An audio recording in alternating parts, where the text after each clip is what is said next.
The House will be in order. The chair lays before the House a communication from the Speaker. The Speaker's Rooms, Washington, D.C., May 16, 2024. I hereby appoint the Honorable Mary E. Miller to act as Speaker pro tempore on this day. Signed, Mike Johnson, Speaker of the House of Representatives. Pursuant to the order of the House of January 9, 2024, the chair will now recognize members from lists submitted by the majority and minority leaders for morning hour debate. The chair will alternate recognition between the parties with time equally allocated between the parties, and each member other than the majority and minority leaders and minority whip limited to 5 minutes, but in no event shall the debate continue beyond 11:50 a.m. The chair now recognizes the gentlewoman from Iowa, Ms. Miller Meeks, for 5 minutes.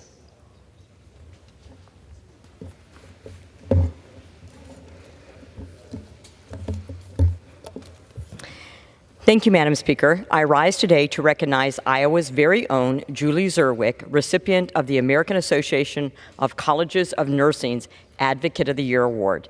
Julie Zerwick is a committed advocate for nursing education, currently serving as a professor and dean at the University of Iowa's College of Nursing. Passionately supporting both students and faculty, Dean Zerwick emphasizes the importance of strong leadership within the nursing profession. She ardently believes in nurses advocating for their patients, communities, and the profession itself. And as a former nurse, I can testify to the importance of the dean conducting herself in these endeavors. Under Dean Zerwick's guidance, the Bachelor of Science in Nursing program at the University of Iowa has consistently ranked among the top 10 in the nation by U.S. News & World Report for 3 consecutive years, 2022, 2023, and achieving an impressive number 4 ranking in 2024. I ask my colleagues to join me in expressing appreciation for Dean Zerwick's unwavering advocacy and in congratulating her on receiving the Advocate of the Year Award.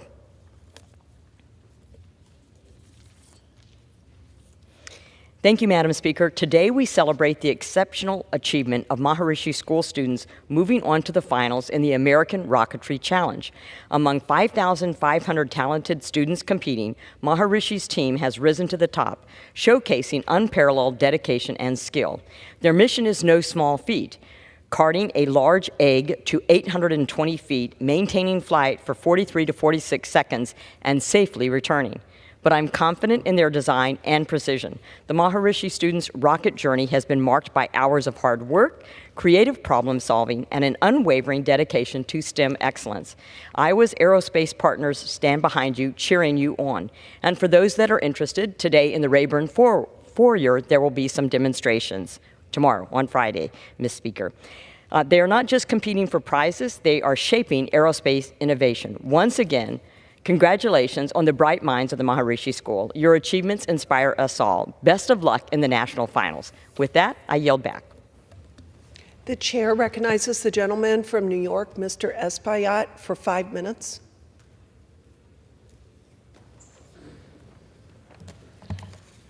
Thank you, Madam Speaker. Today and this week has been Police Week here in Washington, D.C.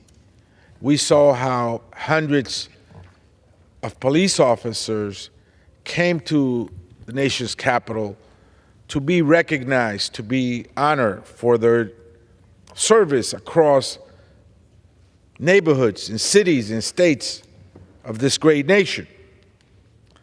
Police officers respond to crises, to a violent situation, to a family conflict, to someone brandishing a weapon. Very often, it is not often that a police officer responds to a friendly situation. They respond to conflict. So they put their lives on harm's way for all of us in America. And neighborhoods across the country expect police officers to show up when they call upon them to protect them. So this week is the week where we stand up here in the nation's capital and recognize the men and women in uniform that protect our families, our neighborhoods, our cities, our states. For us here in the House of Representatives, and for me in particular, I am forever grateful to the heroic officers who protected the Capitol and will forever be remembered. The 140 officers who were injured and the 5 who lost their lives as a result of the attack on January 6th right in this chamber. They didn't determine whether the member was a Republican member, whether the member was a Democratic member. They came to protect our lives, and in many ways they also showed up here confronting a violent racist mob to protect democracy, to protect the House of Representatives, on the other side to protect the Senate. So I want to take this opportunity, Madam Speaker, to recognize the officers that lost their lives. Brian Sicknick, a Capitol police officer who died from causes the day after the attack. Howard Livingood from the Capitol Police as well. Jeffrey Smith from the Metropolitan Police Department. Gunther Hashida from the Metropolitan Police Department, and Kyle DeFreitag from the Metropolitan Police Department. I am grateful for the brave officers also that testified in front of the January 6th committee. Officer Michael Fanone, Officer Harry Dunn, and New Yorker Brooklynite Police Sergeant Aquilino Gonell, and Officer Daniel Hodges. But it has been more than a year since Congress agreed to install a plaque to honor the officers who defended this very Capitol during the January 6th attack. So I brought a poster of that plaque that has not yet been installed. And we can talk all the fanfare we want about how great the police department is here in the metropolitan D.C. area and across the country, but we have failed for over a year to properly recognize the Capitol police officers and the local police departments that protected our very own lives. We have failed to install the plaque, and that's why I bring this poster of it to show the American people that we want to honor not just all the police officers across the country, but also the ones that defended this Capitol and protected us from an angry, violent mob whose intent was to kill Nancy Pelosi, whose clear intent was to assassinate Vice President Pence. They made no distinction on our political affiliation here in this chamber. They weren't going to ask you for your pin or your voting card and whether you are a Republican or a Democrat. They would have made no distinction, and yet the police officers were here, and we have failed to properly honor them. Your time has expired. Madam Speaker, I yield back. Thank you. The chair recognizes the gentleman from Arizona, Mr. Ciscomani, for 5 minutes.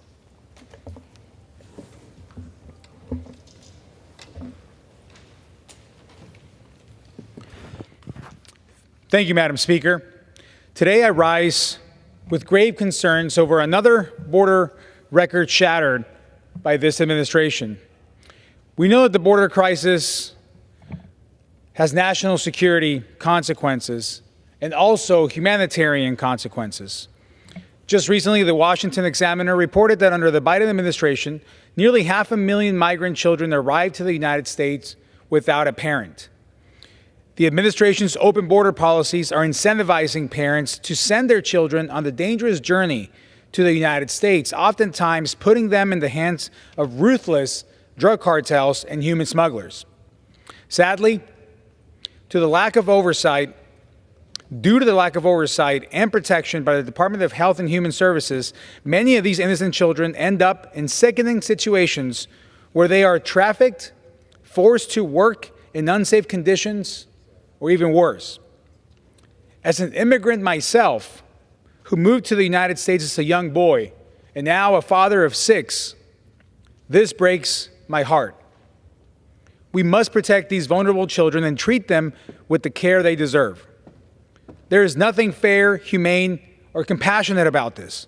These children are sent to the U.S. in search of opportunity and a better life, but instead end up in harm's way. This is yet another terrible consequence of the historic crisis at our border. The administration's failure to enforce the laws puts migrant children in danger while enriching cartels and criminal organizations that profit from their suffering. This is a tragedy, and it's completely unacceptable. We have a responsibility to protect these vulnerable children while enforcing the law to stop this behavior. I will continue working to secure our southern border and strengthen protections for unaccompanied migrant children.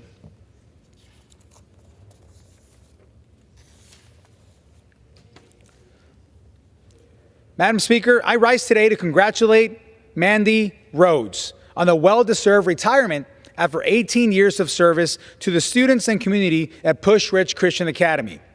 During her time, Mandy taught students in 4th and 8th grade and served the grammar school campus as principal for 7 years, an outstanding career as an educator. As a teacher and principal, Mandy is known best for how she cared for everyone around her. Her incredible smile and positive attitude created a warm environment, sense of community, and a culture of excellence at Pusch Rich Christian Academy.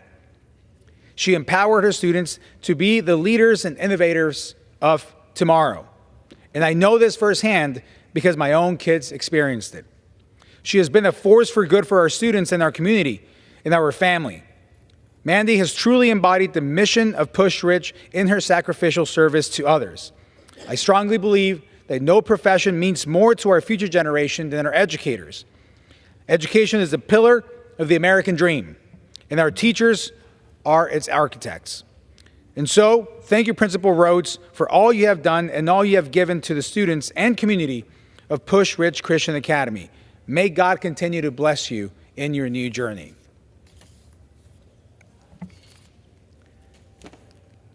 Madam Speaker, I rise today to congratulate the South Point High School softball, the South Point High School girls softball team for winning the 4A state championship. On Saturday, May 11th, they faced off against the CDO High School Dorados in Hillbrand Stadium. In an exciting game, they shut out their opponents with a score of 11-0, with the Lancers securing 4 home runs. This marks the Lancers' 6th state championship in a row since 2018. Their hard work and perseverance over the past 6 seasons has been truly commendable. With this state championship under their belt, the Lancers end the season with 31 wins and only 4 losses. I am proud to represent such dedicated athletes, determined coaches, and supportive parents. Congratulations, Coach Tricia Stan and her talented team for this well-deserved win and this amazing title. Congratulations. And with that, I yield. The chair recognizes a gentleman from North Carolina, Mr. Nickel, for 5 minutes.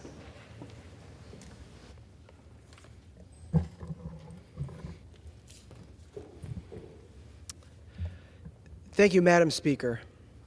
May 18th marks 15 years since the end of Sri Lanka's almost 30-year armed conflict, a war that tragically ended hundreds of thousands of lives.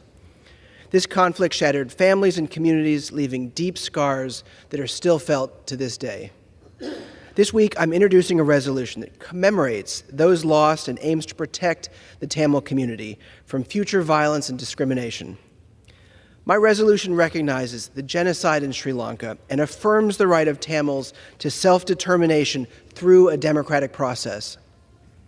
The Tamil people have a long history of distinct cultural and political identity on the island now known as Sri Lanka. Historically, they lived in sovereign Tamil kingdoms that were forcibly merged under a single administration in 1833 by the British. This erasure of autonomy set the stage for decades of strife, conflict, and suppression, culminating in war. My resolution emphasizes the need for a peaceful and democratic solution to ongoing tensions in Sri Lanka. It advocates for an independence referendum, a process that has been used successfully to resolve similar conflicts in other parts of the world. This approach echoes our commitment to democratic principles and underscores our support for human rights globally.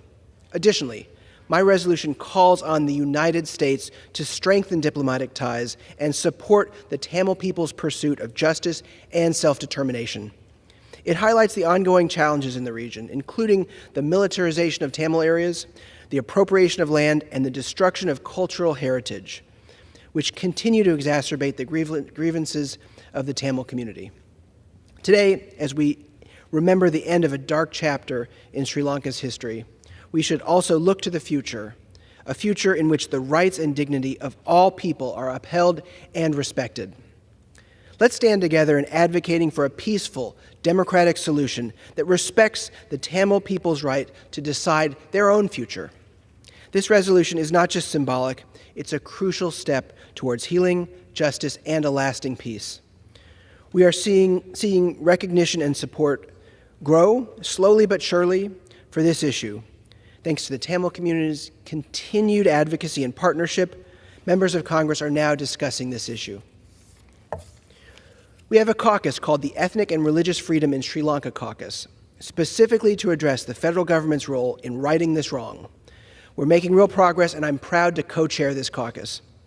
We started with advocacy and legislation when I was a state senator in North Carolina, and now we're continuing the fight in the United States Congress by introducing a resolution that affirms the right of Tamils to pursue an independence referendum.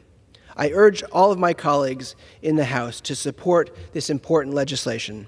It's an opportunity for us to lead by example, to champion the values of democracy and human rights, and to make a meaningful difference in the lives of the Tamil people. Thank you, Madam Speaker, and I yield back the balance of my time. The chair recognizes the gentleman from Michigan, Mr. Huizenga, for 5 minutes.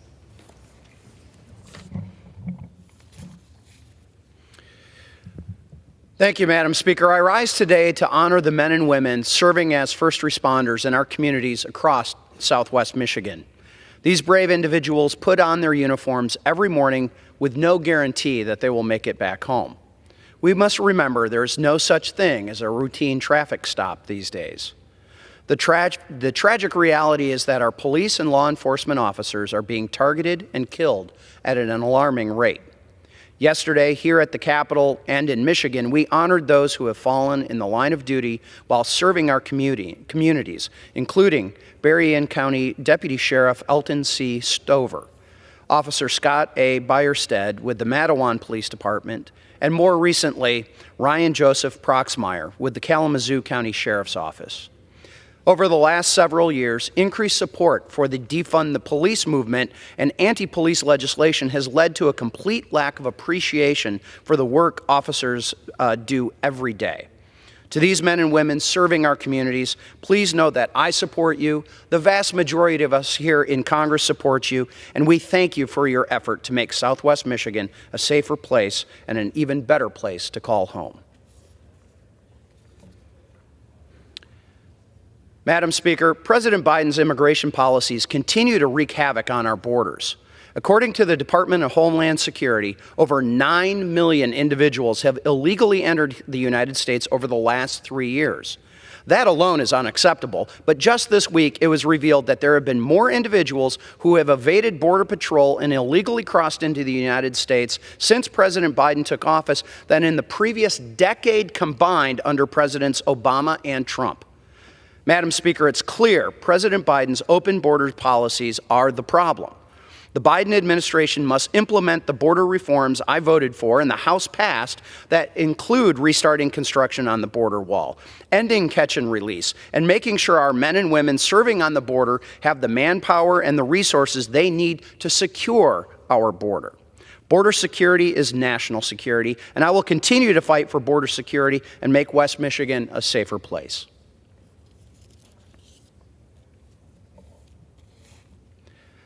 Madam Speaker, yesterday in our House Financial Services Committee, we had a big day. It was, frankly, a sad day and a tragic day because it was a day to explore what had happened at the FDIC, the Federal Deposit Insurance Company. Well, there was a independent report, the Cleary-Gottlieb report, as it's known, which had heard from 541 individual whistleblowers who were outlining the hostile work environment that exists at the FDIC.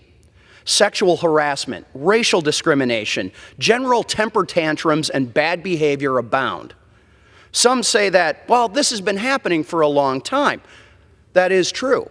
But there is one person, one man, who has been in charge of the FDIC for 10 of the last 13 years. He has been now on his third tour of becoming the chair. And these complaints stretch back to each time that he has been chairman. And in fact, the other two intervening chairs, Sheila Bair from President Obama and Yelena McWilliams from President Trump, have spent their time cleaning up the mess that Martin Gruenberg has created at the FDIC. The bottom line is, Madam Speaker, is if you created the environment, you can't fix the environment, and you are not the right person for the job. If you say everyone will be held to a higher standard from now on, yet will not hold yourself to that same standard, you are not the right person for the job. Madam Speaker, the time has arrived for the FDIC Chairman Martin Gruenberg to resign or be fired, and I yield back. The chair recognizes the gentlewoman from Illinois, Ms. Ramirez, for 5 minutes. Thank you. I ask unanimous consent to address the House for 5 minutes. Lord have mercy.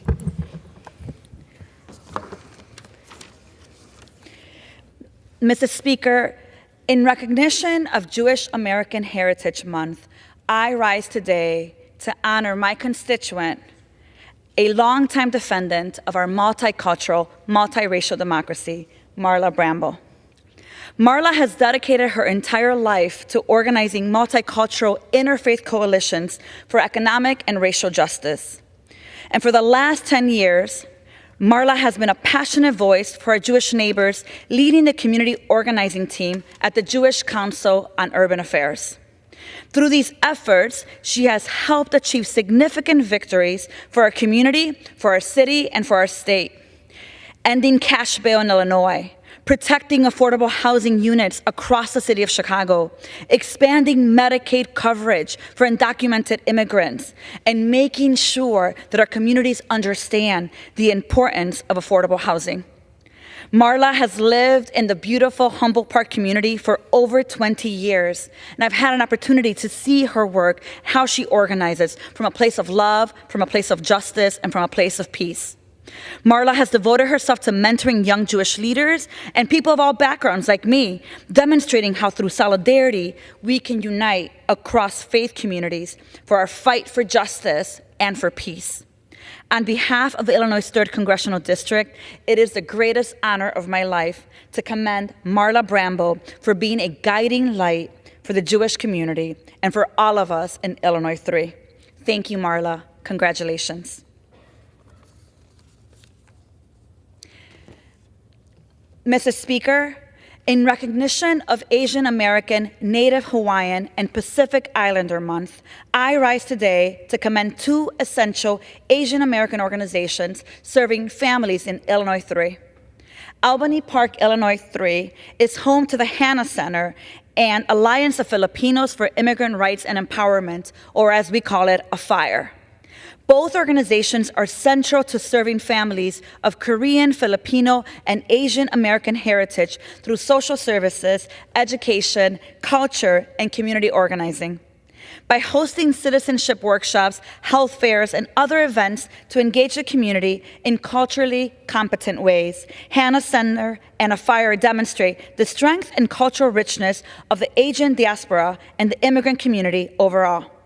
I'm grateful for their presence in Illinois 3 and for their work building the power of Asian American and immigrant communities to organize around their needs. On behalf of Illinois 3rd Congressional District, I am honored to commend the Hannah Center and AFIRE for their unwavering work to uplift our Asian American, Native American, and Pacific Islander families. Congratulations, AFIRE. Congratulations, Hannah Center. Thank you.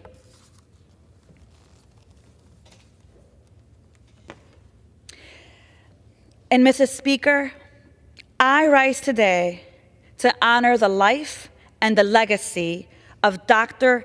Tom Job, a trailblazer in the field of mental health. As we observe Mental Health Awareness Month, it's fitting to honor the contributions of a man who expanded our understanding of psychiatry. Dr. Job's multidisciplinary approach challenged established norms. His innovative research shed light on alternative treatment approaches that brought hope, humanity, and possibilities to patients across Illinois and across the nation. He provided care for people, constituents in the west side, south side of Chicago, when very few others were doing it. Beyond his professional achievements, Dr. Job's warmth, empathy, his generosity touched all who knew him, and his passing was deeply mourned. He was a brilliant man with interests that ranged from medicine to philosophy that enriched not only his work, but the lives of all people who ever met him and surrounded him. His commitment to mental health care for everyone touched many lives. He is deeply, deeply missed by his partner, Anna Weaver, his loved ones, and the entire community of the state of Illinois. We know that his legacy lives on. Today, let us remember Tom Job's many contributions as we continue the vital work of advocating for mental health awareness, support, resources. In your memory, we honor you today, Tom Job. And with that, Mrs. Speaker, I yield back. The chair recognizes the gentleman from Ohio, Mr. Carey, for 5 minutes. Madam Speaker, I rise today to urge the Senate action on a bill that will prevent deadly chemicals from falling into the hands of our children. Our Youth Poisoning and Prevention Act passed the House last night, overwhelmingly bipartisan. Democrats, Republicans working together in what we need to be doing. And this must become law. You know, it's a parent's worst nightmare. This faceless stranger over the internet, teaching your children how to take their own life, and your child, in a moment of vulnerability, listens to them. See, that's exactly what happened to Christine Johnson, a very vibrant 16-year-old in Hilliard, Ohio, my district. She was very open with her parents as it related to her mental health struggles, but it was behind closed doors on some ridiculous internet forum that she found sodium nitrate. And with the coaching of these online predators, Christine was able to purchase sodium nitrate through an online service and actually have it shipped to her front door without the knowledge of her parents. You see, sodium nitrate is a chemical that is used in the preservation of meat and fish. But it is, in fact, a chemical, when it is highly concentrated, that can be over 100 times more powerful, one spoonful, more powerful and deadly than any chemical. And thanks to these online forums, like the one that Christine saw, the number of suicide deaths using this sodium nitrate is steadily increasing. In recent years, the share of sodium nitrate usage as a method of self-poisoning has grown 9 times over. By passing this bill, what we did bipartisanly from the Democrats to the Republicans in the House, we need to have it passed in the Senate. The Youth Poisoning Prevention Act would prevent commercial sales of highly concentrated sodium nitrate so it can never fall into the hands of these vulnerable youth. I want to thank my colleagues, Rep. Trahan of Massachusetts, as well as my senator in Ohio, J.D. Vance, and Tammy Duckworth of Illinois, for partnering in this important effort. Again, this is the stuff that we as members of Congress need to be doing. And with their support and all of yours, we are one step closer to preventing these senseless tragedies. Madam Speaker, with that, I yield back. The chair recognizes the gentleman from New York, Mr. Kennedy, for 5 minutes.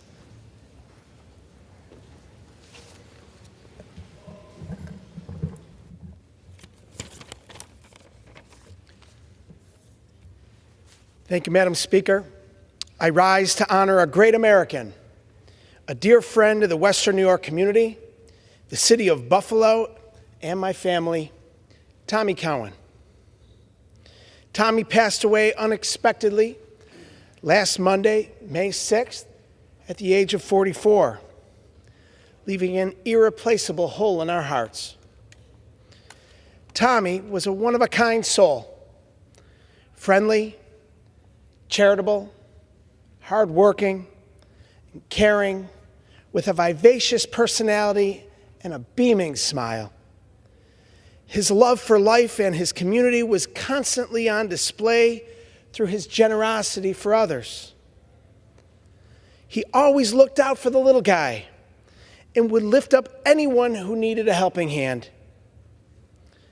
Buffalo is known as the city of good neighbors, and Tommy served as a shining example of that.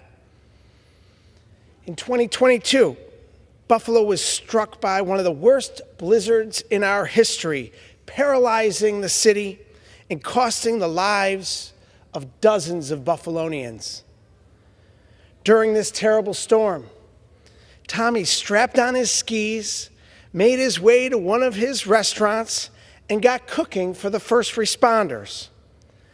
Food was delivered to firehouses, police stations, and hospitals, keeping those heroes fed as they fought desperately to save lives in the middle of an emergency.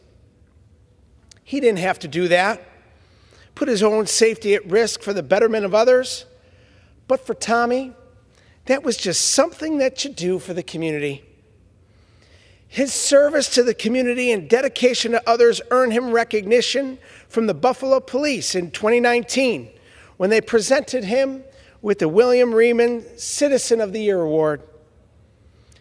Tommy was a leader in the Western New York community with countless friends, but to me, he was my neighbor and part of my family. Growing up with my younger brother Patrick, he was like a little brother to me. We watched each other grow up and our careers take off, supporting each other and cheering one another on along the way. He thrived in the hospitality industry, opening restaurants across Buffalo, 40 Thieves in the Elmwood Village, Patrick's Rooftop in downtown Buffalo, in our beloved neighborhood of South Buffalo, the legendary Doc Sullivan's, home of the famous Smitty Wings. He personified South Buffalo, and he proudly invested in our community, creating jobs and developing spaces that brought neighbors together over a pint and a few wings. It didn't matter if you were from South Buffalo. When you walked into Doc's, Tommy made you feel like you were from the neighborhood. He knew how to create more than a restaurant. He created an experience. Each place had its own signature feel, but Tommy's character was woven throughout it. Last Friday, there was a standing room only crowd that turned out for Tommy's funeral at Our Lady of Victory Basilica, a true testament to a man who made an impact on countless people. My sincere condolences and sympathies go out to his parents, Tom and Libby Cowan, his siblings, Aaron and Brian McElroy, and Kristen and Pat Lally, his nieces, nephews, and extended family. We are all better for knowing Tommy Cowan. May he rest in peace. Madam Speaker, I yield back. The chair recognizes the gentleman from Illinois, Mr. Caston, for 5 minutes. Thank you, Madam Speaker. So it's Police Week, the week when law enforcement officers who keep us safe all over the country come to Washington to remind us how important they are, and when members of Congress introduce resolutions and bills and give speeches in this chamber, letting them know how grateful we are for their service. I rise today partly to share in that gratitude. It's my privilege to represent the 19th Ward in Chicago, where neighborhoods like Mount Greenwood and Beverly have long been home to huge chunks of the Chicago police force, from rank and file beat cops to the Cook County Sheriff himself. I'm also proud last March that I was able to bring home $372,000 in federal funding for police equipment in the village of Alsip. I'm grateful to all of the service of our law enforcement officers, but for a bigger reason. We're a nation of laws, and we only survive as a nation of laws if those laws are consistently and predictably enforced. And it's our brothers and sisters in law enforcement who make sure that they are. But I do find myself wondering how all these floor speeches this week look to them. How do all these pretty speeches sound to the local police chiefs who were pleading with us in 2020 to provide them with funding to shore up lost state and property tax revenue during the COVID downturn, who knew that they couldn't stay open without it, and also know that every single Republican voted against the American Rescue Plan that kept their officers paid? How do all these pretty speeches look to the Capitol Police officers who are defending us right now? How do they feel when these speeches come from the same lips of members who still refer to people who assaulted the Capitol Police as political prisoners, or in one case as a martyr? How do all these pretty speeches sound to the FBI officers or local police who depend on the FBI to coordinate when crimes cross state lines, when they come from the lips of members of Congress who are regularly and consistently calling to defund the FBI? How do they sound to ATF officers who are forced, thanks to dumb laws led by my Republican colleagues, to spend hours every day tediously stripping personal identifying information from gun sales databases, making a mockery of the claim that it's people, not guns, that kill people? How do all these pretty speeches sound to the victims of financial fraud, who depend on the NLRB to protect them from wage theft, or the CFPB to protect them from junk fees, or the SEC to protect them from financial crimes, when the Republican Party is consistently trying to defund all three? After all, if somebody steals $1,000 from you, you're out $1,000. That is just as true if the crook is wearing a burglar's black mask or a huckster's white collar. And on that subject, how do all these speeches sound to our nation's criminals? You know the ones. The ones who every April misrepresent their income and assets and commit tax fraud because they trust that the Republicans are going to consistently block funding and resources for the law enforcement professionals at the Internal Revenue Service. And finally, how do you think all these speeches sound to E. Jean Carroll's rapist? The guy who was subsequently convicted in court of lying about that rape and still hasn't paid the $83 million fine imposed by law enforcement professionals for that lie, much less the $355 million fine imposed on him for unrelated financial fraud.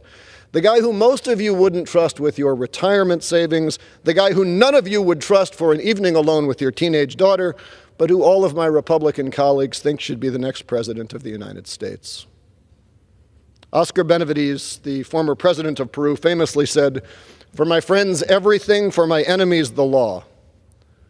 That is not how a country of laws works, but it is how fascism is built.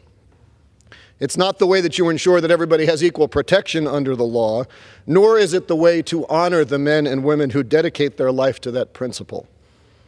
And I hope that next year on Police Week, that isn't such a partisan idea. I yield back.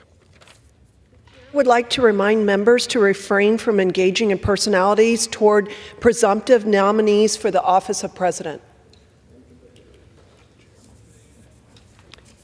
The chair recognizes the gentlewoman from Michigan, Ms. Tlaib, for 5 minutes.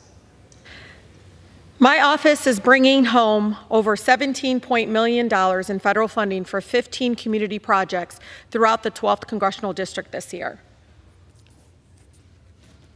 I'm so proud to have partnered up with civic and community leaders throughout the district to prioritize the needs of our residents with transformative projects, Madam Speaker.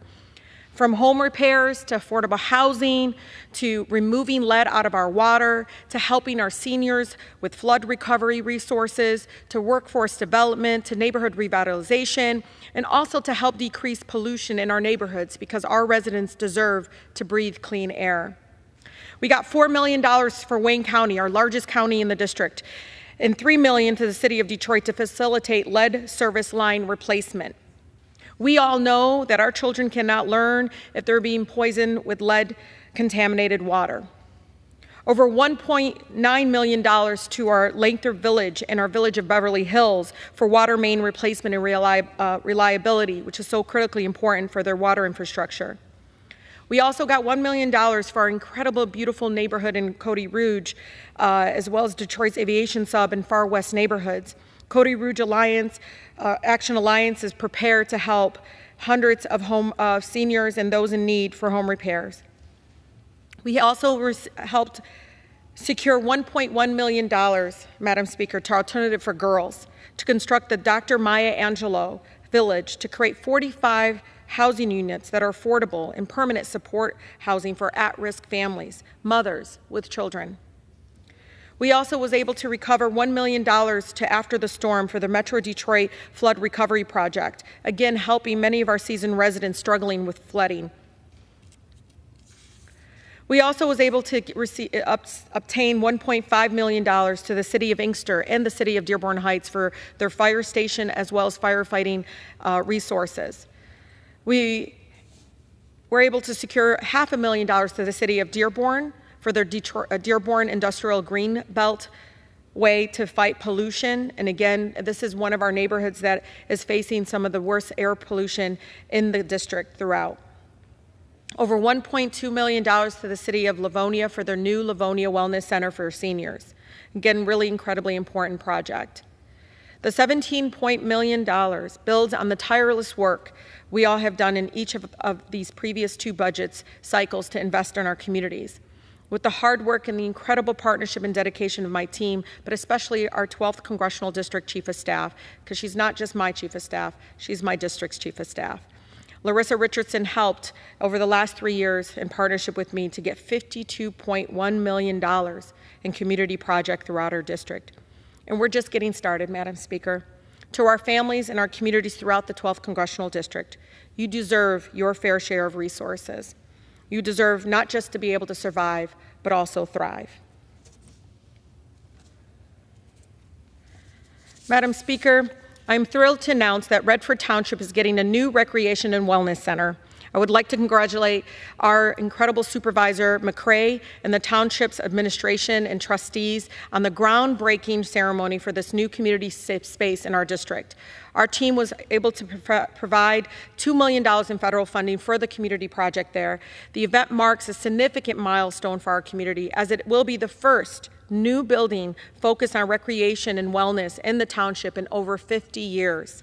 The center will provide space for residents to engage in health and wellness activities, strengthening our community's bonds, promoting healthy lifestyles, and many, many more different programs, again, to create space for our families and our community. So Redford Township, congratulations. You deserve this space. I'm so excited to have been part of this positive impact, and again, look forward to seeing the completion.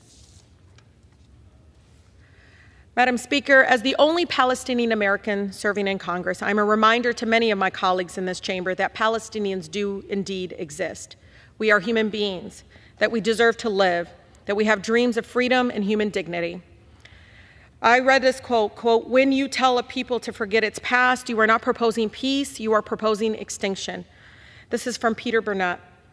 As we mark 76 years of the Nakba, we honor the thousands of Palestinians who were ethnically cleansed in 1948 and nearly 800,000 Palestinians who were violently and forcibly displaced. Many, Madam Speaker, still carrying their keys in hopes of one day returning to their homes, to their villages. We honor their trauma and painful loss of their connections to their families, the land, olive groves, and villages they grew up in. We honor all those around the world who have suffered from the impacts of settler colonialism, ethnic cleansing, and apartheid. Madam Speaker, the Nakba did not end in 1948. The chair recognizes a gentleman from Nevada, Mr. Horsford, for 5 minutes. Ask unanimous consent to address the House for 5 minutes and to revise and extend my remarks. Without objections. Madam Speaker, I rise today to celebrate Lyra Electric, a small business from my district which was recently honored as an SBA Minority-Owned Small Business of the Year during Small Business Week. Lyra Electric started with just 2 employees in 2017, Robert Lyra and his wife, and they've since grown to a team of 34, serving clients like the Department of Defense, MGM Resorts, and NV Energy.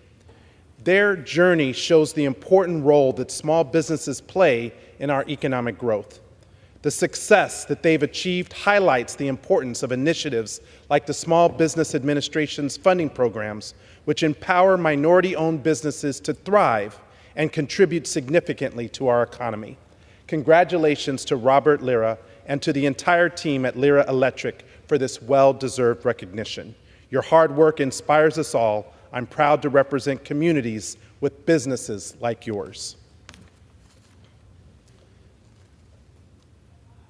Madam Speaker, I rise to honor the life of Naomi Dolores Jackson Goins, who recently passed away after a life as a beloved educator in North Las Vegas.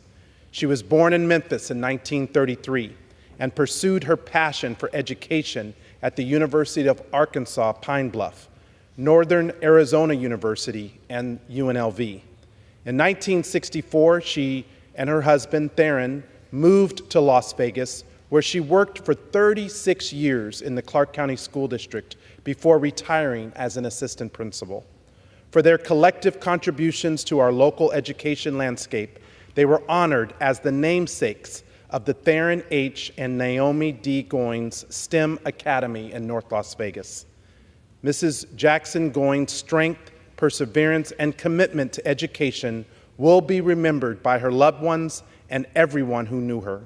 I extend my condolences to her husband, Theron Goins, her daughter, North Las Vegas Mayor Pamela Goins Brown, and all of her loved ones during this difficult time.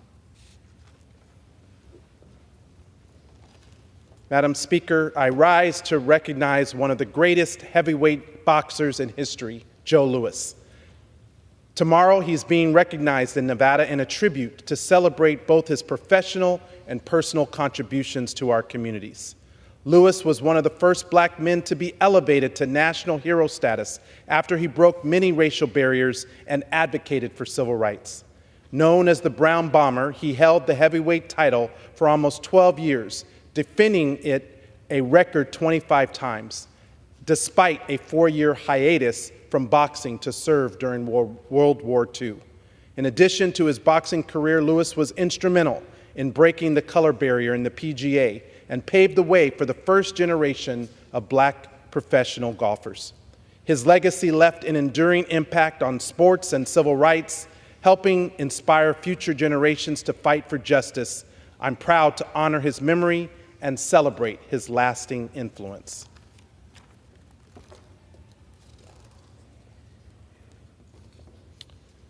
Madam Speaker, I rise today to recognize National Police Week. I'm proud of the work we are doing here in Congress to make sure we give law enforcement the tools they need through the bipartisan Safer Communities Law and through the appropriations process. Through the bipartisan Safer Communities Law, we are making our communities safer, reducing crime, saving lives, and breaking the cycle of violence. This law has already made improvements to our school safety, mental health resources, and reduced the number of guns on the streets and cracked down on illegal gun trafficking.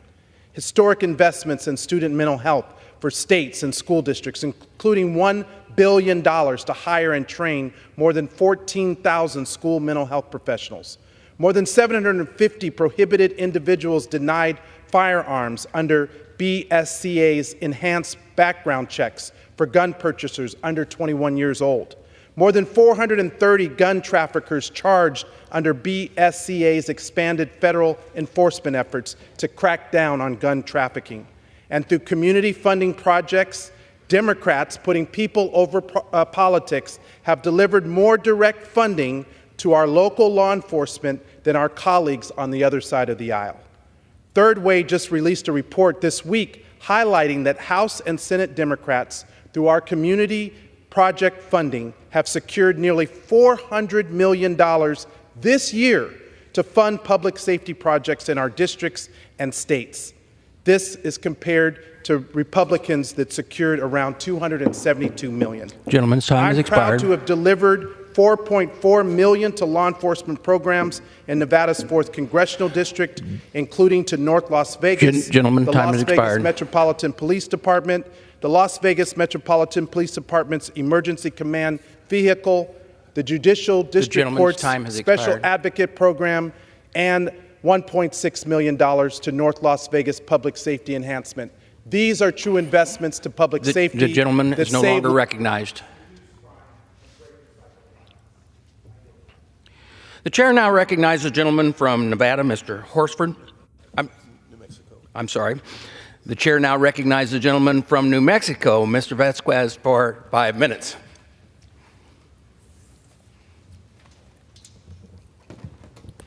Mr. Speaker, I request unanimous consent to address the House for 5 minutes, revise and extend my remarks. Without objection. Mr. Speaker, I rise today to honor the courageous law enforcement officers of New Mexico who have made the ultimate sacrifices for their communities. Our law enforcement officers are brave public servants who put their lives on the line every day to serve the people of New Mexico.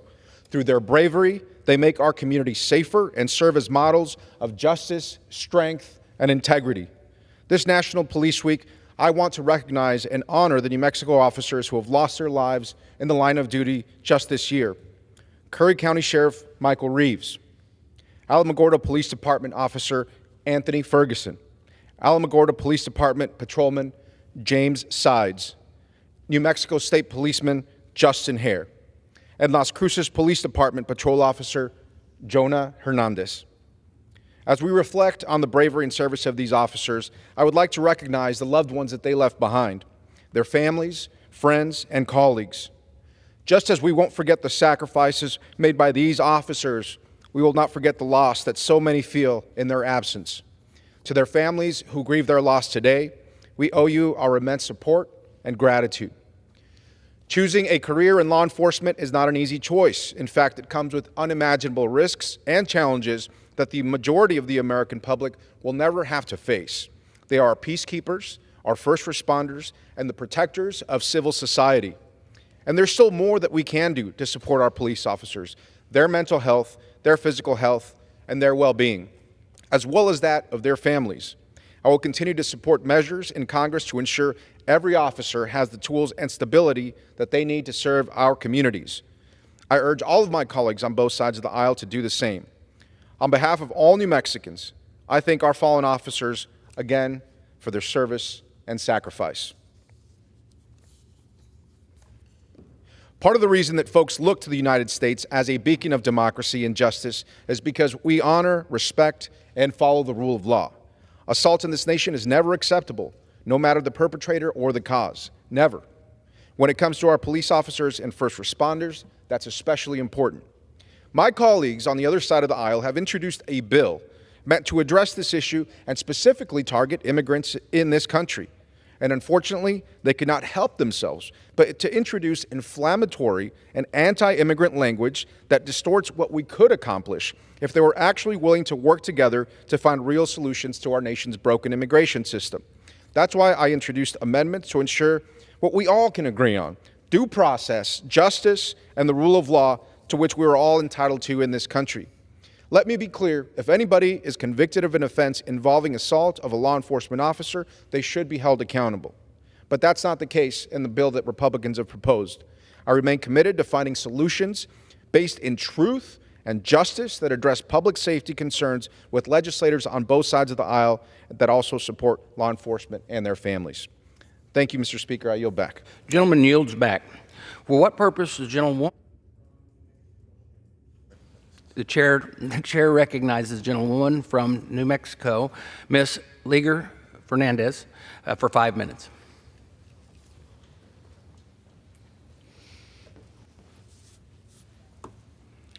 Mr. Speaker, I rise today to recognize the Santa Fe International Literary Festival. Humans have painted stories on cavern walls, etched them into clay tables, and recounted them around the dinner table. Puebloans in New Mexico celebrate their storytellers in beautiful sculptures. The invention of the printing press in 1440 allowed readers across the world to access literature and begin to understand cultures and lives different than their own. Sadly, some fearful politicians want to limit our curiosity and knowledge. They are now banning books. In contrast, the Santa Fe International Literary Festival brings together the best literary minds from across the world to move us forward. Every participating author is exceptional and has included powerful authors whose award-winning books have been banned, like M. Scott Momaday, Margaret Atwood, and Julia Alvarez. At the festival, writers will take us around the world and back through history, like Doug Preston, Hampton Sides, and Diana Gabaldon, who will share their vision and their craft. Memorialists like Javier Zamora will take us on a 9-year-old's perilous journey of migration to the United States, hopefully increasing our empathy along the way. Congratulations to the festival on another year of spreading the joy of stories.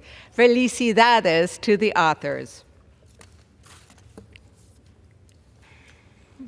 Mr. Speaker, this National Police Week, I rise to give thanks to the officers who keep us safe every day, everywhere. Police have families who love them and miss them when long hours keep them on the road and on duty. My gratitude extends to your families as well. My gratitude must include getting you the federal resources to do your job to solve crimes to keep us safe. My community projects have funded mobile command units in rural counties, virtual training gear so you are prepared before you face the worst, and squad cars to get you where you need to go. In my district, we have many small rural police forces that are grateful for the FBI help with forensics and federal cops and burn JAG grants which help your police officers do their jobs. Federal law enforcement investigates and prevents crimes in Indian country. Sadly, Republican bills and proposals seek to cut these important federal programs and defund the FBI. This year alone, Democrats have sent almost double the amount of funding than Republicans to local law enforcement.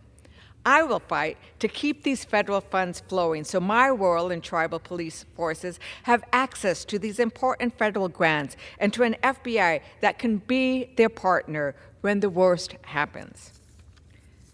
Mr. Speaker, I rise today to recognize the loss of one of New Mexico's most accomplished and best-loved public servants, former New Mexico State Representative Jim Trujillo. He demonstrated what it means to answer the call to public service and that public service is an act of love.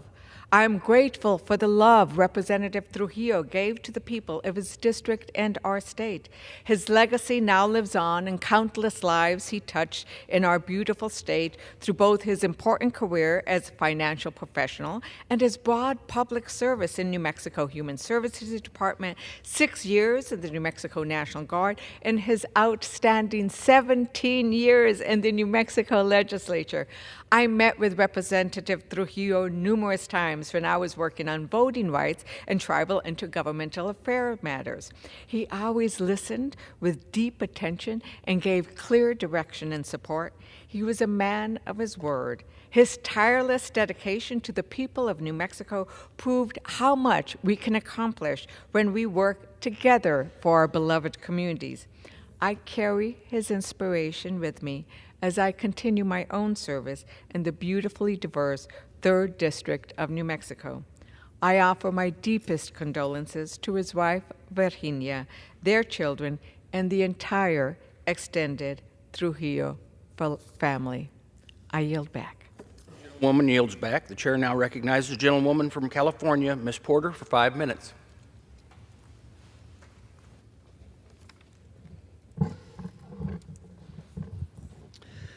I rise to commemorate the 70th anniversary of Brown versus Board of Education, the Supreme Court's decision to desegregate public schools. Despite this landmark case and the integration that followed, segregation in schools has increased by more than 60% over the last few decades, driven by so-called school choice and federal courts rolling back desegregation commitments. Every student should have the opportunity to get a quality education. Federal, state, and local leaders must work hand in hand to reverse the harmful policies, including housing costs, that have contributed to this new wave of segregation. In Orange County, which I represent, students challenged school segregation in one of the first cases of its kind, Mendez versus Westminster, which integrated California schools and laid much of the groundwork for Brown versus Board of Education. As we mark the 70th anniversary of Brown versus Board of Education, I hope my colleagues will join me in recommitting to fighting segregation. I rise to extend my sincere gratitude to our nation's military spouses. We recently celebrated National Military Spouse Appreciation Day, a reminder to reflect on how military families support our service members and our country through their selfless dedication.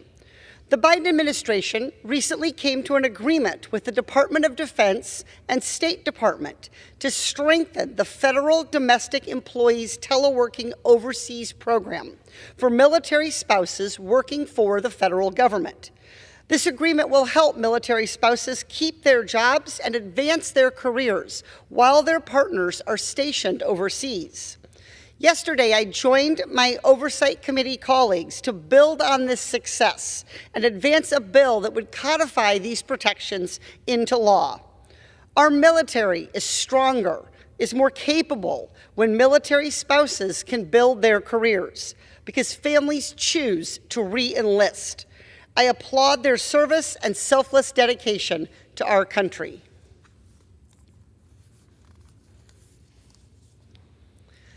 I rise to commemorate the passing of past president of Orange County Realtors, Jeffrey Jackson. His presidency came at a tumultuous time for real estate, with changes to commission structures, historically low inventory, and high interest rates. Those challenges didn't inhibit his willingness to serve. As his association stated, he willingly embraced the opportunity. Jeff was a passionate advocate, and the struggles of his clients to find housing drove him to fight for housing for all. He fulfilled all of his roles, including at the state and national association, until the final weeks of his battle with cancer. Jeff had 4 loves: his Hoosiers, his dog Niles, jazz, and housing. He moved to California in 2010 and in 2014 began his 10-year real estate career. Jeff was loved by many, including me, and he will be dearly missed. Big Oil has long exploited and profited from our dependence on fossil fuels. I rise today proud that our president is finally standing up to Big Oil and putting people over polluters. I applaud President Biden's decision to pause the expansion of America's liquid natural gas export capacity. For too long, the United States has rapidly approved LNG terminals without verifying economic benefits and making sure that big oil companies are accountable to clean up their messes.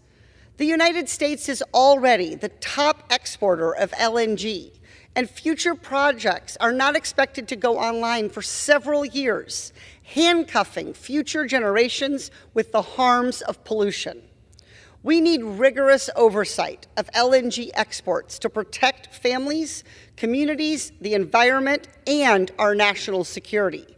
The Biden administration's announcement is an incredible first step to making sure the American people, and not just big oil companies, actually benefit from changes to our energy policies. I yield back.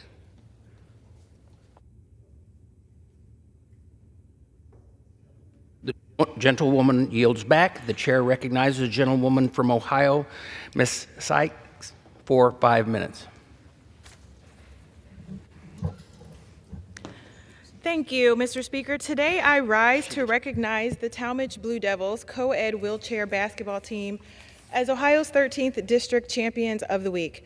The Wheelchair Blue Devils recently won the Ohio Interscholastic Wheelchair Basketball State Championship title, defeating the previously unbeaten and top-ranked Austintown Falcons. During this championship game, freshman Tashawn Myers scored 16 points to help lead the Wheelchair Blue Devils to a well-deserved victory. The win capped off an impressive 15-2 season for the Wheelchair Blue Devils.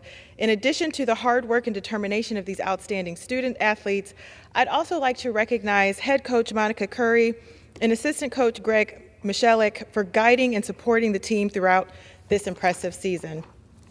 In all the success of the Blue Devils wheelchair basketball team, both on and off the court, has made our community very proud, and I'm confident that the team will continue their dominance next season. Once again, congratulations to the Blue Devils wheelchair basketball team for their incredible season and for being named Champions of the Week.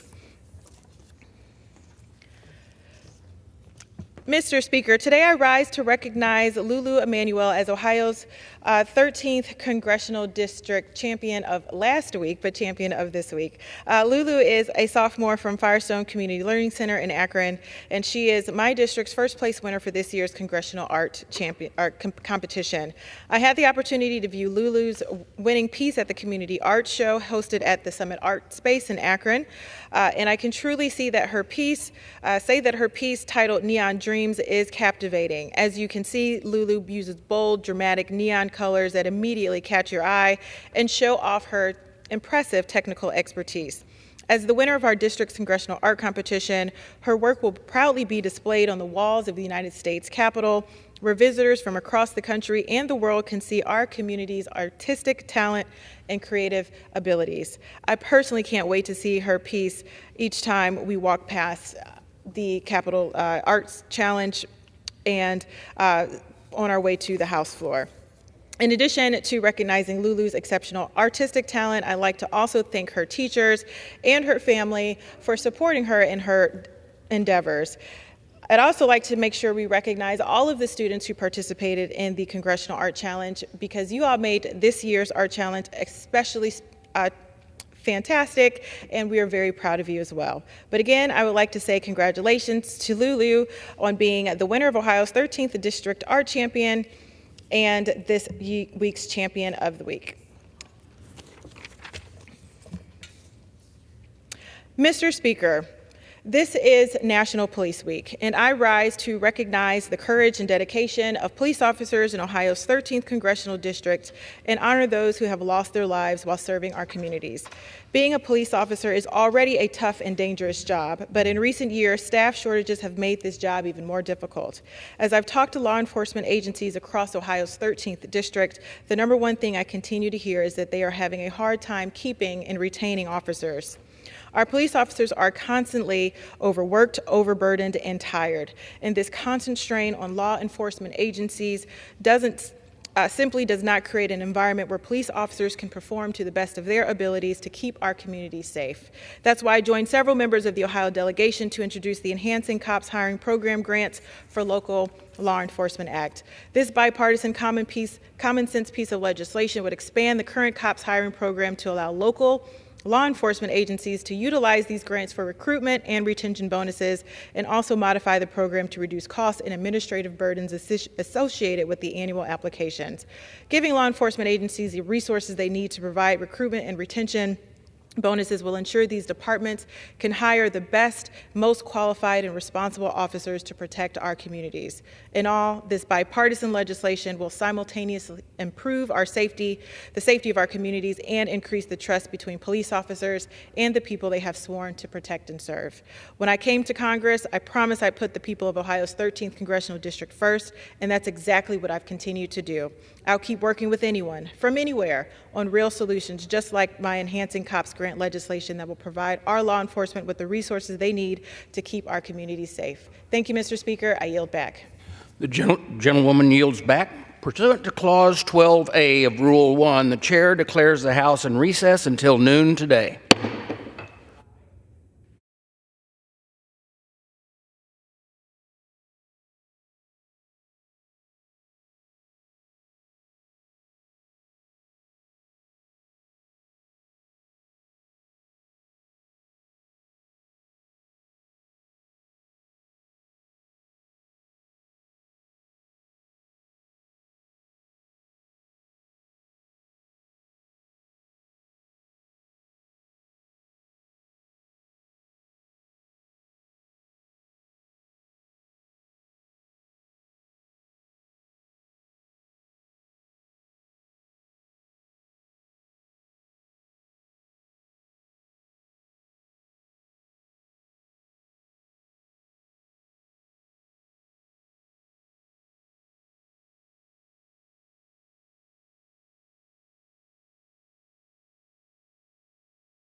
The House will be in order.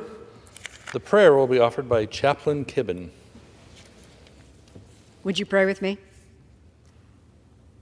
Gird us up, O God, for whatever lies ahead of us this day. Equip us for the work you would have us do in the situations we will face. And do not let us take this preparation lightly, for the battles we fight are more than policies and politics. We do not wrestle just against contrary human opinions and opposing ambitions, but ours is a fight to preserve mutual understanding and respect in a world shrouded in the darkness of prejudice and gripped with hatred. On each one here, you have placed a mantle of leadership for the living of these days, leadership which calls us to recover our moral bearings and uphold your righteousness. May we each live up to the responsibilities with which you have entrusted us, responsibilities that compel us to choose what is faithful over what is expedient. Then open our eyes to see the heavenly host that defends all that we aim to accomplish when we do so in accordance with your will. In the strength of your name we pray. Amen. Amen. The chair has examined the journal of the last day's proceedings and announces to the House the approval thereof. Pursuant to Clause 1 of Rule 1, the journal stands approved. The Pledge of Allegiance will be led by the gentleman from Utah, Mr. Curtis. I pledge allegiance to the flag of the United States of America and to the republic for which it stands, one nation, under God, indivisible, with liberty and justice for all.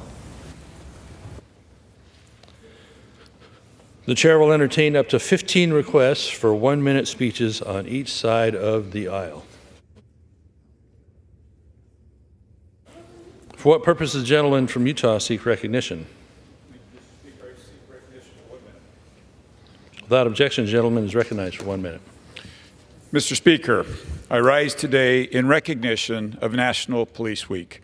For me, Police Week started solemnly. On Monday, I attended the funeral of Santaquin police officer Bill Hooser. Sergeant Hooser is a hero, killed in the line of duty by a felon with a 20-year criminal history who had no right to be on Utah's roads. At the funeral service, the Santaquin police officer, police chief, said Hooser was the best field training officer he had ever seen. His work and dedication to other officers on the force undoubtedly has kept many safe. This Police Week, I also remember Master Officer Joseph Shiners of the Provo Police Department, who I worked alongside during my time as mayor. He was tragically killed in the line of duty in 2019. I'd like his family to know that I still keep his picture on my desk in Provo in remembrance of his sacrifice and contribution. The Provo Police Chief described Shiners as one of his all-star officers. These men and all of our officers killed in the line of duty are heroes who gave their ultimate sacrifice to keep our communities, our families safe. We owe our deepest gratitude to police officers and their families who wonder every morning if that will be the last time they see them. I yield the balance of my time. The gentleman yields back. For what purpose does the gentleman from California seek recognition? Ask unanimous consent to address the House for 1 minute and to advise and extend my remarks. Without objection, the gentleman is recognized for 1 minute. Thank you very much, Mr. Speaker. I rise today with great pride to honor the life of Jimmy Johnson, one of the greatest cornerbacks in NFL history. A product of Kingsburg High School, California, in my district, Jimmy was a gifted athlete and rose quickly through the ranks. He was also a good student and graduated at UCLA. He played 16 seasons with the San Francisco 49ers, was a member of the NFL's all-decade team in the 1970s. He was known as the lonesome cornerback because his opponents rarely threw in his side of the field. Ask Bart Starr or Johnny Unitas. He was clearly a class act, a leader, and always respected by his teammates. Yet he still returned those interceptions for 47 passes, 615 yards. He was enshrined in 1994 in the National Pro Football Hall of Fame with his brother as his presenter, the decathlon champion Rayford Johnson. What a class act, what a team. For the 49er family and its fans, we mourn the loss of Jimmy Johnson, but his legacy will continue for the next generation of athletes and fans. Jimmy Johnson, a class act. Mr. Speaker, I yield back the balance of my time. One yields back. For what purpose does the gentleman from Pennsylvania seek recognition? Madam Speaker, I request unanimous consent to address the House for 1 minute and revise and extend my remarks. Without objection, the gentleman is recognized for 1 minute. Thank you, Madam Speaker. Madam Speaker, since its inception 56 years ago, Head Start has improved the lives of more than 32 million children and their families. Proudly, we continue to raise awareness about Head Start and the benefits it brings to America's children. Head Start gives every child, regardless of circumstances at birth, a chance to succeed in school and in life. The Head Start model developed over the decades is built on evidence-based practices and is constantly evolving, using the best available science and teaching techniques to meet the needs of local communities. Head Start focuses on the whole child and the whole family. Head Start and Early Start programs are in small towns and big cities alike. It brings together parents, teachers, volunteers, and community leaders to create a quality program that truly give lower-income children a head start in life. Madam Speaker, I applaud Head Start programs in the 15th Congressional District of Pennsylvania and throughout the nation for helping so many Americans from all walks of life have a fair start in life. Thank you, Madam Speaker, and I yield back the balance of my time. For what purpose does the gentleman from California seek recognition? Address the House for 1 minute. Without objection, the gentleman is recognized for 1 minute. Thank you. Today, I rise to honor National Police Week and recognize our dedicated law enforcement officers in San Joaquin County. On behalf of all our families, thank you. I also want to take this opportunity to bring attention to and honor a vital part of our law enforcement departments, our canine officers and their dogs. Canine teams go into some of the most dangerous situations, and their work quite simply saves lives. My community has seen this bravery firsthand. On February 19th, 2023, after 6 years of service, we sadly lost Duke, a police canine for the San Joaquin County Sheriff's Department. While apprehending an armed and dangerous suspect, Duke was killed in the line of duty. Duke's actions likely saved the life of one of our sheriff's deputies. This past weekend, Duke was remembered alongside 25 other police canines who gave their lives in the line of duty last year. A worthy ceremony for a brave pup. To all of our canine trainers and officers, thank you for the hard work you do. Families in San Joaquin County and across the country are safer because of your dedication, and we are eternally grateful. I yield back the balance of my time. For what purpose does the gentleman from California seek recognition? Without objection, the gentleman is recognized for 1 minute. Thank you, Madam Chair. California's ag sector is a powerhouse, contributing over $50 billion to the economy and all these amazing food products for U.S. consumers. Since we produce so many of these fruits and vegetables, 90+%, it's a key element. And so our nation's consumer base really depends on a strong farm bill for the products that come from California and all over the country. So in a week, the House Ag Committee will hold a vote on this year's farm bill.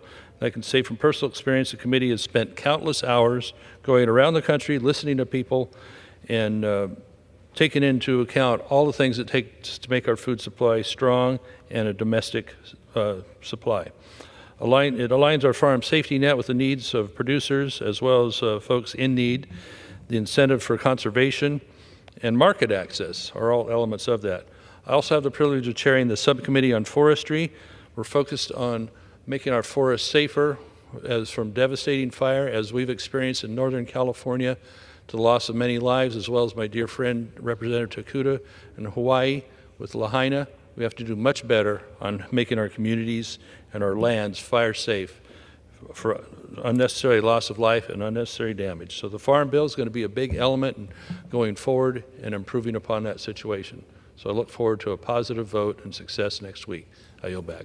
Yeah, the gentleman's time has expired. For what purpose does the gentleman from California seek recognition? Without objection, the gentleman is recognized for 1 minute. Thank you, Madam Chair. Madam Speaker, I rise today to recognize and welcome the leadership of the East Bay Regional Park District to this chamber and to celebrate its 90th anniversary. The Park District has grown to encompass 73 regional parks spanning 126,000 acres of parklands and over 1,300 miles of trails across the East Bay of the San Francisco Bay Area. Even in its creation during the Great Depression, residents recognized the importance of what the Park District would provide. A ballot measure to establish the Park District and subsequent tax for land preservation received an overwhelming 71% of the vote in 1934. The Park District's commitment to providing positive experiences in nature is truly inspiring.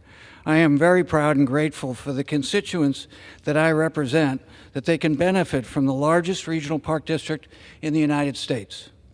Please join me in congratulating and celebrating the East Bay Regional Park District for 9 decades of commitment to preserving and protecting open space, providing safe and welcoming parks, and enhancing the quality of life across the San Francisco Bay Area and the East Bay in particular. Thank you, Madam Speaker, and I yield back. The gentleman yields. For what purpose does the gentle lady from Texas seek recognition? I ask unanimous consent to address the House for 1 minute. Without objection, the gentle lady is recognized for 1 minute. This is Police Week, where we celebrate and honor the men and women in blue who put their lives on the line every day to keep our communities and our families safe. I am reminded of the bravery of Sergeant Adrian Alejandro. While serving South Texas, Sergeant Alejandro, a 6-year veteran of the Mission Police Department, encountered an individual on foot. While conducting an interview, the individual pulled out a gun and shot him once in the torso. Sergeant Alejandro was able to return fire, striking the suspect twice. By the grace of God and his training, Sergeant Alejandro survived this incident, and I pray for his continued recovery. I am proud to stand with our police officers all across the Rio Grande Valley and the entire district who come out every day after day to protect our communities. Thank you. I yield back. For what purpose does the gentlewoman from Hawaii seek recognition? Madam Speaker, I ask unanimous consent to address the House for 1 minute and to revise and extend my remarks. Without objection, the gentle lady is recognized for 1 minute. Thank you, Madam Speaker. Every May is Wildfire Awareness Month in Hawaii and across the United States. But this year, in the wake of last August's wildfires, fire prevention and preparedness are very personal and urgent for my constituents. The National Interagency Fire Center predicts above average significant potential for wildfires across Hawaii, especially in leeward communities. We must prepare for a drier and hotter summer ahead, and in just a few weeks, the Pacific hurricane season will begin, increasing the potential for gusty winds and dangerous climate conditions. While we cannot predict every situation, we know a vast majority of wildfires are human-caused, which means we each play a critical role in preventing fires from starting in the first place. Local, state, and federal agencies must also work closely with our communities to implement prevention and mitigation measures, prepare and enhance emergency preparedness and evacuation plans, and establish better methods to monitor and respond to fires. This is essential work and planning that must be done now. Sadly, as Representative Lamalfa and I know all too well, Maui and Paradise fires have showed us just how deadly and destructive these fires can be. Now it's up to all of us to make sure it doesn't happen again. Mahalo, and I yield back. For what purpose does the gentleman from Nebraska seek recognition? Unanimous consent requested for to address the House for 1 minute. Without objection, the gentleman is recognized for 1 minute. Madam Speaker, I rise today to salute America's peace officers during Police Week. Every day, the men and women in blue keep our communities safe. Even as respect for police has waned in some quarters, I'm proud to report that Nebraska has doubled down on our support for law enforcement. In fact, Nebraska is the best place in the nation to serve as a peace officer, and we're making it even better. Before I came to Congress, I was the proud co-sponsor of the Law Enforcement Attraction and Retention Act in the Nebraska legislature 2 years ago. This bill provided a variety of cash incentives for officers to help agencies retain and recruit their workforce. Last year, the legislature passed, and we became the first state in the nation to provide free college tuition to police officers and firefighters and their immediate families. Working in Nebraska just makes sense if you're a law enforcement officer. These are just two examples of how we're leading the nation in recruiting and retaining the best peace officers in the nation. Madam Speaker, I yield back. The gentleman yields. For what purpose does the gentleman from New York seek recognition? I ask unanimous consent to address the House for 1 minute and to revise and extend my remarks. Without objection, the gentleman is recognized for 1 minute. Thank you, Madam Speaker. I rise to highlight my resolution recognizing today, May 16th, as the National Day of Light.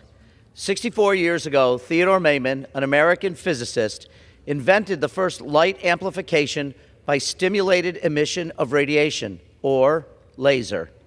Since then, light-based technologies have grown to play a critical role in innovation. My community of Rochester, New York, is the proud home of one of the largest optics and photonics clusters in the nation, companies employing thousands of individuals. As co-chair of the Congressional Optics and Photonics Caucus, I'm working to make certain that America capitalizes on the potential of light-based technologies, from photonic integrated circuits to quantum computing and communications, which strengthens our economy and our national security. I hope my colleagues will join me in supporting these important efforts. Thank you, Madam Speaker, for allowing me to shed some light on this under-illuminated celebration. I yield back my time. For what purpose does the gentleman from Washington seek recognition? Speaker, I ask unanimous consent to address the House for 1 minute. Without objection, the gentleman is recognized for 1 minute. Madam Speaker, today I rise to recognize a newly retired public servant and good friend of mine from the state of Washington, Representative Joel Kretz. Since 2005, Joel has been dutifully serving the people of Washington's 7th Legislative District. As the largest and most rural district in the state, his dedication may be exemplified just in how long his commute is, over a 600-mile round trip between Olympia and his ranch in central Washington. He has been a champion of responsible land management, a crucial advocate in the fight for wildfire management, and a true defender of the Western way of life. His legislative accomplishments, though many, are not the most interesting thing about Joel. He's a true cowboy, world-class horse breeder, and the embodiment of what it means to be from rural America. He is also, did I say, a great friend of mine. But now it's time for Joel to hang up his coat and tie, put on his cowboy hat and kerchief, and focus on the long honey-do list of his wife, Luska, that she has waiting for him. I'm delighted for your retirement, Joel. You've more than earned it. Thank you, Madam Speaker, and I yield back.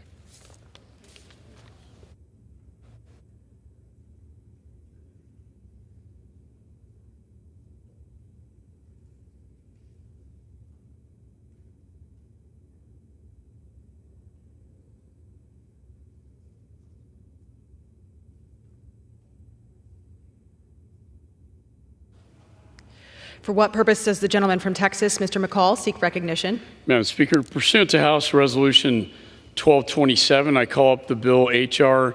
8369 and ask for its immediate consideration in the House. The clerk will report the title of the bill. H.R. 8369, a bill to provide for the expeditious delivery of defense articles and defense services for Israel and other matters. Pursuant to House Resolution 1227, the bill is considered read. The bill shall be debatable for 1 hour, equally divided and controlled by the chair and ranking minority member of the Committee on Foreign Affairs or their respective designees. The gentleman from Texas, Mr. McCall, and the gentleman from New York, Mr. Meeks, each will control 30 minutes. The chair recognizes the gentleman from Texas, Mr. McCall. Madam Speaker, I ask unanimous consent that all members have 5 legislative days to revise and extend their remarks and to include extraneous material on this measure. Without objection. I yield myself as much time as I may consume. The gentleman is recognized. Madam Speaker, Hamas's October 7th massacre was as cruel, barbaric, and bloody as anything I have ever seen. Hamas unleashed pure evil on Israel that day. The Hamas terrorists filmed themselves committing brutal atrocities because they were so proud of their barbaric acts. In fact, in just hours, they murdered 1,200 innocent people and took over 250 hostages, including Americans. And I say this to remind my colleagues of the moral clarity that we, as a body, felt in the aftermath of these brutal attacks. It was obvious to us then that Hamas was ruthless. It was obvious to us that Hamas needed to be eradicated to ensure Israel's security. And it was obvious to us that Hamas would fight dirty and use innocent civilians as human shields. And it was obvious to us that Israel had no choice but to win this war and end the perpetual terrorist threat. We all, Republicans and Democrats, spent those weeks talking about our steadfast support for Israel, our ironclad commitment. In fact, Mr. Meeks and I introduced a bipartisan resolution condemning Hamas in support of Israel, which had more co-sponsors than any other resolution in the history of the Congress.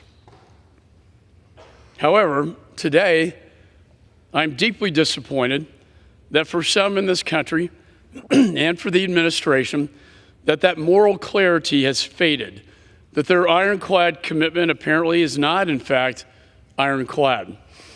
In an about-face, the Biden administration is now withholding critical arms necessary for Israel to win this war. This administration wants to dictate how Israel executes the war that they were thrust into. They did not ask for this war. They did not start this war. Hamas started this war. Just recently, though, President Biden said, quote, "If they go into Rafah, I'm not supplying the weapons, period," end of quote. That would be similar for us, Madam Speaker, to say during World War II, my father's war, quote, "You can invade all the way up to Berlin, but you can't go into Berlin to finish the job." Imagine if we'd done that with our allies back then.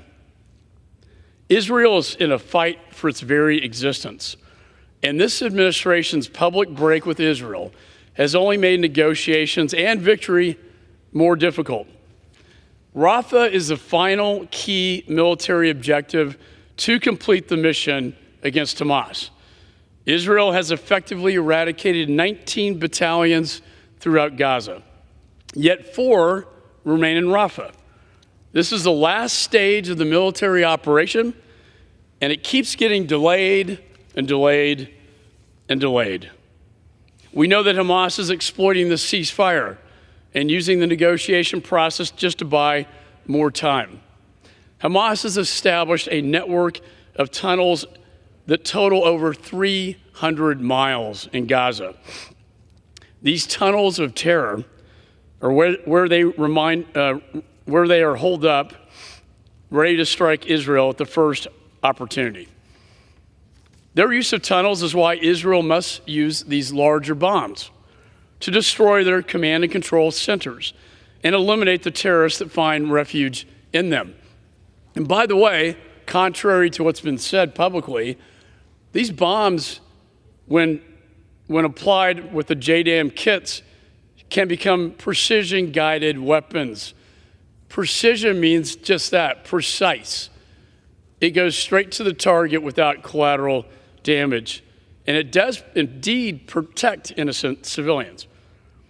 We know that Yahya Sinwar, the head of Hamas, is somewhere around these tunnels, and taking him out is critical to defeating Hamas.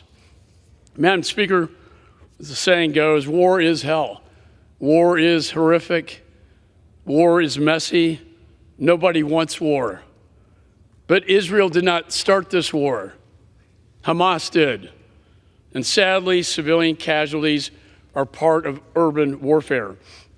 Israel has limited this number greatly and is opening all routes for humanitarian assistance.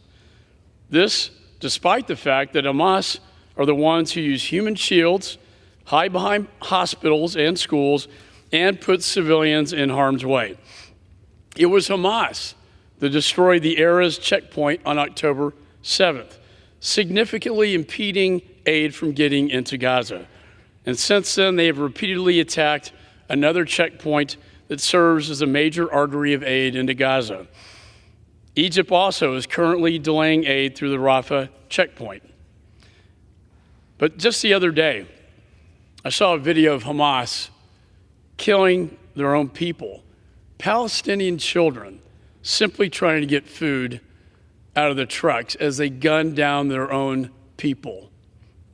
Until Israel finishes the last major operation to remove Hamas from power, to defeat the remaining battalions that are in Rafah, we will never have the peaceful resolution that everybody wants. For until Rafah is destroyed and Hamas is destroyed, we will not be able to get to the peace talks with the Saudis and Israel and the other Arab nations that everyone is so optimistic about. I can only think of one purpose to withhold these weapons. This administration is more concerned about a small vocal wing of activists than the ironclad commitment that they talked about to stand by Israel. Under this administration, I've noticed a disturbing trend, a trend where we turn our backs on our allies and fall short of the promises we make. That is why this legislation is so important. It will ensure the weapons are delivered to Israel, and it will reassure our allies that when America makes a commitment, we keep it. For think about this, Madam Speaker. What kind of a message is this sending both to our allies and friends and our adversaries and enemies? To our allies, it sends a message of we cannot be trusted. And to our adversaries, it sends a message that they no longer fear us. It does not send a message of deterrence. It sends a message of weakness that invites conflict, aggression, and now, yes, war. For imagine if Iran cut off its weapons to Hezbollah and cut off its weapons to the Houthi rebels. What would be said of Iran? What would be our impression? They believe they have achieved victory, Madam Speaker, without a shot fired, a victory handed to them by this administration, tying the hand of Israel, one hand behind its back, as it moves into the final stage of this war to complete its final mission. Prime Minister Netanyahu says, I will do this alone if I have to. He should not have to do this alone. We need to stand with our ally Israel, stand with her, and stand with her to defeat this terrorist organization, Hamas, and bring a final closure and a peaceful resolution to the Middle East. And with that, I reserve the balance of my time. The gentleman from Texas reserves. The gentleman from New York is recognized. Thank you, Madam Speaker. I yield myself as much time as I may consume. The gentleman is recognized. I strongly oppose H.R. 8369, which is a cynical political exercise by my GOP colleagues to attempt to sow division and use the United States-Israel relationship and American security assistance to advance their own political agenda. Despite what you have heard and will hear from the other side of the aisle today, there is no bigger champion for Israel's long-term security as a Jewish state than President Joe Biden. Like me, the president is committed to eliminating Hamas. And that is clear by what took place recently when he defended, along with other allies, Israel from an Iranian attack. He visited Israel during wartime. He has delivered unprecedented aid, and to suggest that he's abandoning or harming Israel is absurd. He has been with Israel as a senator, as a vice president, and as a president. And to insinuate that now all of a sudden he's not with Israel is not true at all. And I hear my Republican colleagues arguing that leveraging a 2,000-pound bomb should not have been done publicly. Well, that approach has not worked for months. The Biden administration publicly and privately urged Israel not to launch a major offense in Rafah without credible plans to avoid mass casualties and to try to evacuate Palestinians to a safe space. The United States has also repeatedly pressed Israel to cease using large warhead ordnance that results in excessive civilian casualties in densely populated civilian areas. So humanitarian pauses, our values, to try to save innocent lives, not saving Hamas, but trying to save innocent men, women, and children while we pursue Hamas. Not cutting off all weapons, cutting off these huge bombs that kills innocent individuals, but utilize munitions that is more appropriate for urban warfare to get Hamas. To date, Israel has presented no plan to mitigate civilian harm or commitment to not using the 2,000-pound bombs in Rafah. And to the contrary, what we heard was Prime Minister Netanyahu last week had repeatedly affirmed Israel's plans for an all-out assault on Rafah. That is when the Biden administration confirmed it would temporarily hold a small number of large warhead bombs so that they would not be used in Rafah. My Republican friends also seem to think that President Biden's actions are unprecedented. But there is a history of the United States withholding certain security assistance to Israel. Many of my GOP colleagues call themselves Reagan Republicans. So recall that President Reagan did the exact same thing based on concerns with Israel's military actions on two occasions in 1981 and 1982. These 2,000-pound bombs in question can create a crater up to 50 feet wide and 36 feet deep when dropped. And they have a lethal fragmentation to a radius the size of multiple football fields. Such bombs have no place in urban combat, not in Gaza, not in Rafah, one of the most densely populated areas on the planet. And the United States has a duty and obligation under law to make sure our weapons are not disproportionately killing civilians. And as far as this bill, H.R. 8369 prohibits the Biden administration from exercising its executive branch prerogative in holding or suspending U.S. armed transfers to Israel, including these large warhead munitions and any other defense article. It also forces the administration to deliver any such item to Israel within 15 days of enactment. If the administration is unable to comply, it freezes significant parts of the Defense Department, the State Department, and the National Security Council budgets. According to the Defense Department itself, and I quote, withholding these defense-wide operations and maintenance funds would jeopardize DOD's ability to fulfill its constitutional obligation to defend the United States of America, which could cause significant harm to the United States' national security. Further, these budgetary freezes would undermine U.S. defense leadership when we are simultaneously competing in the Indo-Pacific, supporting Ukraine in its fight against Russia's war of aggression, and working with our partners in sub-Saharan Africa on security challenges. Again, this is all tremendously dangerous for what? For our own national security.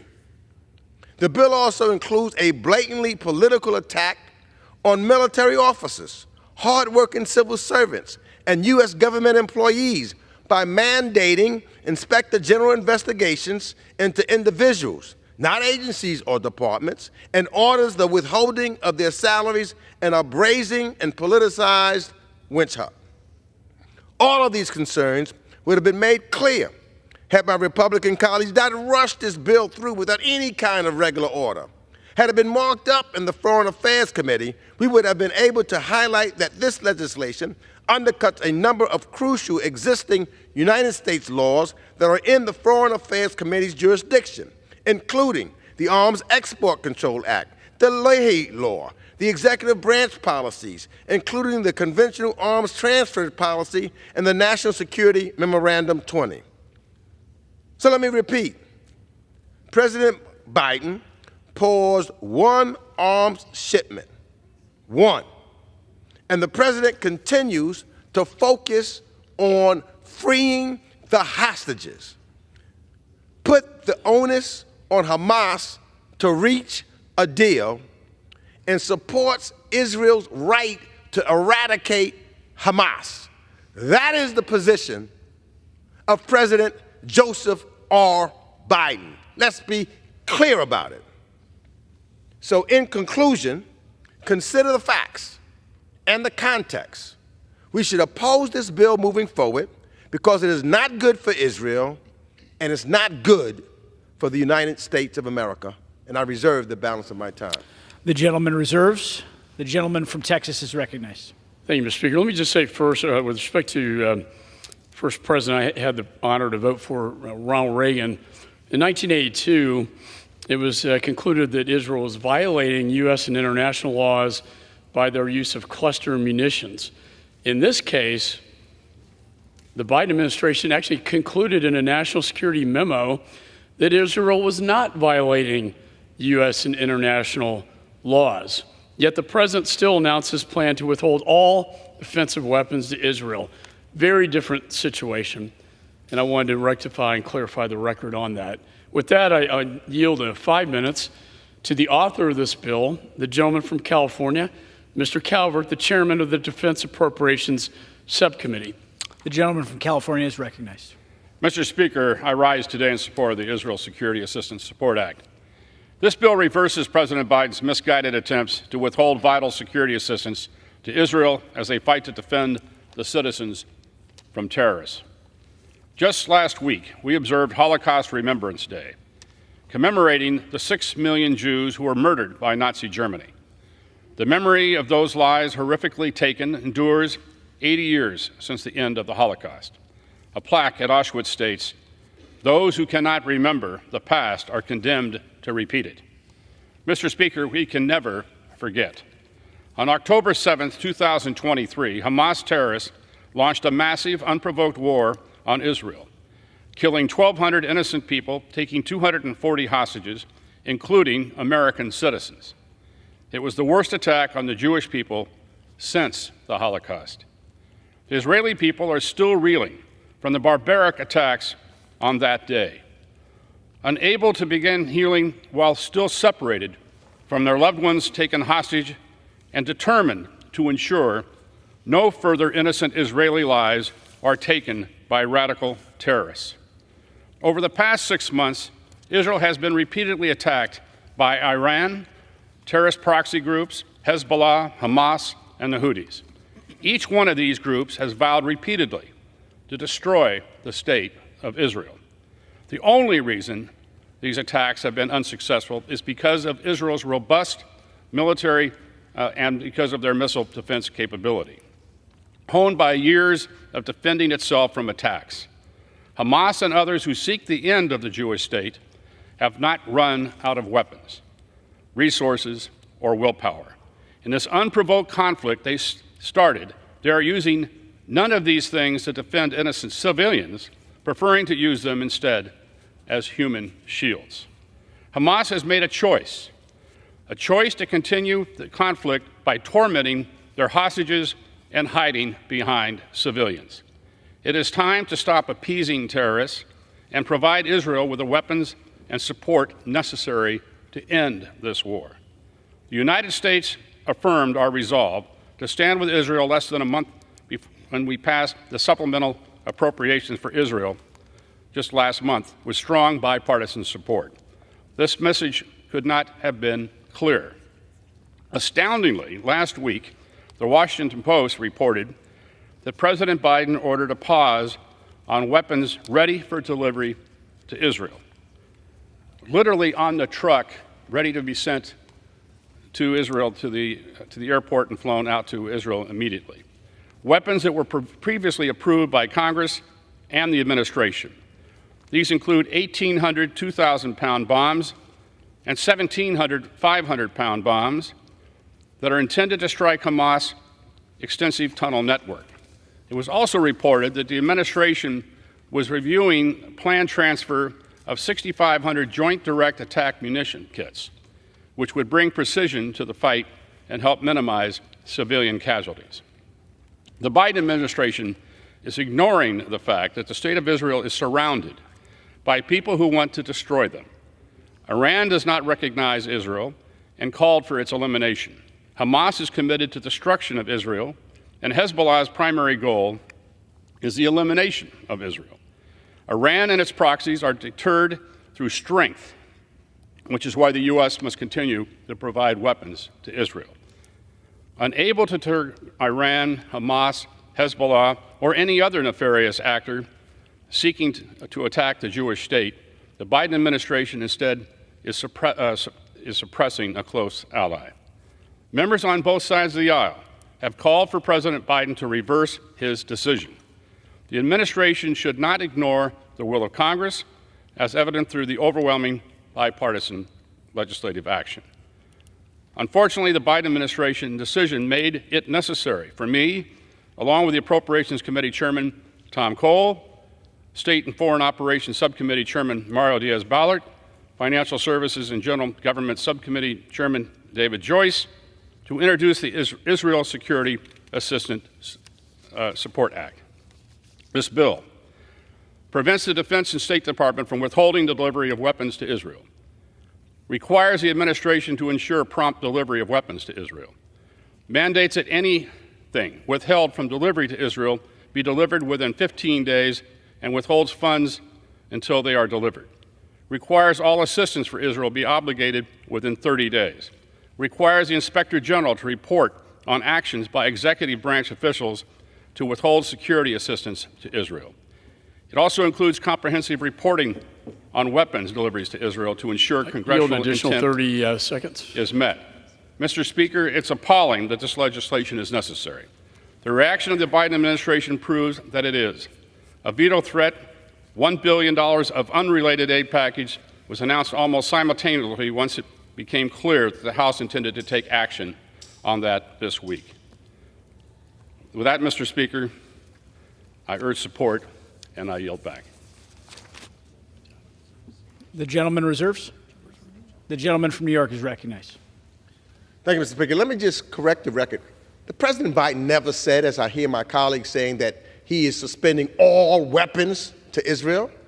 He said specifically the 2,000-pound bombs that causes death to innocent Palestinians. That is the only thing that was paused here, not all weapons. I now yield 2 minutes to the gentleman from California, Representative Brad Sherman. The gentleman is recognized. My pro-Israel efforts began long before my 28 years on the Foreign Affairs Committee, and I believe that my pro-Israel record is as long and as strong as any member of this House. I rise to oppose this pseudo-pro-Israel bill. It purports to deal with this issue of 2,000-pound bombs. As the ranking members pointed out, suspensions occurred also under Reagan and Ford. But more significantly, this is just a communicative act. It has no strategic significance. Israel already has such a large stockpile of 2,000 and similar weapons that the administration is going to be providing many thousands of JDAM kits to turn those dumb bombs into smart bombs. The chair is working with several of us on a much better response to this suspension, and I look forward to that working its way through the committee. No one should be tempted to vote for this bill. There'll be a better bill. This bill does nothing to help Israel strategically, but it attacks Israel at its two weakest points. The first is bipartisan support. Israel has one friend of the world. It cannot afford to have only one half of one friend. We saw that bipartisan support when 85% of Democrats and 85% of Republicans voted to provide Israel with $14 billion of extraordinary aid. But this resolution has poison pills, including condemning Biden by name, in a clear effort to get as little Democratic support as possible. Second, this bill attacks Israel's international image. Israel, in fact, meets American international standards for minimizing civilian casualties. But what this bill does is it exempts Israel from the Leahy and similar laws, in effect declaring from this Congress to the world that Israel can't meet the standard. Israel is doing at least as good a job as any military in the history of urban warfare. The report from the Biden administration wasn't as clear as it should be on that, but reached the right conclusion. Congress should not step forward and exempt Israel from a test that Israel clearly meets. That's poison on the international stage. Gentleman's time has expired. Gentleman reserves. The gentleman from Texas is recognized. Speaker, I yield 3 minutes, actually 4 minutes, to the gentleman from Florida, Mr. Diaz-Balart, an original co-sponsor of this bill and chairman of the Appropriations Subcommittee on State and Foreign Operations. The gentleman from Florida is recognized. Thank you, Mr. Speaker, and thanks to the chairman. I rise in strong support of the Israel Security Assistance Support Act. You know, the reason we're here is because the Biden administration, despite all the rhetoric, has broken its so-called ironclad commitment to Israel by halting shipments of weapons at a time when Israel needs them the most. Weapons not only that Israel has asked for, but that President Biden himself asked Congress to provide. So this administration's argument is that, well, the bill undermines the president's ability to, quote, execute an effective foreign policy. Does anyone really believe that this administration has an effective foreign policy? Do I need to remind folks of what former Secretary of Defense, Mr. Gates, said of Mr. Biden, that he's been wrong on nearly every major foreign policy, national security issue over the last 4 decades? You see, what the administration doesn't understand, Mr. Speaker, is what an effective foreign policy requires. It requires having the ability to distinguish allies from enemies, those fighting for their lives in self-defense versus terrorists seeking to kill, to harm, and to destroy them. Israel must do what is necessary to eradicate that depraved terrorist group, Hamas. Hamas, a proxy of terrorist state Iran, the same Iran which also, for the first time ever, under the weakness of this administration, directly attacked Israel. Israel needs these weapons to eradicate the terrorists who have vowed the destruction of Israel, and Israel needs it to protect itself and its people. Withholding vital resources jeopardizes not only Israel's ability to defend itself, but also our national security by harming and weakening our strongest ally. In the Biden administration's veto threat, Mr. Speaker, it says that the rationale was to prevent unintended consequences, with no other explanation, by the way. What about the likely consequences of failure to fully support Israel now, when they need it? Does the administration doubt that Hamas will seize any opening, any opportunity to further maim and torture and kill? Congress approved the supplemental in a bipartisan way, and we expect the administration to follow the law and to deliver. We cannot stand by while Biden administration tries to force Israel to fight for its very own existence with one hand tied behind its back.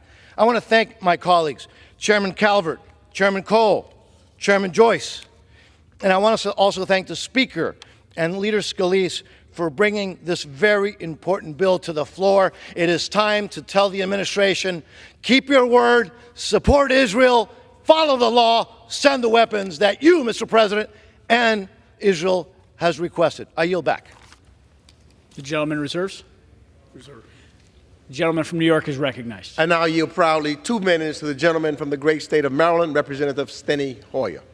The gentleman from Maryland is recognized. Mr. Speaker, I rise today in strong opposition to this political bill. This is not about policy, it's about politics. What a shame. This is not in Israel's best interest. It's not in this Congress's best interest. The gentleman who just spoke with passion and immediacy and urgency. Unfortunately, House Republican leadership has sought to turn it into a partisan issue on multiple occasions. This legislation is their latest attempt. They claim President Biden is delaying some portion of aid. Where was that outrage, I asked my colleagues? Where was the outrage when on November 2nd, you brought a bill to this floor with a poison pill that you knew would not pass and would not be signed by the President of the United States?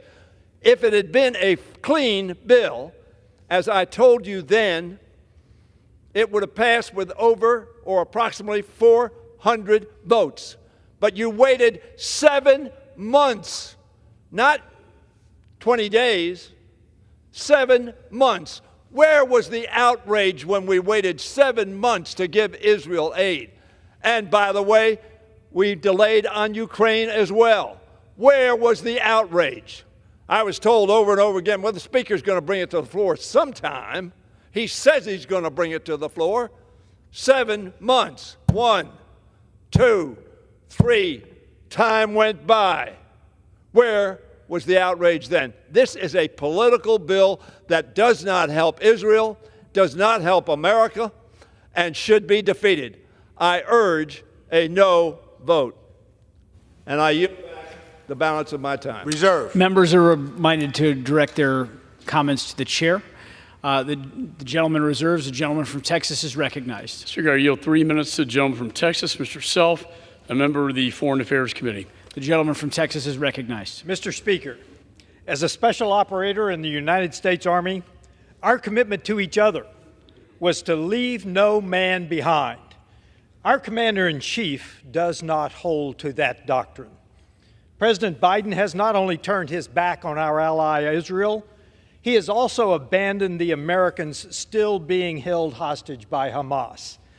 My fellow Americans, this used to mean something. U.S. citizens have been held by terrorists for over 220 days. Very reminiscent of the waning days of the Democrat Carter administration, when American hostages were left in Iran for 444 days. They were released just minutes after President Reagan took the oath of office. I pray the hostages in Gaza will not suffer at the hands of Hamas for another 224 days. We don't even hear the Biden administration mentioning American hostages.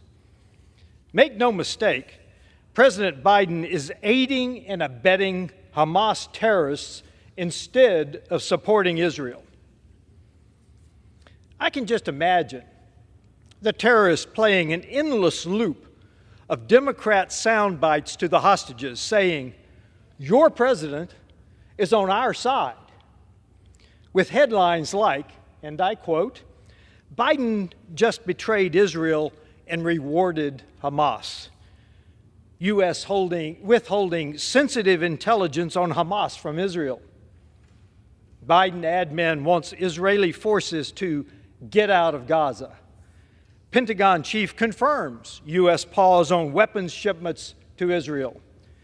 While our commander-in-chief signals weakness to the world and support to terrorists, I'm here to send a message to those being held hostage. You are not forgotten. Congress must fight to get you out in spite of obstacles put in place by Democrats and terrorists. We must support Israel's right to eradicate Hamas, and we must bring our hostages home immediately. I yield back. The gentleman reserves. Members are reminded to refrain from engaging in personalities towards the president. The gentleman from New York is recognized.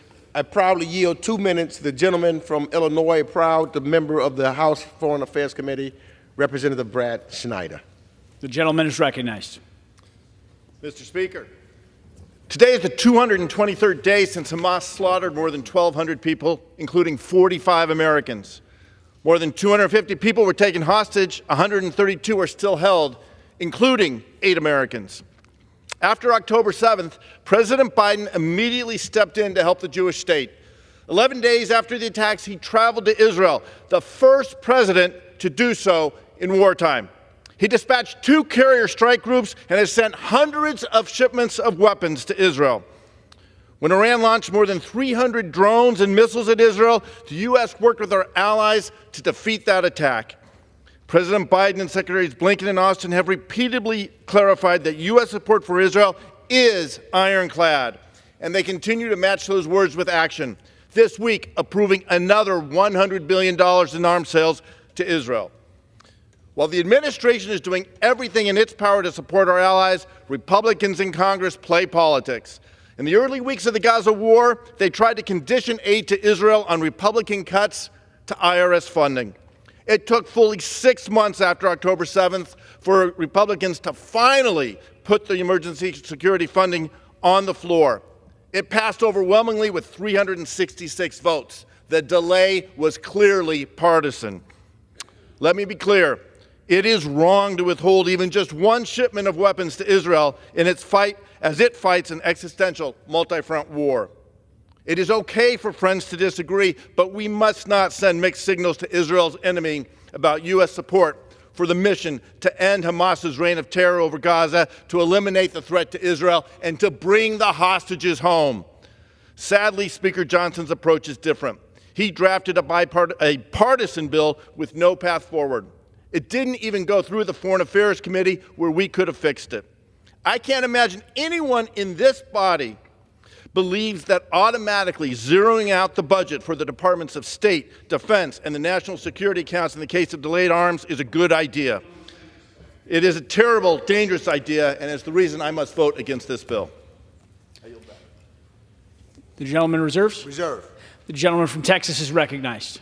I yield 1 minute to the gentleman from California, Mr. McClintock, Chairman of the Judiciary Subcommittee on Immigration, Integrity, Security, and Enforcement, and an original co-sponsor of this bill. The gentleman from California is recognized. Mr. Speaker, on December 8, 1941, Franklin Roosevelt stood in this very hall and asked for a declaration of war against the government that had attacked our fleet the day before at Pearl Harbor. And he solemnly pledged to win through to absolute victory.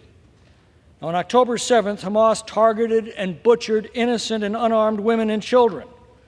Israel not only has a right to defeat Hamas, it has a moral duty to do so. The killing on both sides can only end with the unconditional surrender of Hamas. The sooner that day comes, the better for all humanity. Now, to hasten that day, the President requested and the Congress provided the precision bombs and other munitions that Israel needs to quickly bring this war to an end while minimizing civilian casualties. And now, that same president is withholding that aid while sending billions of dollars of supplies into Gaza before Hamas is surrendered. This act is treacherous and it must not stand. This measure says so. I yield back. The gentleman yields back. The gentleman from Texas reserves. The gentleman from New York is recognized. Yes, let me just say this real quickly, Mr. Speaker. You know, the gentleman, one of the speakers beforehand said, Democrats and terrorism are against Israel. That just shows how political this is. Democrats and Republicans have always been with Israel. And to try to distort it and say Democrats are against shows it's just partisan argument, not for the benefit of Israel, but trying to play politics with this issue. And with that, I yield 2 minutes to the gentleman from Texas, the ranking member of the Western Hemisphere Subcommittee, the Honorable Joaquin Castro. The gentleman from Texas is recognized for 2 minutes. Thank you, Mr. Speaker. I rise in opposition to H.R. 8369 because Joe Biden did the right thing. He made the right decision. The United States is a friend to the people of Israel. The United States is not a rubber stamp to an extremist prime minister who's not prioritized the release of hostages, who has allowed for indiscriminate killings in Gaza, and who has put his own political survival above all else. Chairman McCall said something I think that was very important. After October 7th, the world stood with Israel, expressed support for Israel. I believe all of us did, in a bipartisan way. And so what has happened since then? Prime Minister Netanyahu has ruined the world's support. He's done so by not focusing on the hostages, but by allowing his military to bomb hospitals, ambulance convoys, people's homes, to take out journalists, aid workers, including Americans. The moral compass does not bend in favor of one nation, regardless of what it does. And that's why the president has done what he has done. And the president's leverage matters. When President Biden has taken steps to exercise his leverage, we've seen immediate results. Last month, President Biden told Israel to open the Erez crossing in northern Gaza. And 3 days ago, dozens of WFP flour trucks entered through the western Erez crossing, bringing desperately needed food to starving families. After the president paused a 2,000 bomb shipment, less than 1% of total weapons shipments to Israel, the Israeli defense minister raised concerns for the first time that Netanyahu has no plan to rescue the hostages or establish a functioning Palestinian government in Gaza. So this, in many ways, is our last chance. We must do the right thing ourselves. The gentleman's time has expired. The gentleman from New York reserves, and the gentleman from Texas is recognized. Mr. Speaker, I yield 2 minutes to the gentleman from Georgia, Mr. Clyde, a member of the Committee on Appropriations. The gentleman from Georgia is recognized for 2 minutes. Thank you, Mr. Speaker. I rise today in strong support of H.R. 8369, the Israel Security Assistance Support Act. This critical bill ensures defense articles and services are delivered quickly to our steadfast ally Israel as they face unprecedented threats from Hamas, Hezbollah, the Houthis, and Iran. On October the 7th, Iran-backed Hamas terrorists brutally attacked Israel, murdering, raping, and torturing more than 1,200 innocent civilians and abducting over 240 others to Gaza as hostages, including American citizens. In the following months since this unprovoked terrorist attack, Israel has continued to be under constant assault by Iran and its proxies.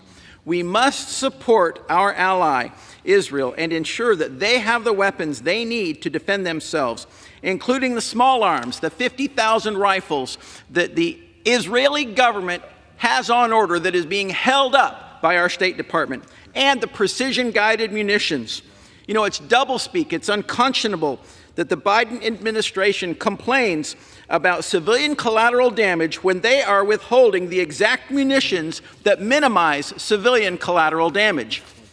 H.R. 8369 would ensure that all previously approved arms transfers to Israel can move forward without interruption, as well as prohibit funds from being used to stop or cancel the shipment of defense items to Israel. In addition, it would require the timely shipment of any items that have been stopped or delayed by President Biden and the Biden administration to be sent within 15 days after enactment. I urge my colleagues to join me in passing this critical legislation. Thank you, and I yield back. Gentleman yields back. Gentleman from Texas reserves. Gentleman from New York, you're recognized. Yes, now I'm proudly to yield 2 minutes to the gentlewoman from Florida, Representative Debbie Wasserman Schultz. The gentlelady from Florida is recognized for 2 minutes. Thank you, Mr. Chairman. I rise in strong opposition to this bill, which, despite what the authors claim, threatens to defund our national security and torch the indispensable U.S.-Israel relationship. And it's all being done to score cheap political points. By now, we're accustomed to Republicans bringing up nonsensical messaging bills to distract from the fact that they blocked vital aid to Israel for 6 months. Last week, I spoke out against the delayed weapons shipment and urged the U.S. and Israel to resolve disagreements privately to maintain a united front against Hamas. The White House and Israel are now clear that those weapons are not needed for the Rafah operation. And just this week, the Biden administration finalized more than $1 billion in assistance to Israel. So instead of coming together to show bipartisan support for Israel's defense, Republicans returned to their political playbook, cynically exploiting Israel as a political wedge issue. But this isn't another non-binding resolution. This dangerous, cynical bill is not pro-America or pro-Israel. The bill before us threatens to block funds to our military, the same armed forces which defended Israel against an Iranian missile onslaught. This bill also imperils our diplomats who work nonstop to get hostages released. Undercutting American security undercuts Israel's security. A plan to defund U.S. national security agencies that send assistance, share intelligence, and help defeat Hamas is exactly how you cut off your nose to spite your face. October 7th made clear that Israel's needs can evolve overnight. I won't abide by Republicans holding our national security hostage so they can micromanage our commander-in-chief and feign how pro-Israel and pro-military they are. If you don't like the president holding up one limited shipment for a week, and I don't, you should be livid about Speaker Johnson holding up all military aid for 6 months. I won't allow short-sighted partisan stunts to masquerade as bipartisan support for Israel. Stop the games. Israel needs real, consistent support, not Republican users who have repeatedly made it clear that Israel cannot count on them. I yield back the balance of my time. The gentlelady yields back. The gentleman from New York reserves. The gentleman from Texas is recognized. Speaker, I yield 1 minute to the gentleman from California, Mr. Kiley. The gentleman from California is recognized for 1 minute. Mr. Speaker, I stand in strong support of the Israel Security Assistance Support Act. President Biden's threat to withhold aid from Israel is reckless, unjustifiable, and indecent, and flies in the face of the bipartisan support that this House recently showed for continuing support of Israel. The American public understands the importance of the American-Israel relationship, how it is in the national security interest of both countries. The American public understands that Israel is our long-standing ally, a democracy in a region that has very few of them, whereas Hamas is a terrorist organization that has committed historic atrocities and would not hesitate to do so again. The president is catering to the most radical elements of his party, the sort of elements that have unleashed chaos on college campuses across this country. And it is vitally important that reasonable people on both sides of the aisle come together to reassert our support for Israel as it struggles against this terrorist organization. Thank you, and I yield back. Gentleman yields back. Gentleman from Texas reserves. And the gentleman from New York, you're recognized. Mr. Speaker, I yield 1.5 minutes to the gentleman from New York, Representative Dan Goldman. The gentleman is recognized for 1.5 minutes. Thank you very much, Mr. Speaker. I rise today as a proud American Jew who steadfastly supports Israel's right to exist as a democratic Jewish state and its right to defend itself after Hamas's barbaric and unprovoked attack on October 7th. The United States must continue to support Israel to defeat Hamas, release the hostages, including Americans stuck in Gaza, and provide all funding, weapons, and intelligence necessary in order to do that.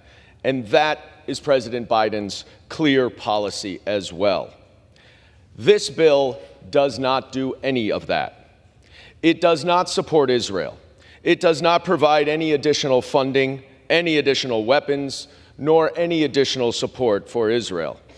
And even though Republicans delayed for 6 months, I was pleased when this body finally, bipartisanly, voted to support Israel with the supplemental aid package several weeks ago. But this bill is designed to undermine that bipartisan support, which Israel desperately needs. And as a Jew, I am frankly sick and tired of the Republican Party using Israel as a political weapon to divide us, which aids Hamas, Iran, and Israel's enemies. So to my Republican colleagues, I have one simple request. If you truly care about Israel, please stop using it as a divisive political pawn. Just stop. I yield back. The gentleman yields back. The gentleman from New York reserves. And the gentleman from Texas, you're recognized. Speaker, I yield 1 minute to the gentleman from the great state of Texas, Mr. Pfluger, a member of the Energy and Commerce Committee and an original co-sponsor of this bill. The gentleman from the great state of Texas is recognized for 1 minute. Thank you, Mr. Speaker. Last month, Congress passed the Israel Security Supplemental with overwhelmingly bipartisan support, but now the president is holding security assistance to our ally Israel hostage. Let's not forget that Hamas is responsible for this massacre on October 7th, with over 1,400 people being murdered in the horrific actions that they have taken place. But President Biden's decision to withhold weapons from Israel is a disgrace that will harm Israel's capacity to defend itself. It is yet another foreign policy failure that will prolong the conflict and make things worse in the Middle East. House Republicans are leading and demonstrating steadfast commitment to Israel, our most important and longest-standing ally in the Middle East, but the Biden administration is choosing to betray the will of Congress. The president doesn't get to pick and choose when he follows the law and when he does not. Congress must act quickly to reverse this decision and stand with Israel. Support for Israel's defense against the threats from Iran and its proxies, including Hezbollah, Hamas, and the Houthis, is not a political decision. It's the right decision. The United States stands with Israel, and I urge support of this. Yield back. The gentleman yields back. The gentleman from Texas reserves. The gentleman from New York is recognized. I now yield 1 minute to the gentleman from Texas, Representative Lloyd Doggett. The gentleman from the great state of Texas is recognized for 1 minute. Horrified by seeing a baby's arm blown off, the president successfully demanded an Israeli prime minister halt the bombing. President Ronald Reagan also halted deliveries of weapons. But today's Republicans don't want America to lead. They would defer the decisions about the best course for America to Netanyahu and Ben-Gvir. They would place us on a disastrous path of isolation and greater Mideast instability. They attack President Biden now for halting delivery of 2,000-pound dumb bombs that are used in ways he rightly described as indiscriminate bombing that pulverizes large areas and kills and mutilates thousands of innocent women and children. Leveling Gaza, starving and killing a multitude offers Israel no genuine victory over Hamas, no end to the cycle of violence. Hamas can never be a genuine partner for peace, but Netanyahu, so willing to sacrifice the hostages and protect himself, Hamas can never be a genuine partner for peace, but Netanyahu, so willing to sacrifice the hostages and protect himself, is also obstructing peace. Limiting the flow of bombs is a constructive step forward toward assuring long-term security for the families of America, Israel, and Palestine. I yield back. The gentleman yields back. The gentleman from New York reserves. The gentleman from Texas recognized. Speaker, I continue to reserve my The gentleman time. continues to reserve. The gentleman from New York, you're recognized. I reserve. The gentleman from New York reserves. The gentleman from Texas, you are recognized. I may have one more speaker, sir, but I do not. So, okay, I'm prepared to close, and I reserve until the ranking member is closed. The gentleman from Prepared to Texas close. reserves. The gentleman from New How York. much time is left?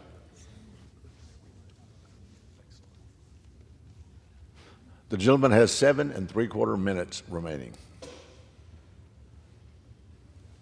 I'm prepared to close. The gentleman's recognized. Thank you, Mr. Speaker.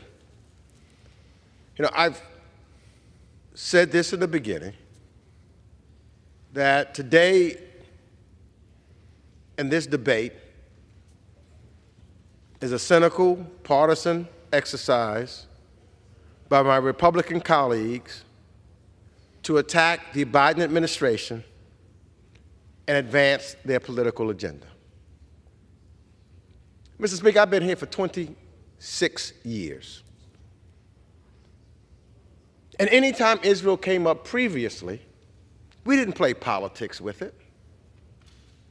We tried to sit down and work it out and come out unified, Democrats and Republicans, especially in any foreign policies. One of the things that we've done, especially on this committee, is try to work together so that the other countries of the world did not see a divided America, a unified America with our allies.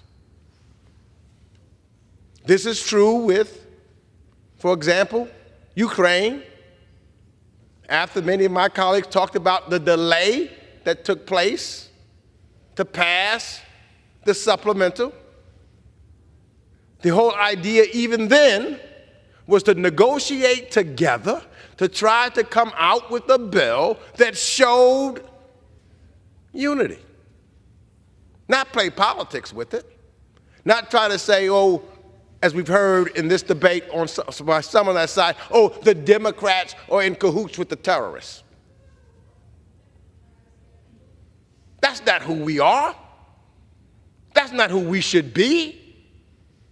We should be the United States Congress talking and working, and we're not going to always agree on everything, but to have dialogue and conversation on an issue in a manner that is so serious as this, as we did, as Mr. McCall said, correct, on October the 8th, we wanted to make sure that we put a resolution on this floor that over 400 members of the House of Representatives, Democrats and Republicans, could support. We didn't start out agreeing on everything in that resolution. We sat down and we worked and we debated and we went back and forth, and then we came up with a resolution that we could proudly put on the floor to say that the United States Congress is together, that we're not divided. That's not this bill. We didn't do that on this bill. We didn't even try. Why? Politics. Politics. In such a crucial time as this, with all that's going on, we were together and made sure that we were working together. We were talking to our Arab colleagues about normalization with Israel. Why? Because that makes for a better Middle East. It's good for Israel, it's good for our allies in the region, and it's good for the United States of America. That's not what this bill is all about. This bill is not good for Israel. It's not good for our allies in the region. Chairman McCall is correct when he said that we want to make sure that Saudi Arabia plays and has normalization with Israel, as well as others in the Gulf area. Speak to them and ask them if this will make the area better. This bill. Speak to them and include them in that dialogue. Because if we want a better Middle East, if we want peace for Israel, the Jewish state to move forward, where they don't have to worry about a threat, we need to work together, not alone. That's the dialogue and conversation we should be having. That's who we should be as leaders. That's who we should be as the indispensable nation. That's what our values. We should value every human life. We should be concerned when we see people starving, innocent individuals. That shows who we are. That's leadership. That brings people together. That's good for Israel. That's good for the United States of America. Not this. Not this. People are looking all over the world. Who are we? Are we just going to continue to divide? Are we going to be a nation divided? We can't sit down and talk and work things out? I know we can. Mr. McCall and I do it all the time. We just happen to mark up right now 14 bills in the House Foreign Affairs Committee. Didn't start out agreeing, but we worked it out. 14 bills today. All of them bipartisan. That's who we are. That's who we should be. You heard Mr. Sherman say he's working now on another bill that we can work with together. That's who we are. That's who we should be. Let's make a difference. Let's not play politics on the House floor. Let's make a difference. We can do this. We're better than this. We're better than this. I saw today on our committee, and I'm proud of this committee, Democrats and Republicans, differences that we're talking back and forth, trying to figure out how we can change this and move that so that we can pass a bill on this floor, in the committee. Truthfully, and I was listening as we were doing certain things, it made me proud to see how we were working together. So I say to my colleagues on the other side, let's not do this. We're better than this. Especially on issues, I mean, we're going to have our political, domestic issues, but not on foreign affairs. Let's not play politics here. There's too much at stake. Just too much at stake. For us, for others. They expect more from us. Let's give them more. Let's show them we can work together. Let's show them why we're the greatest country this planet has ever seen. Because we are the United States of America. And I yield back the balance of my time. The gentleman from New York yields back. The gentleman from Texas recognized. Thank you, Mr. Speaker. First, let me just say in response that I also appreciate our friendship, our partnership, Mr. Meeks and myself, and we're very proud of our committee and our committee's record of working in a very bipartisan manner. Mr. Speaker, following the Holocaust, the world said never again. Following the massacre on October 7th, this body, through our bipartisan resolution, said never again. And when we said that, I thought we meant that. When President Biden said to Israel after the attacks, quote, "As long as the United States stands, we will not let you ever be alone," I thought he meant that.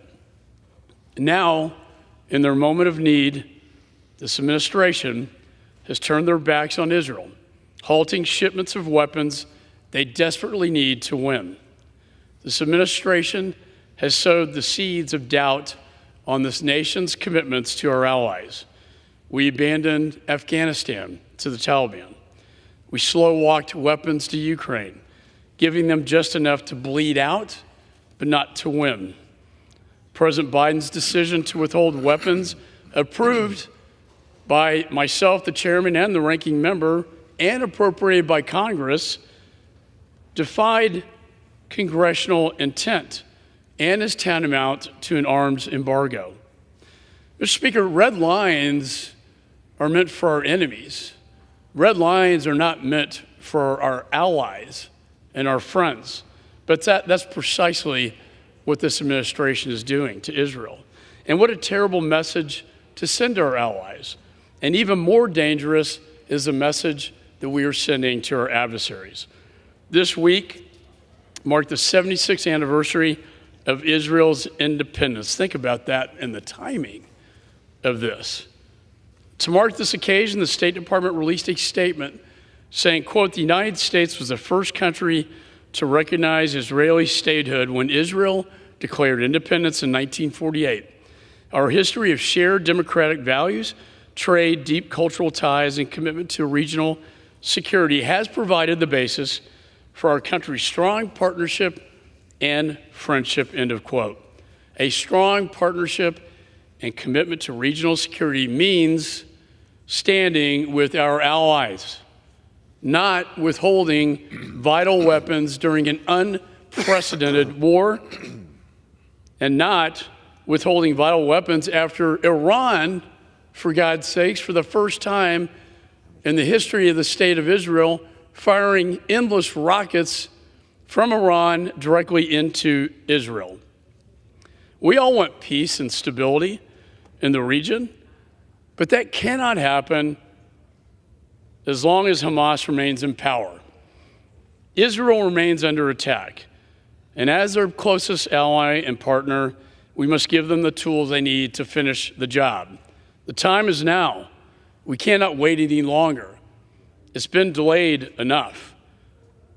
And only until that final military objective is completed can we begin in the other phase of this that Mr. Meeks and I have been looking forward to, and that is working with the Saudis and the Israelis on a security agreement, along with the other Arab nations, to finally just maybe bring peace and prosperity to a part of the world that has been in war for so many years, way too long.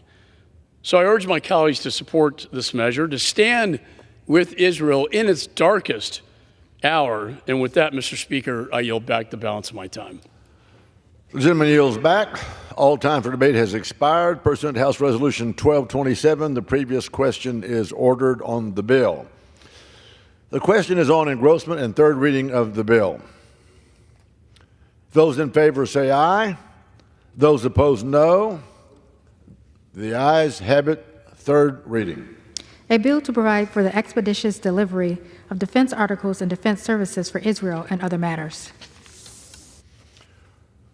For what purpose does the gentleman from New York seek recognition? Mr. Speaker, I have a motion to recommit at the desk. The clerk will report the motion.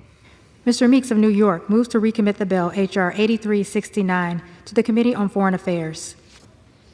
Pursuant to Clause 2B of Rule 19, the previous question is ordered on the motion to recommit.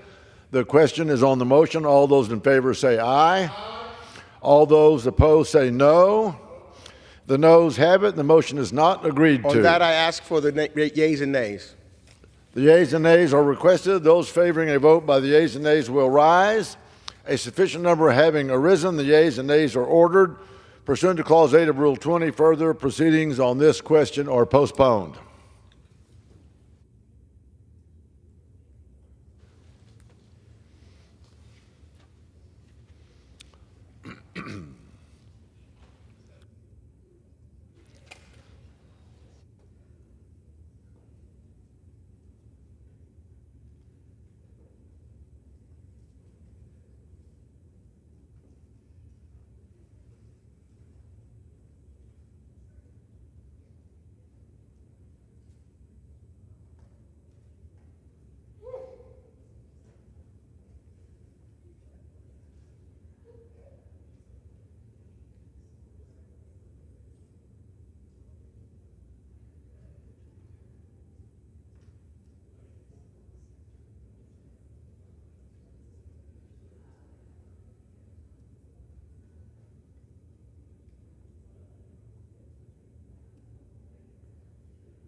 For what purpose does the gentleman from Alabama, Mr. Moore, seek recognition? Mr. Speaker, pursuant of House Resolution 1227, I call up H.R. 354 and ask that its immediate consideration in the House. The clerk will report the title of the bill.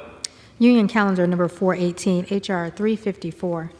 A bill to amend Title 18 United States Code to improve the Law Enforcement Officer Safety Act and provisions relating to the carrying of concealed weapons by law enforcement officers and for other purposes. Pursuant to House Resolution 1227, in lieu of the amendment in the nature of a substitute recommended by the Committee on the Judiciary, printed in the bill, an amendment in the nature of a substitute consisting of the text of Rules Committee Print 118-34 is adopted, and the bill as amended is considered read. The bill as amended shall be debatable for 1 hour, equally divided and controlled by the chair and ranking minority member of the Committee on the Judiciary or their respective designees. The gentleman from Alabama, Mr. Moore, and the gentleman from New York, Mr. Nadler, each will control 30 minutes. The chair recognizes the gentleman from Alabama, Mr. Moore. Mr. Speaker, I ask unanimous consent that all members have 5 legislative days in which to revise and extend their remarks and insert extraneous material on H.R. 354. Without objection. I yield myself as much time as I may consume.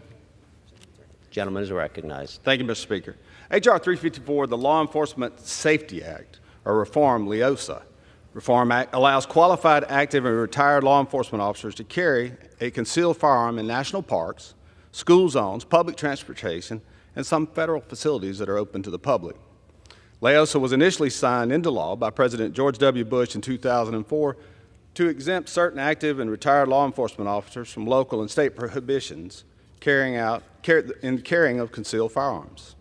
In order to qualify under LEOSA, active enforcement officers must meet several important requirements. For example, they must be authorized to carry a firearm by their agency. They cannot be subject to disciplinary actions by the agency that could result in the loss of their police power.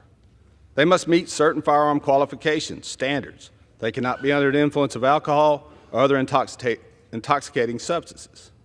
They must not be prohibited by federal law from receiving a firearm.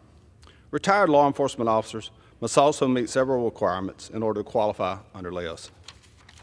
For example, they must have separated from service in good standing and served as a law enforcement officer for an aggregate of 10 years or more. They also are required to meet certain firearm training standards and must not be prohibited by federal law from receiving a firearm. The LEOSA Reform Act will allow these officers to carry a concealed firearm in the same manner many citizens carry a firearm in their state. For example, the LEOSA Reform Act will allow law enforcement officers qualified under LEOSA to carry concealed firearms in national parks, federal facilities that are open to the public, on public transportation, and in school zones and in other areas.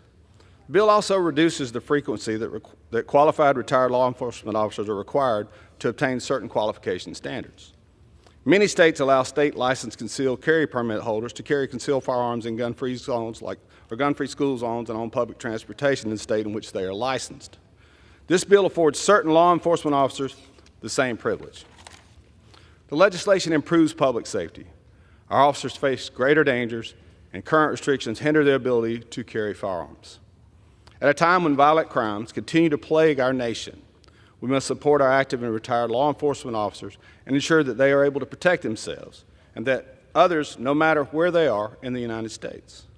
This legislation is supported by the Fraternal Order of Police, the Federal Law Enforcement Officers Association, the National Association of Police Organizations, the Major City Chiefs Association, the Major County Sheriffs of America, National Organizations of Black Law Enforcement Executives, and many others. I urge my colleagues to support this bill, and I reserve. The gentleman reserves. The gentleman from New York is recognized.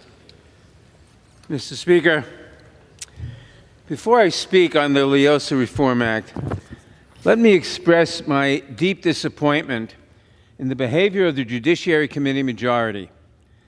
The Judiciary Committee is now considering a resolution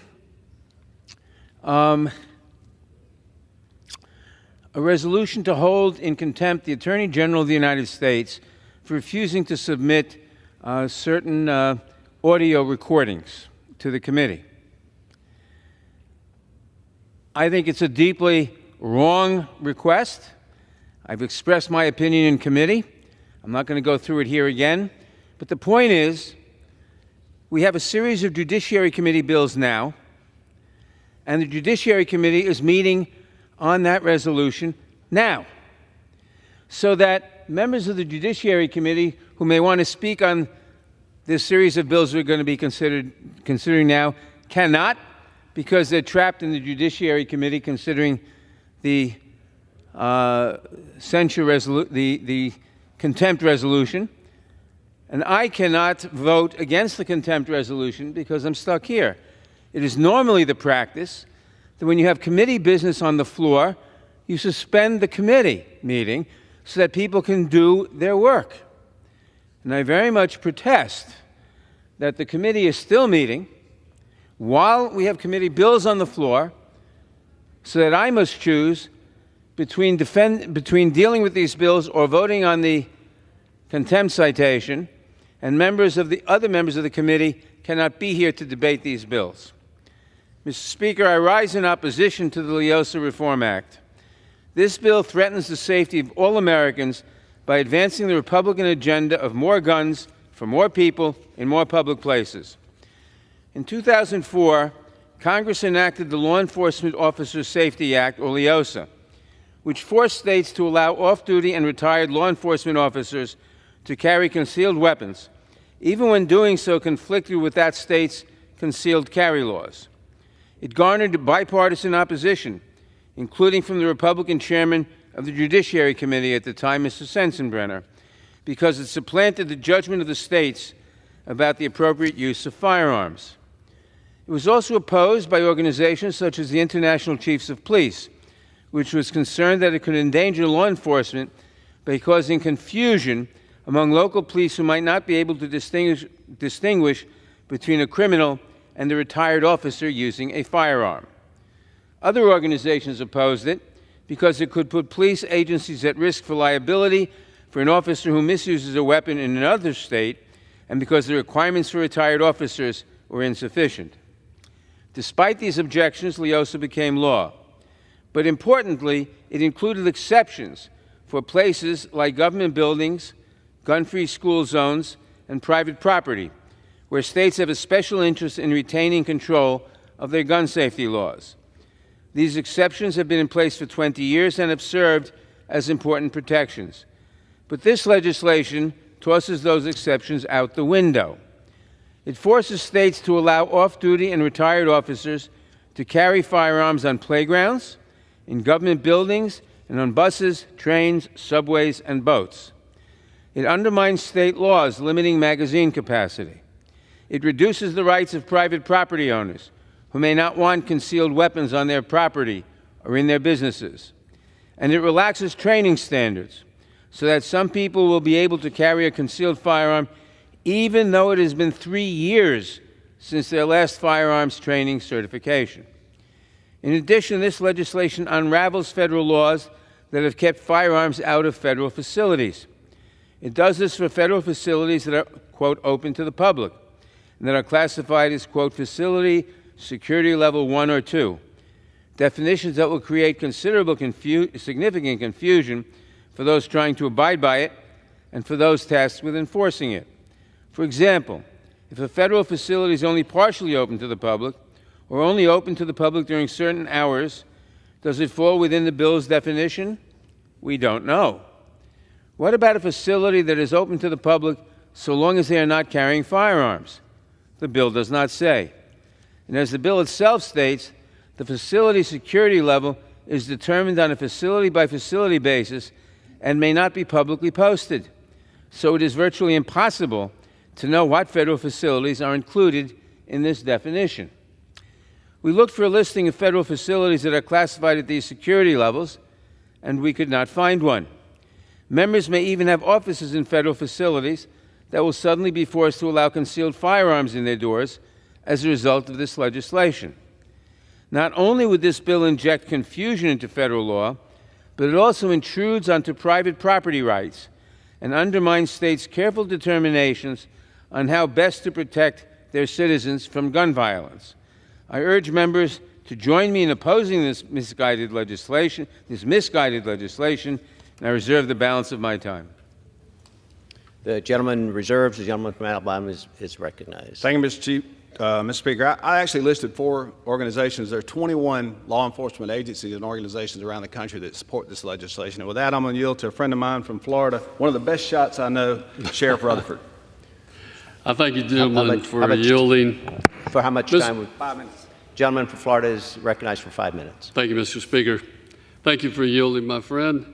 Mr. Speaker, I rise today in support of the Law Enforcement Officers Safety Act. This LEOSA reform bill will expand the ability of qualified officers, whether active, retired, or no longer in law enforcement, to carry concealed firearms in any state or territory, regardless of state or local laws. If we trust our law enforcement officers to carry guns while they're wearing a badge, why wouldn't we trust them to carry one on state and federal property in their retirement? There is no one better trained and equipped to safely use and carry these firearms. In fact, we encourage our officers at the state and local level to carry their firearms when they're off duty, because they are never off duty. They are always required to respond if an incident occurs in their presence. And so officers carry off duty anyway. But what this does is expand that protective, that force multiplier concept to the entire country. I don't see what's wrong with that. In fact, I think it makes good sense that we would want good men and women who are qualified to carry firearms to protect those who do not. This bill also gives retired officers more flexibility in the timing of their firearms recertification, reducing unnecessary burdens while ensuring that they are still properly trained in firearm proficiency. They must remain proficient.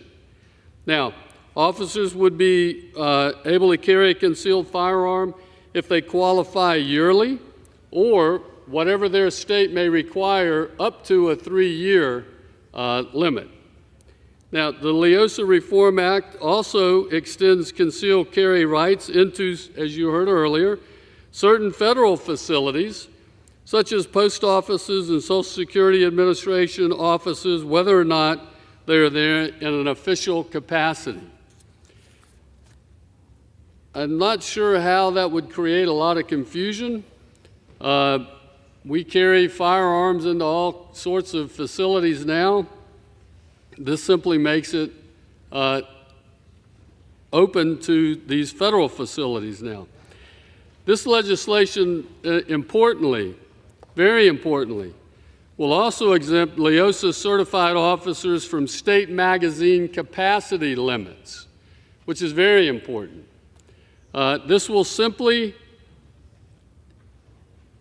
concede that carry for officers as they travel across cities and states, ensuring that various locations, their local laws, don't interfere with operational readiness of these officers. Mr. Speaker, I have to tell you, as a former sheriff, I've seen how law-abiding citizens have used legally owned and carried firearms to protect their lives, their families' lives, the lives of others that they don't even know, in many situations in my own hometown of Jacksonville. These officers have dedicated their lives to protecting the public, and we must leverage every bit of training and skills to keep our communities safe, even when they're out of uniform. I urge my colleagues to vote yes on this important bill to keep our police officers ready to protect our communities wherever they may find themselves. This will be a tremendous force multiplier for all of our state and local law enforcement agencies. And with that, Mr. Speaker, I yield back. I reserve. I reserve. The gentleman from Alabama is recognized.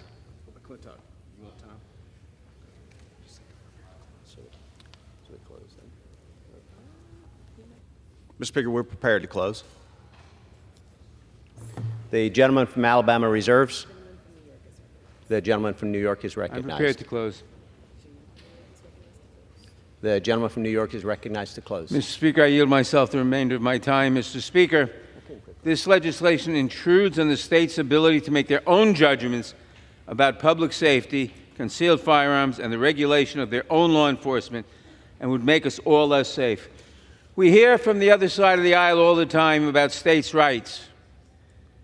But then we get legislation like this that overrules the states, that say we know best about issues of public safety. I urge members to oppose the bill, and I yield back the balance of my time. The gentleman yields back. The gentleman from Alabama is recognized. Mr. Speaker, our colleagues across the aisle very often, they told us that we didn't need firearms to protect ourselves, that they would send the police, and then last year and the year before they were calling to defund the police. The very constituents that they said, don't worry, you can call the police, they want to defund. Now they want to disarm retired law enforcement officers who could be Johnny on the spot in many cases to save civilian lives. So I would encourage my colleagues to support this legislation, and with that, I'll yield back.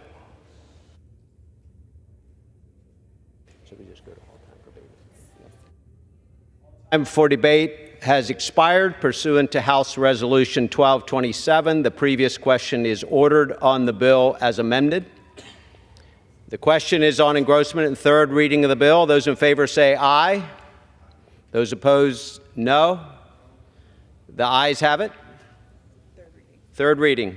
A bill to amend Title 18 United States Code to improve the Law Enforcement Officer Safety Act and provisions relating to the carrying of concealed weapons by law enforcement officers and for other purposes. The question is on passage of the bill. Those in favor say aye. Those opposed say no. The ayes have it. The bill is passed. Mr. Speaker, for what purposes? The yeas and nays, please. The ayes and yeas and nays are requested. Those favoring a vote by the yeas and nays will rise. A sufficient number having risen, the yeas and nays are ordered. Pursuant to Clause 8 of Rule 20, further proceedings on this question are postponed.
Purposes, the gentleman from California seek recognition.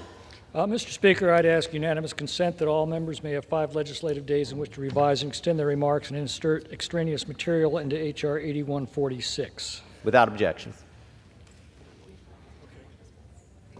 Pursuant to House Resolution 1227 and Rule 18, the Chair declares the House and the Committee of the Whole House on the State of the Union for the consideration of H.R. 8146.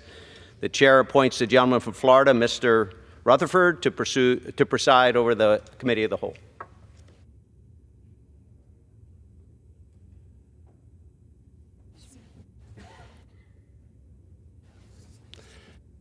In the Committee of the Whole on the State of the Union for the consideration of H.R. 8146, which the clerk will report by title.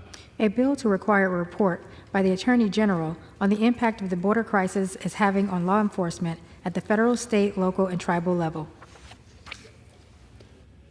Pursuant to the rule, the bill is considered read the first time. General debate shall be confined to the bill and shall not exceed 1 hour, equally divided and controlled by the chair and ranking minority member of the Committee on the Judiciary or their respective designees. The gentleman from California, Mr. McClintock, and the gentleman from New York, Mr. Nadler, each will control 30 minutes.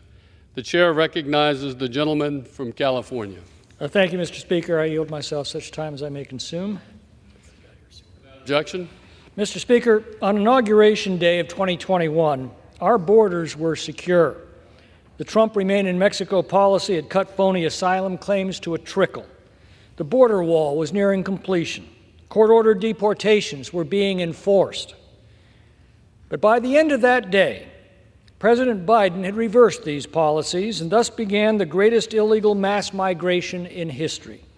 Since that day, he's allowed 6.9 million illegal migrants to enter our country and demand free food, free clothing, free legal assistance, free education, free shelter, free lodging, free phones, and free cash, except, of course, it's not the least bit free. It all comes out of the earnings of American families and out of the services that we set aside for Americans in need. Unlike legal immigrants who obey our laws and do everything our country asks of them, the first act of these 6.9 million aliens who have illegally entered our country is to commit a federal crime. I have watched them personally taunt our Border Patrol at the border as they do so. Woke cities and states have passed sanctuary laws that forbid our law enforcement officials to turn over illegal aliens who have committed other crimes to ICE for deportation as the law requires. This administration has made these policies national by refusing to enforce over 1 million court-ordered deportations. It shouldn't surprise us that many who are willing to violate our immigration laws are also willing to violate the rest of our laws as well.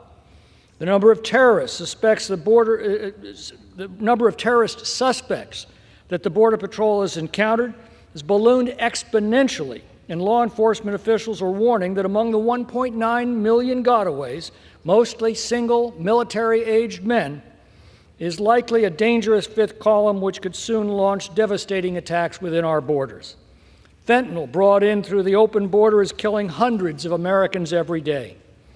The Democrats' sanctuary policies hamstring attempts to deport criminal illegal aliens. And worst of all, the admission of untold thousands of the most vicious gang members on the planet is now producing a terrible butcher's bill of murders and assaults on Americans. When the Federation for American Immigration Reform looked at the request by states to be reimbursed for the cost of incarcerating aliens, they found that immigrants are 231% more likely to be jailed for crimes in California, 440% more likely in New Jersey, and 60% more likely in Texas, just to name a few. 231% more likely to be jailed in California, according to their own SCAPE numbers. But you won't find that anywhere else because it's illegal in California to otherwise report the immigration status of criminals and criminal suspects. So by their criteria, not a single crime is committed by illegals in California, yet their jails are overflowing with them. Now, as of last December, there were at least 617,000 aliens on Immigration and Customs Enforcement's non-detained docket who have criminal convictions or pending criminal charges. Yet these dangerous offenders are out on American streets, free to reoffend. This past year, Mr. Biden removed 60% fewer criminal illegal aliens than Trump did in 2019, despite an exponential increase of illegal aliens entering our country. And we are seeing the results every day in murders and assaults on America's streets and in empty chairs at Americans' family dinner tables. Earlier this year, New York City Police Commissioner Edward Cabin declared, quote, "A wave of migrant crime has washed over our city," unquote.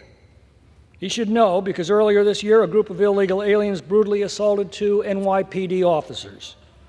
New York Mayor Eric Adams described the assault as, quote, "an attack on the foundation of our symbol of safety," unquote. He then called on the City Council to consider if there should be more collaboration with federal immigration officials. Well, I suppose better late than never. Now, the bill before us today, H.R. 8146, The Police Our Borders Act requires the Attorney General to submit a report to Congress on the impact of the Biden border policies on law enforcement officers. This report will document officer safety concerns that are linked to increased cross-border movement, such as fentanyl exposure and assaults on law enforcement officers. The report will also examine the overall burden of this unfolding tragedy on law enforcement capabilities and officer morale. Our men and women in blue continue to protect our communities, even when our communities don't fully support them. Well, we owe them better as a nation. And with this measure, we declare our determination to recognize and document the threats they face so that we can enact measures to make it harder for a president to ever again unleash these threats upon the American people. I'd urge my colleagues to support the bill and reserve the balance of my time. The gentleman from California reserves. The gentleman from New York is recognized. Mr. Chairman, I yield myself such time as I may consume. The gentleman is recognized. Mr. Chairman, this year our Republican majority has wasted time passing 3 different but equally meaningless resolutions related to the Biden administration's immigration policies. This week, we debated a 4th. We now move on to yet another meaningless and poorly written piece of immigration legislation. Just like the 4 resolutions, this bill is full of empty rhetoric that will do nothing to solve the situation at the border. Not a single dollar will go to help our law enforcement agents at the border as a result of this bill. Not a single person will be denied entry to this country as a result of this bill. And not a single community will be made safer as a result of this bill. It is just another stale attempt to demonize and fearmonger about immigrants wrapped in fresh packaging. The bill itself is an oddly written and thrown together reporting bill that claims to require the Attorney General to produce a report on the impact of the, quote, Biden border crisis, close quote, on federal, state, and tribal law enforcement. When it comes to reporting bills, I'm usually supportive. It is essential for us to conduct oversight of the executive branch, and reports are an important way to do that. Unfortunately, this bill is such a sham and is riddled with so much misinformation and blatantly partisan political rhetoric masquerading as fact that I cannot support it. Here is just one example of how poorly written the bill is. It requires the Attorney General to report on the impact of the so-called Biden border crisis without defining that term. Without a definition, the term is meaningless, and the Attorney General would have no guidance on what data the report should actually contain. The obvious cheap political rhetoric exposes this legislation as an unserious messaging bill. But beyond that, in a world where my Republican colleagues consistently say that they do not trust the Attorney General to carry out their intent, the lack of definitions makes little sense. The bill also attempts incorrectly to paint undocumented migrants as being the primary source of fentanyl brought into the country, when we know that this is not true. The vast majority of fentanyl is seized at ports of entry, trafficked by U.S. citizens. Over 86% of those convicted for fentanyl-related drug trafficking convictions are U.S. citizens.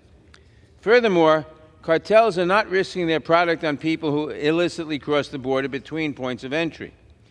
In fiscal year 2023, CBP seized approximately 27,000 pounds of fentanyl. Less than 10% of those drugs were seized by the Border Patrol. The vast majority, or roughly 90% of fentanyl, was seized by the Office of Field Operations, which mans the ports of entry.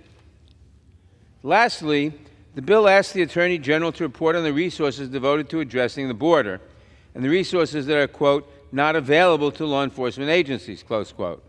However, at every turn, there has been Republicans who have voted against giving DHS the resources it needs to do its job. In 2021, all but 6 current House Republicans voted against the bipartisan infrastructure deal, which provided additional funding to modernize ports of entry and allow for non-intrusive inspections to combat the smuggling of people and drugs. Likewise, all but 2 current House Republicans voted against providing robust funding for Customs and Border Protection and border security operations in the FY 2023 appropriations omnibus legislation. That bill provided more than $17 billion to CBP, including $60 million to hire an additional 125 CBP officers and $70 million for non-intrusive inspection technology to detect narcotics and firearms at ports of entry. And when it comes to the President's supplemental request, which would provide $14 billion for border security, we have not had a single hearing, let alone a vote on the request. The President has requested vital funds for 375 immigration judges and 1,600 asylum officers to speed up processing of asylum claims so that people could get their asylum claims adjudicated in weeks, not in years. The Republicans are fond of talking about catch and release, but that's because it takes years for someone to get his asylum case adjudicated. The President has requested these funds, and if he got them for the 375 immigration judges and the 1,600 asylum officers, as well as funds, then you would adjudicate these cases in weeks, not years. He's also asked for funds for additional personnel at ports of entry and technology to stop drugs from coming into the country. But the Republicans have said no. As a final indication of just how unserious this bill is, its findings state that Congress should pass and the President should sign into law, quote, strong border security legislation, close quote. Never mind the fact that it was House Republicans who walked away from a bill negotiated by one of the most conservative members of the Senate, a bill that Senator McConnell called the toughest border bill in 30 years, all because Donald Trump told them he wanted the issue for the election, not a solution. Now, I know my Republican friends will say, well, there's H.R. 2, which is a better bill. Well, I don't know whether it's a better bill, but it's a bill that cannot pass. It could not get more than 32 votes in the Senate with 49 Republican members.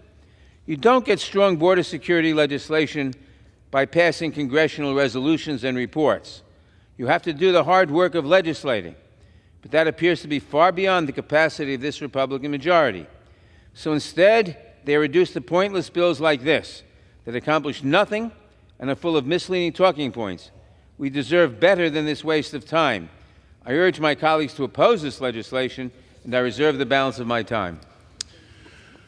The gentleman from New York reserves. The gentleman from California is recognized. Mr. Speaker, or Mr. Chairman, when my friend complains about partisan Republican rhetoric, I'd advise him to listen to his own constituents who are begging their representatives in New York, in Chicago, in Denver, whose social services are being overwhelmed by the tidal wave of illegal immigration that this administration has unleashed and that my friend has defended every day in this House. He complains that the term Biden border crisis isn't defined. He might want to open his eyes and look around him, or open his ears to hear the pleas of his own constituents. I'm now pleased to yield such time as he may consume to the author of this measure, Mr. D'Esposito of New York. Well, thank you very much. And Mr. Speaker, I'm not really sure where to begin. My friend across the aisle said that we would talk about H.R. 2, but that it didn't have the votes to pass. Well, I think we're in the same situation as the imaginary bill that he talks about, which never made it out of the Senate and wasn't a solution, it was a surrender. And if you need a definition of the Biden border crisis, let's talk about the over 8 million illegal migrants that have come over this border since Joe Biden has taken office. Let's talk about the over 1.3 million known gotaways that have come into this country that we don't know what they're doing, who they're talking to, or who they're associating with. Let's talk about the record number of illegal narcotics that has come across the southern border. Let's talk about the problems, the draining of resources that the migrant crisis, the Biden border crisis, is leaving on law enforcement across this country. And I'm not going to just focus on police departments back in New York. Let's start further away. Let's start and talk about sheriffs and deputies along the southern border who have said that the Biden border crisis has affected every single bit of industry in their state or county. Let's talk about sheriffs that, Mr. Speaker, we've visited who have said their jails are full to capacity. Why? Because of the Biden border crisis. So I'm not really sure what my good friend from New York across the aisle needs more explanation about the Biden border crisis, but I will tell you this. Law enforcement throughout this country has made it explicitly clear. They've made it explicitly clear that they need help, that they need communication, and that's exactly what this bill does. It's not a messaging bill. It requires the Justice Department to provide to law enforcement agencies information, intelligence, explain to them the issues that are plaguing this country that the migrants are affecting so that we, Congress, can provide the resources that these law enforcement agencies need. Now, this isn't just Republicans talking about this. The very city that my friend across the aisle represents, the mayor of the city of New York, Eric Adams, has said, quote, "The migrant crisis will destroy New York City." And I have to remind my friend across the aisle that the very department who provides him executive protection, the New York City Police Department, has said that they need more information, that communication between law enforcement agencies, whether it's Customs and Border Patrol, whether it's local agencies, whether it's other federal agencies, the communication would be better. So this is a step in the direction to make sure that law enforcement agencies throughout the country have the ability, have the information that they need to effectively protect and serve the communities they represent. You see, H.R. 2 was a great starting point. And over a year ago, House Republicans not only put H.R. 2 across the finish line in the Homeland Security Committee, but got it across the finish line on the floor of this House. It was voted against by Democrats. It was sent over to the Senate, where it has collected dust on Chuck Schumer's desk. It's collected dust, and in the process, the crisis at our southern border, Mr. Speaker, the Biden border crisis, has gotten worse. It's affected more people. People have died because of the failed policies of Joe Biden and Secretary Mayorkas. And the fact that we have our colleagues on the other side of the aisle saying that this is about messaging, well, Mr. Speaker, I wonder if they would deliver that same message to the family and loved ones of victims who have fallen prey to the Biden border crisis. You see, Mr. Speaker, when we are back home in our districts, we ensure our constituents, they need to know that we are committed, dedicated to fact-finding and well-researched policy. You see, the other side of the aisle, they can't support this simply because they're trying to deny that there's even a crisis. The fact that we're wondering what the definition of the Biden border crisis is actually scary. It's either they're not paying attention, they're not reading the newspapers, they're not focused on the facts, or they just don't care. But what I will tell you is there is a crisis. And the crisis has gotten worse because of Joe Biden. We've seen migrants in some of videos that have gone viral on social media. As a matter of fact, 2 of the victims of some of these crimes were my guests right here at the State of the Union, when 2 members of the NYPD were brutally attacked in Midtown Manhattan by illegal migrants. We know for a fact that migrants smuggle narcotics into this country. We know for a fact that illegal migrants have been arrested for brutal crimes and for making communities less safe. We know for a fact that illegal migrants have been parts of burglary rings, not just in sanctuary cities, but in places that surround them, like home on Long Island. So you see, this is a crisis. It is the Biden border crisis. And this piece of legislation is common sense. It's about making sure that we provide the necessary information, communication, and resources to law enforcement agencies throughout this country so that they can continue to do the best with what they have. They continue to do the best with the hurdles that are in front of them. That they continue to do the best because they are facing, just like all of us, the historic disaster at our southern border that is the Biden border crisis. I yield back. Reserve. The gentleman from California reserves. The gentleman from New York is recognized. Mr. Speaker, my friend from New York talks about the Biden border crisis, and he talks about the bill that failed in the Senate because the president, or the former President Trump, told the Senate, told Republicans not to vote for it because he wanted an issue. He didn't want the problem solved, he wanted an issue. He said it in his own words. Congressman Nels said it in his own words.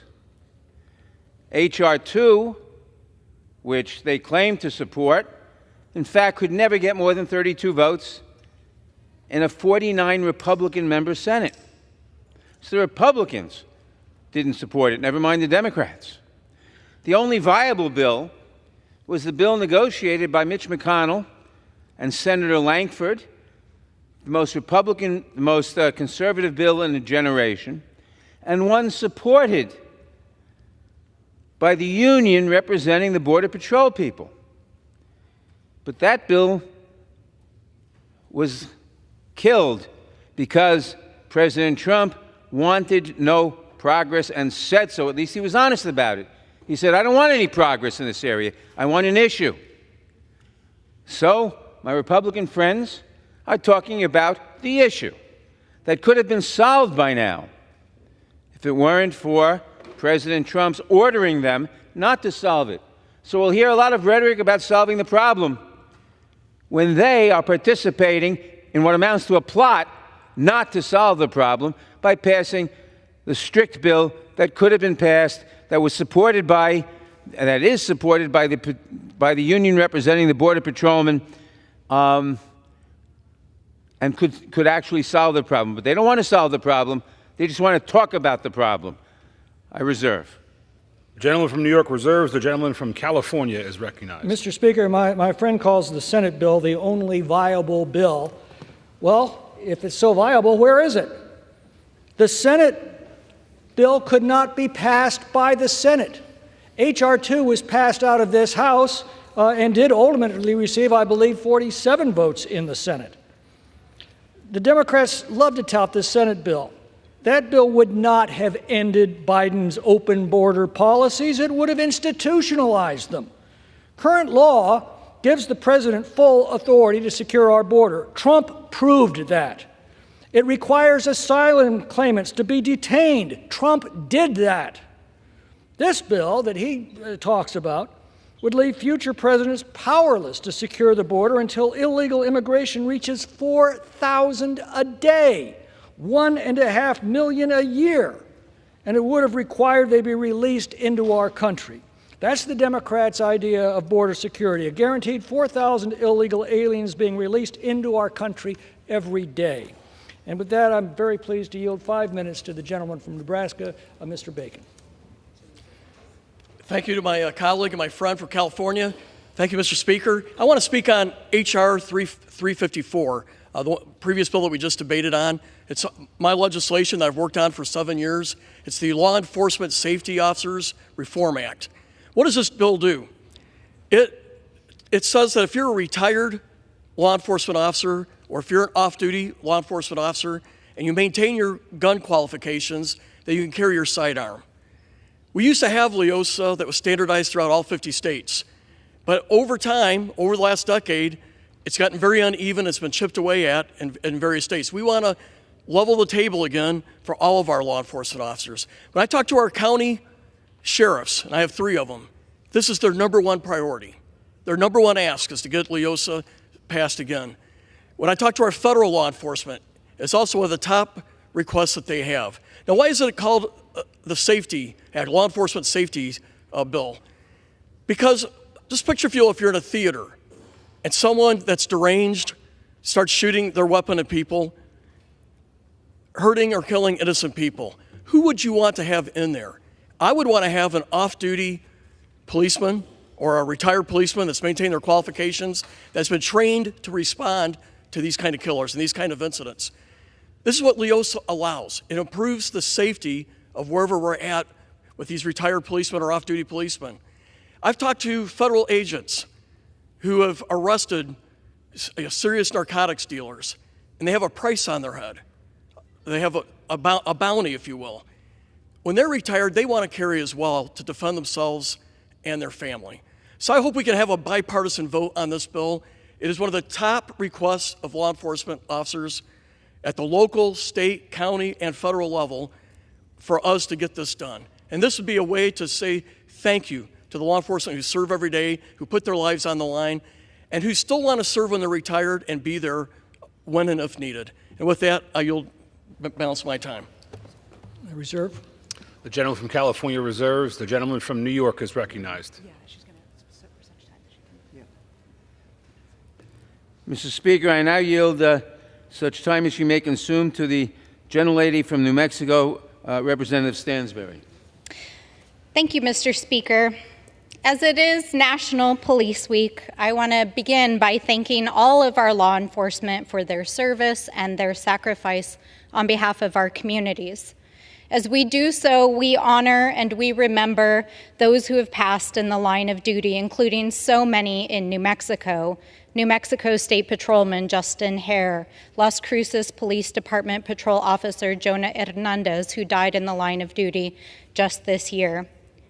I stand to oppose this bill, but I also stand deeply proud to serve New Mexico's 1st Congressional District, which includes Albuquerque metro area, 7 counties, 2 tribal nations, and dozens of state, county, tribal, and local law enforcement and emergency service agencies and federal law enforcement.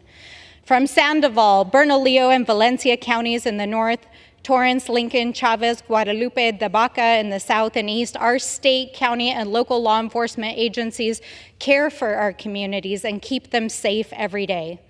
Likewise, our federal law enforcement work overtime in New Mexico to crack down on cartels and keep drug traffickers and dangerous drugs off our streets.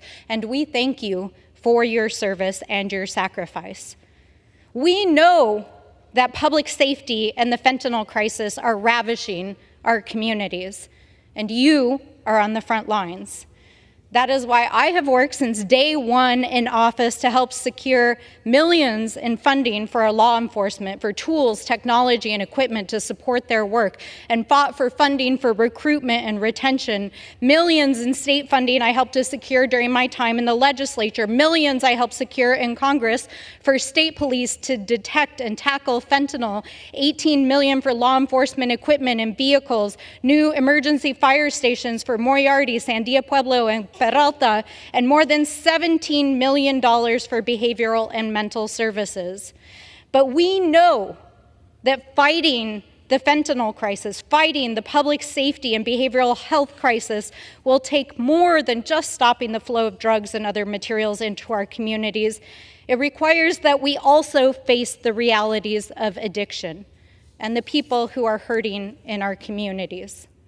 It requires that we listen to and support the people who are facing the realities and the relentless challenges of the opioid crisis, who are struggling with addiction and the daily tragedies that overwhelm our first responders and emergency rooms, and the thousands that have died in New Mexico alone from this problem. That's why I have also been working to help secure millions for behavioral health, to expand clinics and housing opportunities in Albuquerque, veterans transitional housing, the First Nations clinic, healthcare for the homeless, and other vital programs. And it is why I am also sponsoring legislation to stop pill presses from being used to dump dangerous drugs in our communities and to get emergency overdose medicine into public venues. These are the realities of how we deal with the fentanyl crisis. This is what our law enforcement are asking us to do. New Mexico is a border state. New Mexico is on the front line of the fentanyl crisis. But we have to do much more. It takes resources to fight these challenges. We have to invest in technology, tools, and staffing to stop the flow of drugs into this country. It means we have to fund and support our state, local, and tribal law enforcement so that they can actually protect our communities. And it means that we have to take seriously and make a sustained investment in our broken healthcare and behavioral health system. And most importantly, above all else, it means stop playing politics with the lives of our people. Because we already know the solutions to these problems. We don't need another messaging bill here on the House floor. We need solutions. And while you're sitting here lecturing us on your messaging bill, the Speaker of the House and members of the House majority are standing in front of a federal courthouse in New York City in matching outfits defending a sex offender in his hush money trial. So, it's a very brave statement to stand on the House floor today while that's going on and lecture us about solutions for our communities when half of their caucus isn't even present here in the chamber. Now, we already tried to pass a bipartisan solution. In fact, the Senate tried for months. In fact, it was led by a Senate GOP member, and it was single-handedly blocked by Donald Trump because he told members of this chamber and others that he thought it would be bad for his campaign. Is this the party of law and order? Is this what the American people are asking us to do? Our families and our communities are not a political joke. They are not a political bargaining chip. This is about real people. People like one of my closest friends who died from a fentanyl overdose with 2 young children at home, and the thousands of others who are suffering with addiction and suffering from the challenges that our communities are facing. So stop wasting our time. Stop offering false and empty words. And please join us for real solutions to help our communities. And with that, I yield back. Pursuant to House rules, the chair would remind the gentlelady from New Mexico and all members to refrain from engaging in personalities towards presumptive nominees for the office of president. The gentlewoman from Washington I reserve. controls the remainder of the time. The gentlewoman reserves. The gentleman from California is recognized. Mr. Speaker, in response to that tirade, let me just remind the gentlelady 6.9 million illegal immigrants admitted into our country in violation of our immigration laws since this administration took office. The gentlelady speaks of all the taxpayer money that she generously volunteers to pour into our social services. Well, I've got news for her. That safety net has been shredded by their open border policies. The Federation for American Immigration Reform estimates that just in the last year, the cost to our public schools is $70 million $70 billion just to educate the children of the illegals that they have admitted into this country. $22 billion in costs to our hospitals. Now, I submit to you that if Republicans were to suggest we should cut $70 billion from public education or $22 billion from our public hospitals, there would be complete outrage on the other side of the aisle. And yet that is exactly what their open border policies are costing us right now. And that is a travesty. There's one way to solve this, and that is to secure our borders as we had accomplished under President Trump. And that's why there are so many members over there right now to defend a president who actually was serious about defending our borders. Do we have any other speakers? And with that, Mr. Speaker, I'm ready to close when the gentlelady is. The gentleman reserves. The gentlelady is recognized. Mr. Speaker, how much time do I have remaining? The gentlelady has 15 minutes remaining. Oh, great. I'm prepared to close. Mr. Chairman, while you may not know it from some of the language that's being used today, we are debating a poorly written, quote, reporting bill that will do nothing. This bill is full of empty rhetoric, makes no policy changes to address the outdated immigration system, and it provides no funding of any kind. All this bill does is attempt to produce a one-time politically motivated report on the so-called Biden border crisis. Just one report. That's it. Give me a break. And even though the entire bill is focused on reporting requirements related to the, quote, Biden border crisis, the bill doesn't even define the term. As if we needed any more proof that this is not serious legislation and is more about messaging than congressional oversight of the executive branch. Why are we continuing to waste our time marking up these meaningless messaging bills? I've said this before, and I'm going to say it again because the same resolutions keep coming up over and over again. So I feel like I need to repeat myself. The situation at the border is directly linked to the fact that the legal immigration system has not been modernized in 30 years. It has been left in chaos because it has not been updated to meet the needs of our country today. When the legal process is so outdated that it takes decades for green card holders to get their children into the country, or when employers simply can't get visas for the people that they need to hire because 2 million people are in processing backlogs, or when we have so few immigration judges that asylum seekers wait over 8 years to get their cases heard, well, then people turn to unscrupulous actors, including the cartels. The cartels promise desperate people that they can escape dangerous situations by paying cartels to get them in to seek safety by crossing the border. If my colleagues on the other side were serious about addressing the situation, they would work with us to fix the immigration system to provide people with workable ways to immigrate.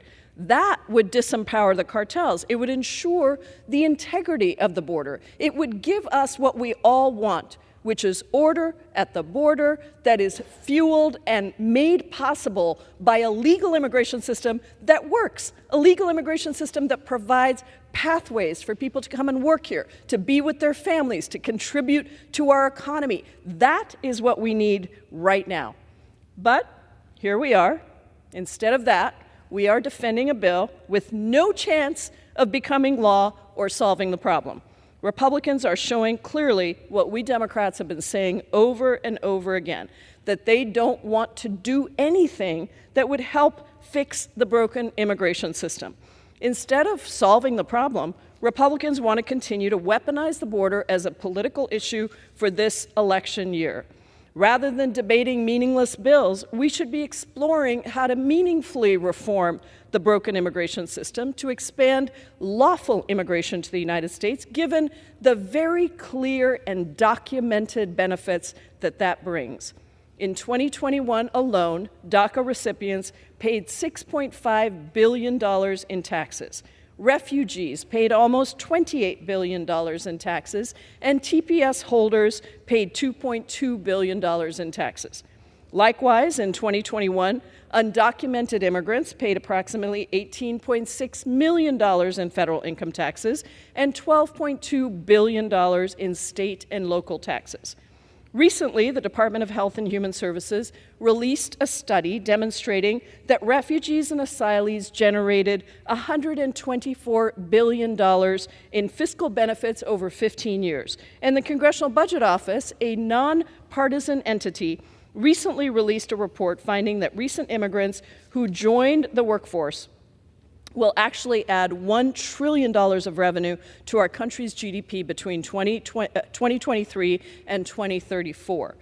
It's also estimated that putting undocumented immigrants on a roadmap to citizenship would not only increase U.S. GDP by $1.7 trillion over the next decade, that action would also raise wages for all Americans and create hundreds of thousands of new jobs. Unfortunately, Republicans talk a big game when it comes to immigration and border security. But instead of trying to pass thoughtful, bipartisan legislation to address the problems in our immigration system, they waste our time on bills like the ones before us today.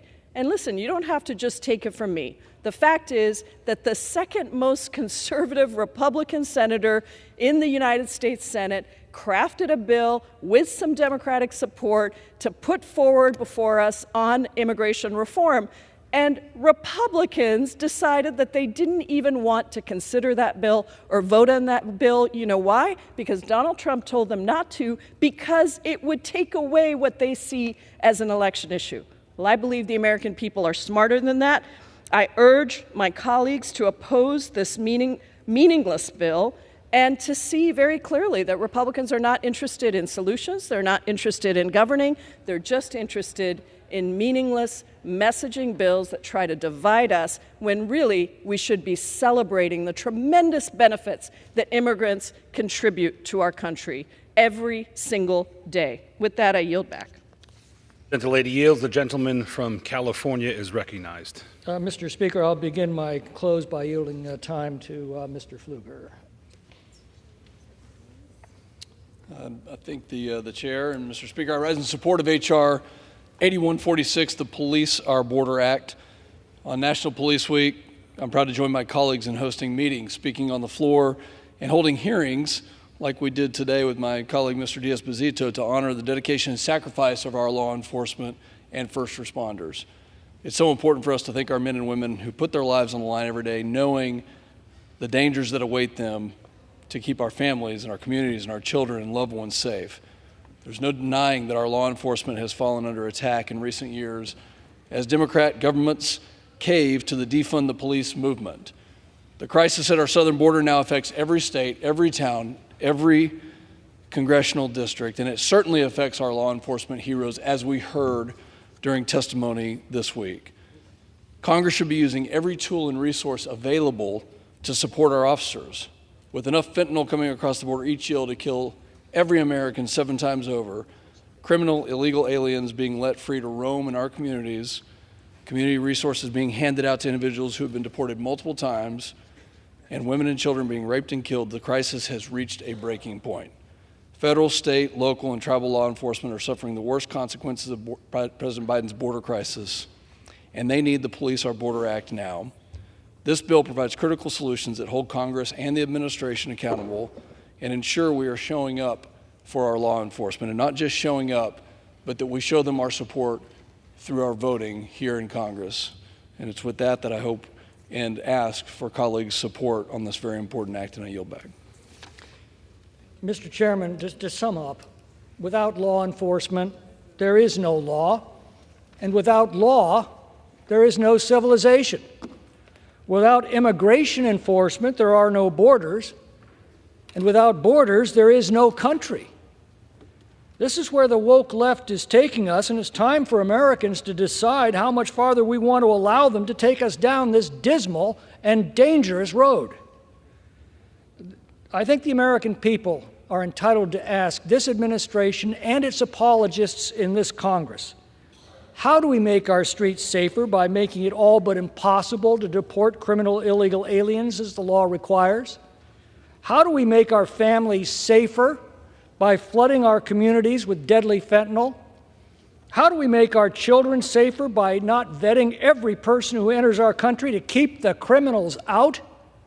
How do we make our neighborhoods safer by refusing to prosecute criminal illegal aliens to the fullest extent of the law? How do we make our highways safer by creating the conditions of deadly high-speed chases and drunk driving? How do we protect our country as untold numbers of terrorists enter among the 1.9 million known gotaways who have entered under Joe Biden's nose? How do we make our communities safer as criminal gangs and criminal cartels set up shop in our cities for their lethal business of child trafficking, drug trafficking, extortion, and crime. These are the questions that have gone unanswered since this administration took office, and with which our local law enforcement officials must grapple every day at the peril of their own lives in order to protect ours. The Democrats just don't seem to care. But America cares. Americans are dealing with this entirely preventable crisis every day, and our law enforcement officers are the heroes who protect our families and our communities every day. We owe it to them to document the truth, to acknowledge it, and to act on it. That's what this bill would do, and I urge the House to adopt it. I yield back. The gentleman yields. All time for general debate has expired. Pursuant to the rule, a bill shall be considered for amendment under the 5-minute rule. The amendment, in the nature of a substitute recommended by the Committee on the Judiciary, printed in the bill, shall be considered as adopted. The bill as amended shall be considered as an original bill for purpose of further amendment under the 5-minute rule and shall be considered as read. No further amendment to the bill as amended shall be in order except those printed in Part B of House Report 118511. Each such further amendment may be offered only in the order printed in the report by a member designated in the report, shall be considered as read, shall be debatable for the time specified in the report, equally divided and controlled by the proponent and an opponent, shall not be subject to an amendment, and shall not be subject to a demand for division of the question. The chair understands amendments 1 and 2 will not be offered.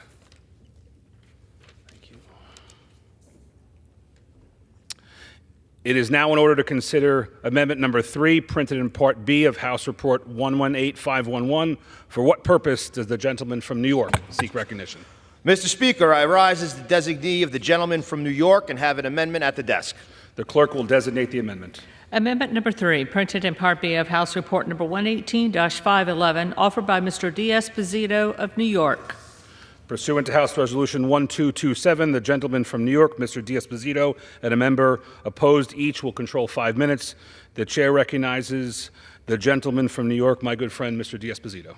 Well, thank you, Mr. Speaker. This amendment offered by our good friend and fellow New Yorker, Mr. Molinaro, would add an important provision to my legislation. If adopted, it would ensure that my bill, in addition to measuring things like exposure to fentanyl, injuries, and morale, would also measure the Biden border crisis effects on recruitment. Mr. Speaker, in my capacity as a member of the House Homeland Security Committee, we have taken time to interview countless law enforcement professionals from all across this nation and at every rank. Mr. Speaker, we have heard time and time again that today's political climate, both in terms of the demands made of law enforcement, but also the flagrant lack of respect and appreciation for law enforcement by many on the other side of the aisle, has made it difficult to recruit and retain law enforcement officers. It is for that reason that I am proud to offer and support Mr. Molinaro's amendment to my bill. It is in the interest of the American people that we learn all the effects of this tragic Biden border crisis on law enforcement, including and especially this crisis's effect on recruitment. Mr. Speaker, I yield back. The gentleman yields. For what purpose does the gentlewoman from Washington seek recognition? Mr. Chairman, I claim time in opposition. The gentlewoman is recognized. Thank you. Mr. Chairman, this amendment furthers the major drafting problems in this legislation by asking the Attorney General to report on how the so-called Biden border crisis impacted law enforcement recruiting. Now, as I said earlier, there is no definition for the, quote, Biden border crisis, and this amendment highlights just how unserious this legislation is. How on earth is the Attorney General supposed to determine how the border impacts law enforcement recruitment? Are local law enforcement agencies going to have to go to all the candidates who turned down job offers and ask them if their decision was influenced by the border? This bill is a huge waste of time, and this amendment serves only to make this poorly drafted bill even more incomprehensible. I therefore oppose its adoption, and I encourage my colleagues to oppose it as well. I reserve the balance of my time. The gentlelady has the only time remaining. Does the gentlelady wish to yield her time? I yield. The gentlelady yields. The question is on the amendment offered by the gentleman from New York. Those in favor say aye. Aye. Those opposed say no. In the opinion of the chair, the ayes have it. The amendment is agreed to. It is now in order to consider amendment number 4, printed in Part B of House Report 118511. For what purpose does the gentleman from Iowa seek recognition? Thank you, Mr. Chair. I have an amendment at the desk. The clerk will designate the amendment. Amendment number 4, printed in Part B of House Report number 118-511, offered by Mr. Nunn of Iowa. Pursuant to House Resolution 1227, the gentleman from Iowa, Mr. Nunn, and a member opposed will each control 5 minutes. The chair recognizes the gentleman from Iowa, Mr. Nunn. Thank you, Mr. Speaker. The administration's failure to secure our southern border has turned all of our states into border states. The administration's open border policies have allowed an influx of over 8 million illegal migrants and more than 27,000 pounds of deadly fentanyl. And that's just what we know of, to enter into our country. Earlier this year, fentanyl hurt so many of our families, and I invited folks right from my district. Derek and Kathy Kidd joined me to hear what our country could do during the State of the Union to help fight the fentanyl crisis, the synthetic drug made in China that enters into our country illegally, primarily through our southern border, that has so far been left completely unprotected. We honor the loss of their son. At 17, he lost his life and became one of 150 Americans every day dying from the fentanyl crisis. We looked for answers from the administration to close the border that they could do on day one, to be able to stand up and make sure that stop and release is ended, and to reinstate remain in Mexico. The administration chose to do none of those things, and they have put our law enforcement on the front lines of defending our communities, not just from local policing, but from the threat posed by this deadly drug. Mr. Speaker, no family should experience what the Kidd family did. This, in their own words, could and should have been prevented. But unfortunately, it remains. Most recently, Interstate 35 that extends from Mexico north right into my district in Iowa was the site of the largest seizure of fentanyl near Des Moines. A 35-year-old male traveling from the southern border was intercepted not by Border Patrol or federal law enforcement, but by local police. And in that, they seized 30,000 fentanyl pills in his car. Let's not forget, 1 teaspoon is more than enough to kill an entire community. Luckily, our law enforcement officers were able to intercept these drugs and make sure they should not have made it to our state and were not on our streets. There is no doubt that we must secure our border to prevent drugs from flowing into our country, but we also need to address the strain that this places on families and our local first responders. In conversations with sheriffs and police departments in my district, I've talked with too many officers who have shared their work and how it has been consumed by the fight against fentanyl. The bottom line is that local law enforcement officers should not be overloaded with these issues when we have a federal responsibility to assist them. To better understand how big of an impact fentanyl is on our communities, my amendment would require the Department of Justice to detail how much states have spent on local law enforcement efforts to investigate, intercept, and process fentanyl that has been trafficked across U.S. borders. By understanding the root of this challenge, we can better allocate resources and make sure our local law enforcement has the support they need. I urge my colleagues to support this amendment and the underlying bill by Representative D'Esposito. Thank you, Mr. Chair, and I reserve the balance of my time. Gentleman reserves. For what purpose does the gentlewoman from Washington seek recognition? Mr. Chairman, I claim time in opposition, although I am not opposed. Without objection.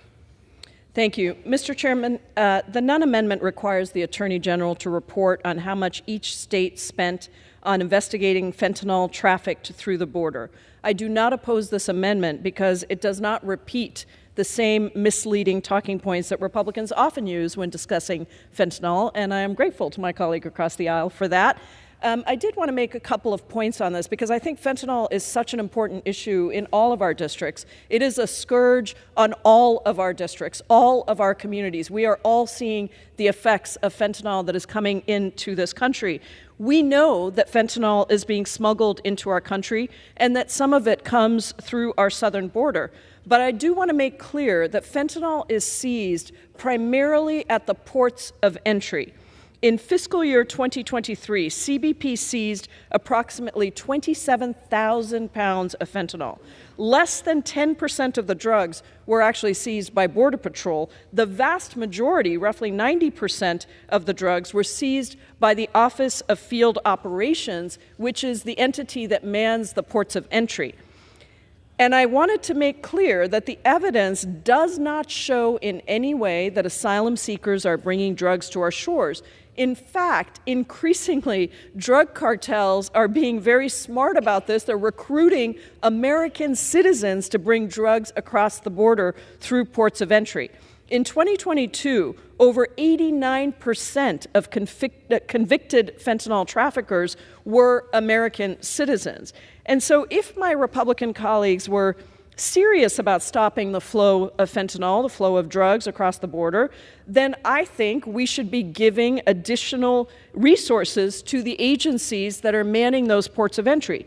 Instead, all but 6 current House Republicans voted against the bipartisan infrastructure bill, which provided additional funding to ports of entry to combat smuggling of people and drugs.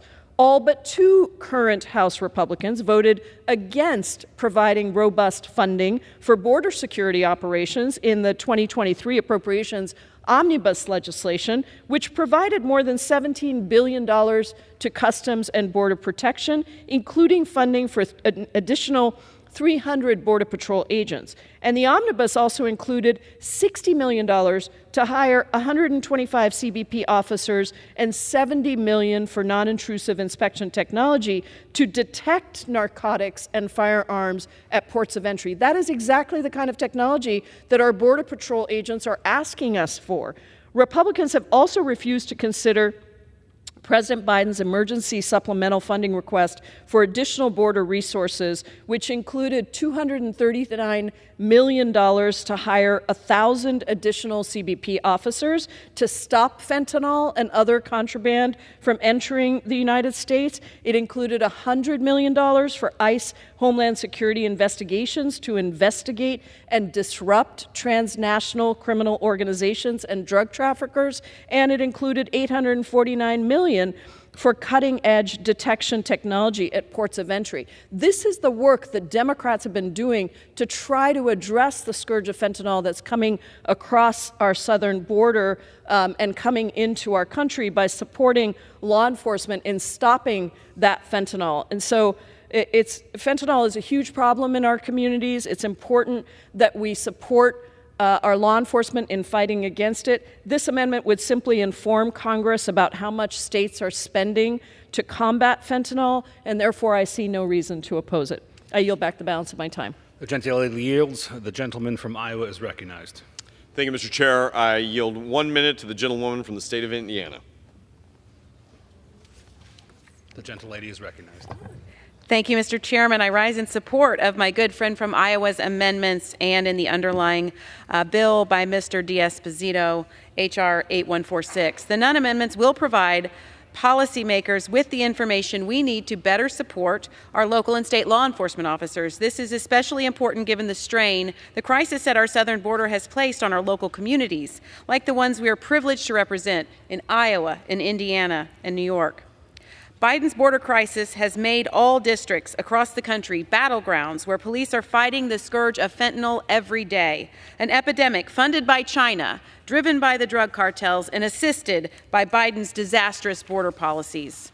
During National Police Week and every week, we should be doing everything in our power to support the men and women in blue. That's why I'm grateful to the gentleman from Iowa for his leadership and the gentleman from New York, and encourage all of our colleagues to support the Nunn amendments and Mr. D'Esposito's bill, the Police Our Border Act, H.R. 8146. With that, Mr. Chairman, I yield back my time. The gentleman from Iowa is recognized. Thank you, Mr. Chair. I recognize the gentleman from New York for 30 seconds. The gentleman from New York, Mr. D'Esposito, is recognized for 30 seconds. Well, thank you, Mr. Speaker. Everyone knows the reality of the crisis at the southern border. We know that narco-terrorist groups are exploiting President Biden's weakness to import record amounts of fentanyl into the United States. Just 2 milligrams of fentanyl, the size of a few grains of sand, is a lethal dose. Seizures of this uniquely dangerous drug by law enforcement agencies has doubled, if not tripled, in some places. We are catching only a fraction of the fentanyl entering our nation, and more data on this issue is the first step towards stopping that. I encourage all of my colleagues to support Mr. Nunn's amendment. I yield. The gentleman from Iowa has 5 seconds remaining. Thank you, Mr. Chair. I want to think that this can be not only a bipartisan solution, it impacts all of our communities, all of our cops, all of our families. I urge passage of the amendment. Thank you, Mr. Chair. The gentleman's time has expired. The question is on the amendment offered by the gentleman from Iowa, Mr. Nunn. Those in favor say aye. Those opposed say no. In the opinion of the chair, the ayes have it. The amendment is agreed to. It is now in order to consider Amendment Number 5, printed in Part B of House Report 118511. For what purpose does the gentleman from Iowa seek recognition? Mr. Chairman, I have an amendment at the desk. The clerk will designate the amendment. Amendment Number 5, printed in Part B of House Report Number 118-511, offered by Mr. Nunn of Iowa. Pursuant to House Resolution 1227, the gentleman from Iowa, Mr. Nunn, and a member opposed will each control 5 minutes. The chair recognizes the gentleman from Iowa, Mr. Nunn. Thank you, Mr. Chair. The influx of fentanyl at the southern border has truly impacted every American community. Since 2021, overdose losses due to fentanyl have exceeded 200,000. And friends, we are losing over 150 neighbors, community members, and children due to this deadly drug. It is truly a weapon of mass destruction, produced in China and sent to the United States with a clear result of killing our country. This crisis has persisted, and due to the open border policies of this administration and the mass importation of fentanyl it's creating, this is resulting in more and more of not only communist China's ability to influence, but Mexican-based cartels to enter and terrorize every American community. It is a flood of illicit drugs, and it is costing every single community more. The lack of enforcement on our southern border to deal with this flow of fentanyl is being felt most poignantly by our frontline defenders, the brave men and women in uniform, our first responders, who many of them are already facing staffing shortages back home. And so I want to thank, Mr. Chair, the men and women who are both the front line and now the last line in the battle against fentanyl in our communities. You know, I do a lot of ride-alongs with my sheriffs and my local law enforcement, and I've seen firsthand how fentanyl has hollowed out communities and created great pain for so many. There is more that we can do, and our officers are left thinly spread out, our constituents under siege, and our communities literally dying as a result of failed policy. We need to better understand the full scope of the fentanyl crisis, including the impacts that are occurring for our local law enforcement. My amendment to this bill would require the Department of Justice to report to Congress on how many law enforcement officers have been reassigned, how many local resources have been reallocated, how many community policing programs have been reprioritized, or in some cases, not prioritized, because fentanyl has become the #1 issue that so many of our local law enforcement has had to address. Gaining visibility on where our local officers are, spending their time, prioritizing the threat, and appropriately separating and addressing the issues at the state and federal levels respectively is not only imperative, it is simply prudent. I'm proud to offer this amendment and urge for my colleagues to support it along with the underlying text. Thank you, Mr. Chair, and I reserve the balance of my time. Gentleman reserves. For what purpose does the gentleman from Washington seek recognition? Mr. Chairman, I claim time in opposition, although I am not opposed. Without objection. Thank you, Mr. Chairman. This amendment requires the Attorney General to report on how local officers and resources have been reallocated to combat fentanyl trafficked through the border. I do not oppose the amendment because the amendment itself, like the previous amendment, does not repeat the same misleading talking points. But unfortunately, I was ready to give my colleague across the aisle some credit again, but unfortunately the same misleading talking points were just repeated in talking about the amendment. Fentanyl is not coming across the southern border because of some failed border policy. It is coming across the southern border primarily carried by American citizens, primarily at ports of entry. This is about providing resources to our law enforcement officers on the southern border to be able to have the technology to detect that fentanyl. It's about providing enough people so that they can actually do the kind of monitoring that they're asking for. It's about providing the resources that Democrats put forward as the answer to this question, and Republicans opposed time and time again. So I want to be very clear that I appreciate the data that we are getting, because fentanyl is a scourge. I have gone out with my local firefighters across Seattle multiple times, and I will tell you 99% of their calls are responding to fentanyl overdose, to opioid overdose. And it is heartbreaking to see what is happening. And in fact, in my first year, I worked with then Speaker Mike Johnson on a bipartisan allocation of money to provide other ways of dealing with overdose due to opioids and fentanyl on the streets by actually providing supportive services for law enforcement, so law enforcement wasn't having to deal with all of this. I don't think that this is something that the majority of our law enforcement members want to be dealing with in our cities. So I just want to be clear, we should be fighting the scourge of fentanyl. We should be doing it in a bipartisan way. We should not be doing it as part of some legislation that is meaningless, that puts the blame for what is happening with fentanyl on some, quote, Biden border policy that has failed. Combating fentanyl should be a priority for all of us, regardless of what side of the aisle we're on. We should not repeat the talking points that are divisive and untrue in talking about this issue. Fentanyl seizures shot up during the Trump administration, have continued to rise during the Biden administration. It is a bipartisan problem. Fentanyl poisoning is killing so many beloved members of our communities, and we have to do everything to stop it. Republicans often assert, without any evidence, that asylum seekers are the ones that are bringing fentanyl into our shores, even though the data suggests otherwise. The vast majority, once again, I'm going to repeat this, of fentanyl that is seized coming into this country is seized at ports of entry, smuggled in by United States citizens. Playing politics about such a deadly substance is extraordinarily irresponsible.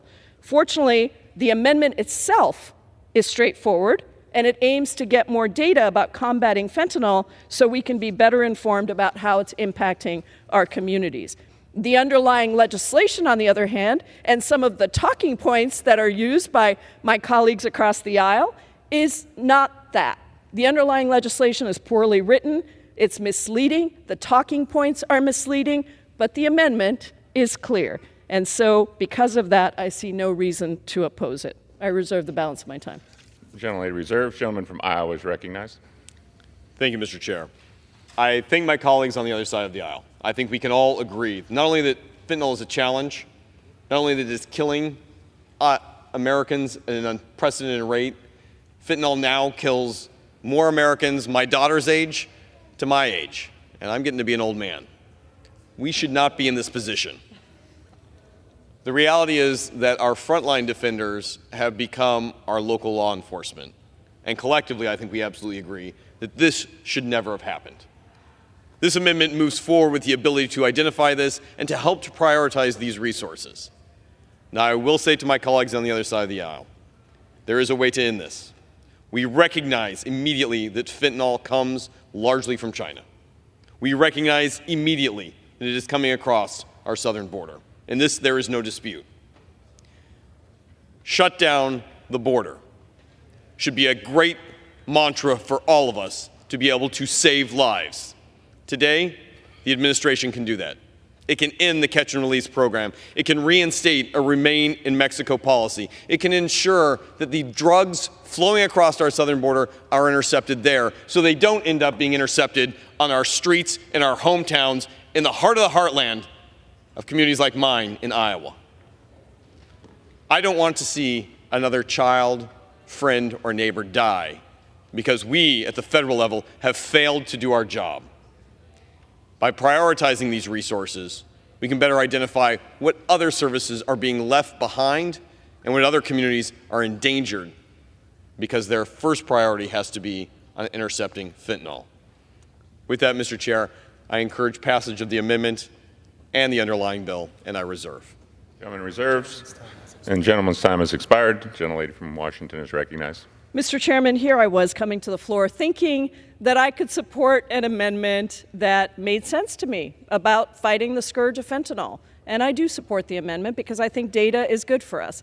I just would say to my friend across the aisle, shutting down the border is not going to fix this problem. And by saying that and by continuing to use those divisive talking points, you are moving us away from a solution to the really dire issue of fentanyl that is killing our communities. Let's work together in a bipartisan way to actually deal with the scourge of fentanyl. Let's not put it on the border, and let's not pretend that shutting down the border is going to help, because as I said, fentanyl poisoning rose under the Trump administration, and Donald Trump did try to shut down the border until the courts prevented him from doing that. So the reality here is we have a real problem.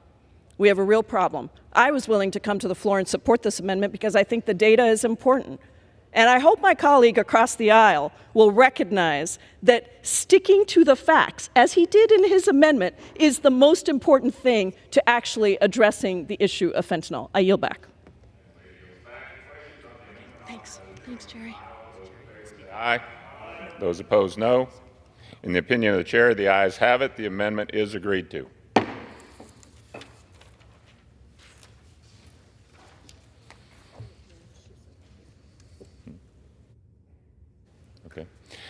It is now in order to consider Amendment Number 6, printed in Part B of House Report 118-511. For what purpose does the gentlewoman from Pennsylvania seek recognition? Mr. Speaker, I have an amendment at the desk. The clerk will designate the amendment. Amendment number 6, printed in Part B of House Report number 118-511, offered by Ms. Houlihan of Pennsylvania. Pursuant to House Resolution 1227, the gentlewoman from Pennsylvania, Ms. Houlihan, and a member opposed, each will control 5 minutes. The chair recognizes the woman from Pennsylvania. Thank you, Mr. Speaker. I rise today in support of my amendment that would remove unnecessary and partisan language from the legislation that is under consideration, the Police Our Border Act. Let me read what my amendment says, because it's only 2 lines. Page 2, strike line 17 and all that follows through line 19, and redesignate succeeding provisions accordingly. Strike the term Biden each place such term appears. Let me tell you what line 17 through 19 says. The Southwest border crisis created by the Biden administration has made every state a border state. I also want, before I continue on, to thank Ranking Member Nadler for his leadership on this issue on the Judiciary Committee. The reason I read that amendment and the lines that it refers to is it's really important that people, Americans, know that the situation at our border requires our action. I agree. We agree. The vast majority of Congress agrees. But if you listen to this chamber, and many of you all have lately, you would think that this is not a bipartisan issue. Unfortunately, this is intentional.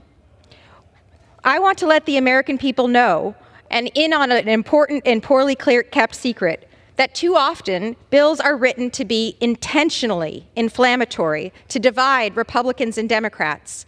And my amendment seeks to bring us together, back to the middle, and back to the middle ground that we all share, because real and substantive and durable action will need the support of both of our parties. We know our police and law enforcement need and deserve support. We know our border needs and deserves to be addressed. We know that fentanyl is an issue requiring our attention. But bipartisan action is what's required and what is demanded by us of our bosses, and our bosses are the electorate. We in Congress must be doing a better job than just be simple partisan hacks, political reporting with no chance of ever making it past or to the president's desk. The American people, our bosses, deserve better, which is why this amendment, my amendment, plainly just asks for data on the facts and facts alone. A report like the one in the bill that is proposed, with my proposed changes, is important, not only for our law enforcement, but also for the American people as well. It will allow us to take a step towards understanding things such as the estimated dollar amount of all the resources that would be devoted to addressing the situation at the border, and the extent to which such resources are not available to law enforcement agencies. It would help us understand the exposure to and possible injury as a result of the fentanyl crisis on our law enforcement. And with this data, we can finally address these issues. As is demonstrated by the way that this legislation was written, my colleagues on the other side of the aisle are likely to falsely claim that President Biden is boasting of an open border. But this ignores the fact that under numerous administrations, both Democrat and Republican, the situation at our border has worsened. And in fact, this issue is not just about Republican or Democratic administrations, it's also about the Congresses that have not addressed this issue either. Record migration to our southern border, coupled with a woefully inadequate and overwhelming processing system here in the U.S., has caused existing challenges to get progressively worse over time. And we know that our law enforcement agencies have faced many new challenges as a result.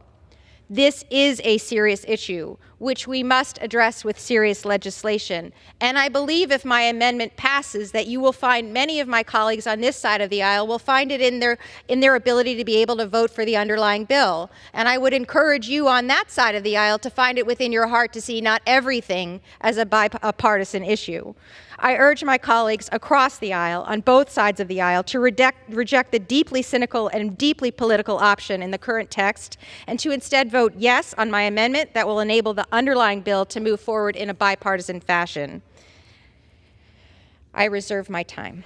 Gentlelady from Pennsylvania reserves. For what purpose does the gentleman from California seek recognition? To claim time in opposition. The gentleman is recognized for 5 minutes. Mr. Chairman, who does the gentlelady think she's kidding? And who does the gentlelady suggest we assign responsibility for this catastrophe that has overwhelmed our country and its social services, its criminal justice system, and its citizens? On January 20th of 2021, the border was secure. The Trump policies were working. On that day, our laws didn't change. The presidency changed. And on that day, the Trump policies were reversed by one person, Joseph Biden. With that, I'm pleased to yield 2 minutes to the gentleman from New York, Mr. LaLota. I want to thank my friend for yielding. What the heck, Mr. Chairman? When he was president, President Truman had a placard on his desk, "The buck stops here." It was a sign of responsibility that the commander-in-chief, the chief executive of our great country, wouldn't pass off as an excuse any responsibility that he was responsible for. And yet what my colleague proposes to do is to disassociate the border crisis from the chief proponent of it and to pass the buck to somebody else.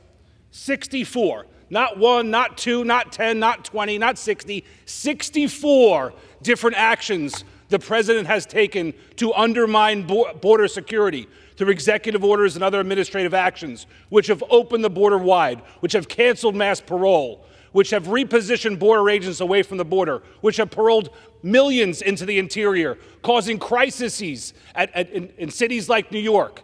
It's the president's border crisis. There should be no renaming of this. There's one individual in our great country who can today, with a stroke of a pen, start to solve this crisis, undoing the same executive orders that he issued to get us into this crisis. It's President Biden. I'm in strong opposition to this amendment. Bipartisanship does not mean blind. It does not mean that we need to be ignorant to the facts that the commander-in-chief, President Biden, is the sole person responsible for this border crisis. I reserve. Gentleman from California reserves.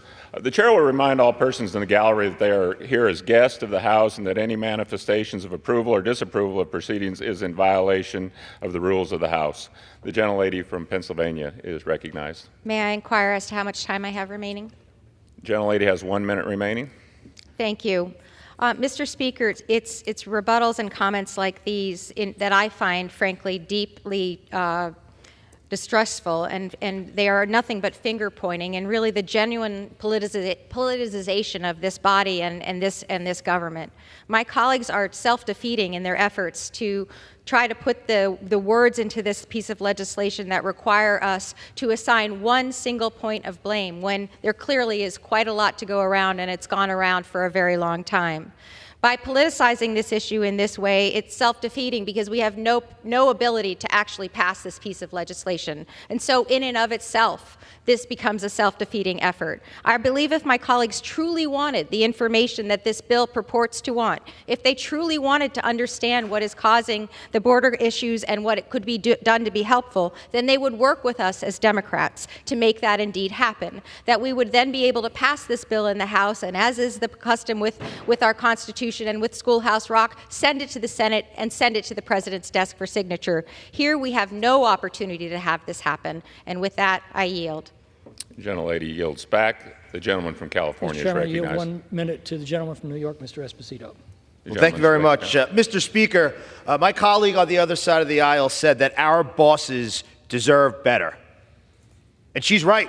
The American people do deserve better, because over the tenure of Joe Biden, he has made this country less safe. Like my friend from New York mentioned, by the stroke of a pen, President Biden can begin changing the course of this country.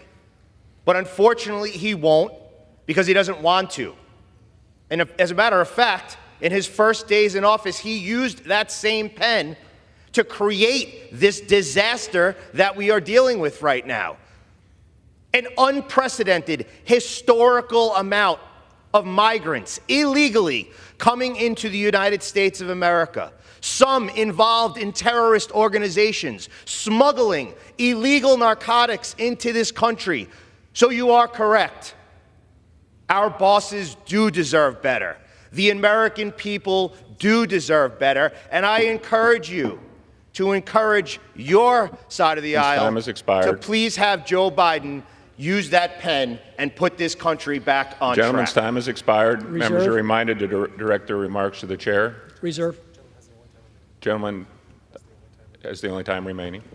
Thank you. Mr. Chairman, this is not a question of incompetence, and it's not a question of chance. This is a deliberate policy by this administration, and we should have the courage and candor to say so. And my Democratic colleagues should have the courage to look their constituents in the eye and admit what they have brought upon this country. You know, people ask me all the time, how could this be happening? The answer is pretty simple. Elections have consequences. Sometimes elections have terrible consequences, and that's what we are facing. This catastrophe will end when this administration ends, and that will be done by the American people at the ballot box. I yield back. Gentleman yields back. The question is on the amendment offered by the gentlewoman from Pennsylvania. Those in favor say aye. Aye. Those opposed, no. In opinion of the chair, the noes have it. The amendment is not agreed to. I would like to request the yeas and nays, please. Does the gentlewoman request a recorded vote? Yes, I do. Pursuant to Clause 6 of Rule 18, further proceedings on the amendment offered by the gentlewoman from Pennsylvania will be postponed.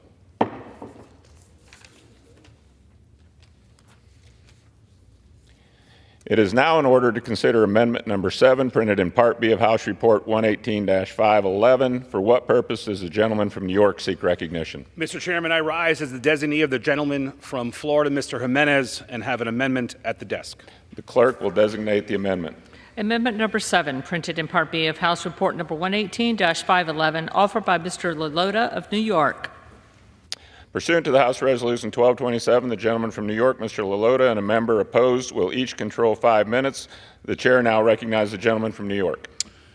The cartels have more control over the U.S.-Mexico border in Cochise County than either governments of Mexico or the United States. That's what law enforcement officers from the Tucson sector of America's southern border told me on my 4th trip to the southern border recently. The cartels have more control over our border than we do. And what are the cartels doing with that control? To America's detriment, they're smuggling people and drugs across it every day. And I suppose we could blame the cartels. They are vicious and ruthless, but we should look closer to home for the blame. We should look to the person most responsible for creating the disaster at the southern border. We should look to the very person who, when he took office, repealed 64 very effective policies which were keeping our border safe. Canceling border wall construction, instituting a mass parole system, taking border agents away from the border to place them in migrant processing centers to process more and more migrants into the interior of the country. So who's responsible for the disaster at the southern border? It's not climate change or migratory patterns. Rather, it's illegal immigration's best friends, President Biden and Secretary Mayorkas. President Biden's open border policies have allowed nearly 10,000 pounds of fentanyl to enter the United States so far this fiscal year. This scourge has led to over 200,000 fentanyl deaths in the United States since President Biden started repealing those very effective border policies.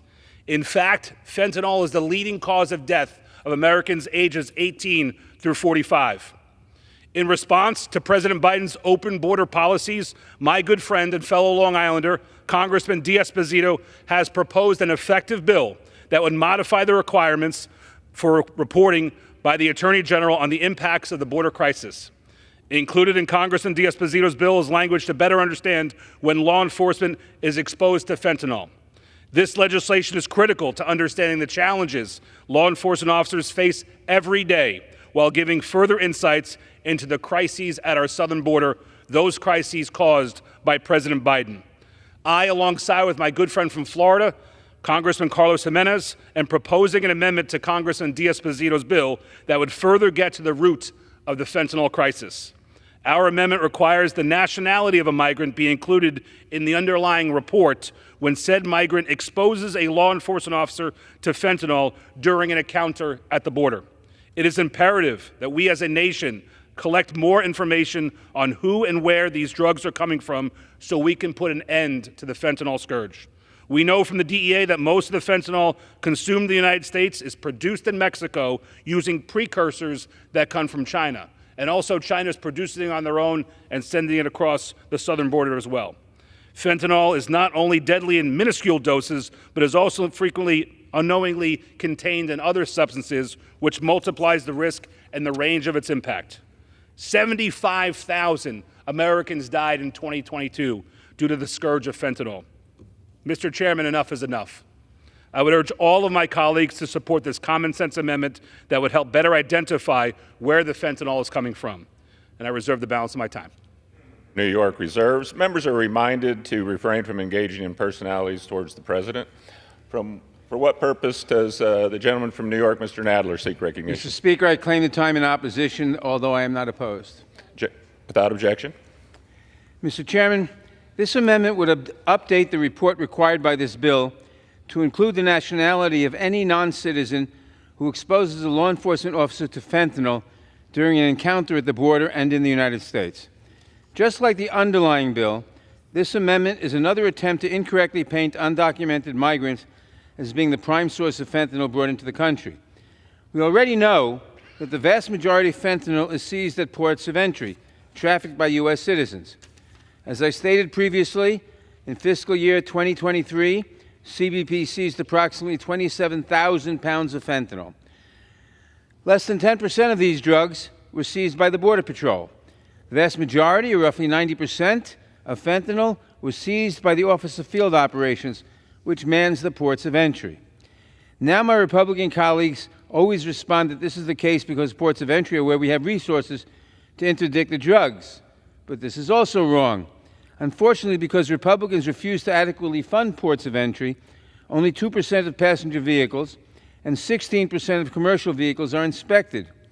We would likely catch even more drugs carried in by U.S. citizens if CBP had all the resources it needed. However, at every turn, it has been Republicans who have voted against giving DHS the resources it needs to do its job. But this bill is so full of misinformation, it could actually use some facts, so I will not oppose this amendment. I reserve the balance of my time. Reserves. The gentleman from New York is recognized. Gentleman, I reserve. Gentleman reserves. Gentleman from New York. I yield back. The gentleman yields back. The gentleman is recognized from New York. Chairman, the gentleman, my colleague from to the west of me in New York, says how most of the fentanyl is being seized at the ports of entry. I would hope that the gentleman would also simultaneously criticize the president for repositioning border agents away from those places where vehicles and people are coming to traffic the drugs across, and instead repositioning those same agents at migrant processing centers just to parole more and more people into the country. If the gentleman is sincere about his concern for fentanyl coming in at ports of entry, he must call on the president to stop repositioning those agents away. And with that, I yield back the balance of my time. The gentleman yields back. The question is on the amendment offered by the gentleman from New York. Those in favor say aye. Those opposed, no. In the opinion of the chair, the ayes have it. The amendment is agreed to.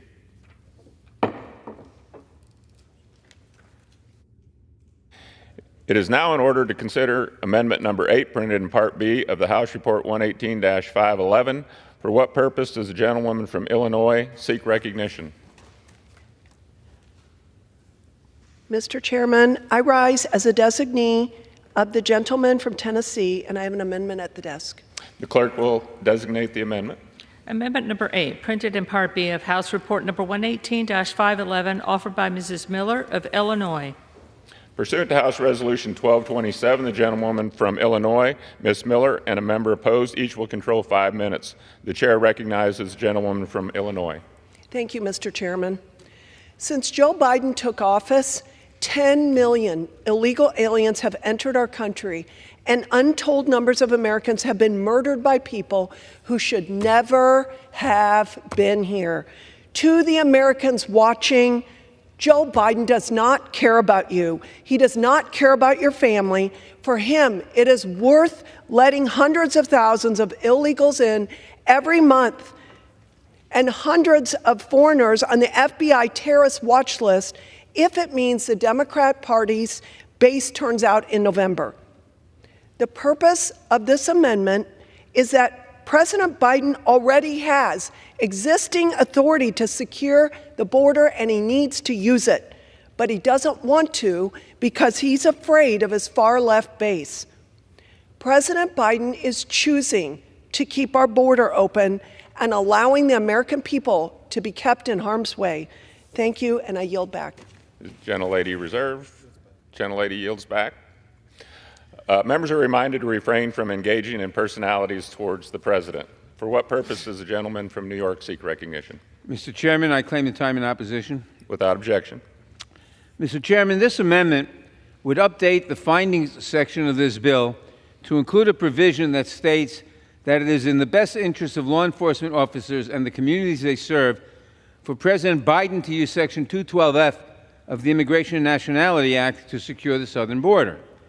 To be clear, the President does not have the authority to unilaterally shut the border. President Biden cannot simply use Section 212F of the Immigration and Nationality Act to prevent immigrants from crossing the border. In fact, when President Trump tried to do exactly that in 2018, he was immediately shot down by the courts.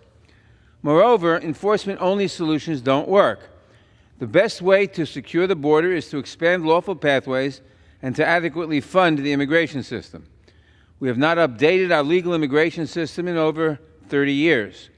The more broken the legal immigration system is, the more people will try to come to the border as the only means of entry. This notion that the President has all the authority, not to mention the resources, that he needs to solve all the issues at the border with a stroke of his pen is a fantasy. Congress must work together to provide the legal tools and the resources necessary to address the border crisis.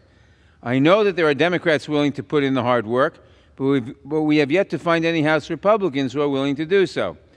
This amendment is as unserious as the underlying bill. I will oppose both, and I urge my colleagues to do the same. I reserve the balance of my time. The gentleman reserves. Does the gentlelady ask unanimous consent to reclaim her time? Yes. President Biden, recognized. Thank you. President Without Biden objection. does have authority to secure the border, and he did use his pen to open the border. Thank you, and I yield back. Gentlelady yields back. I yield back.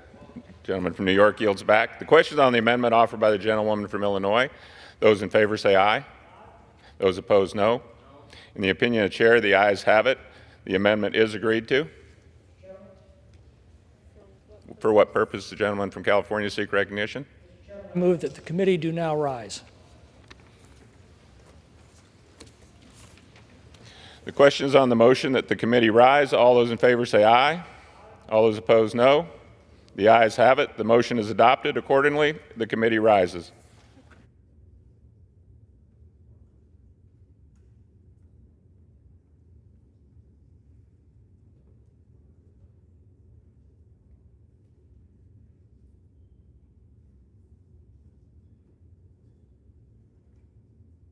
Mr. Chairman. Madam Speaker, the Committee of the Whole House on the State of the Union, having had under consideration H.R. 8146, directs me to report that it has come to no resolution thereon. The chair of the Committee of the Whole House on the State of the Union reports that the committee has had under consideration H.R. 8146 and has come to no resolution thereon. Pursuant to Clause 12A of Rule 1, the chair declares the House in recess subject to the call of the chair.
The House will be in order. Pursuant to Clause 8 of Rule 20, the unfinished business is the vote on passage of H.R. 354, on which the yeas and nays are ordered. The clerk will report the title of the bill. Union Calendar Number 418, H.R. 354, a bill to amend Title 18 United States Code to improve the Law Enforcement Officer Safety Act and provisions relating to the carrying of concealed weapons by law enforcement officers and for other purposes. The question is on passage of the bill. Members will record their votes by electronic device. This is a 15-minute vote.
On this vote, the yeas are 221, the nays are 185. The bill is passed without objection. A motion to reconsider is laid on the table.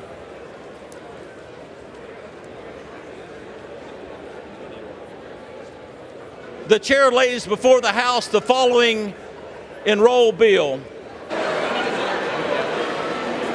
Senate 546, an act to amend the Omnibus Crime Control and Safe Streets Act of 1968 to authorize law enforcement agencies to use COPS grants for recruitment activities and for other purposes.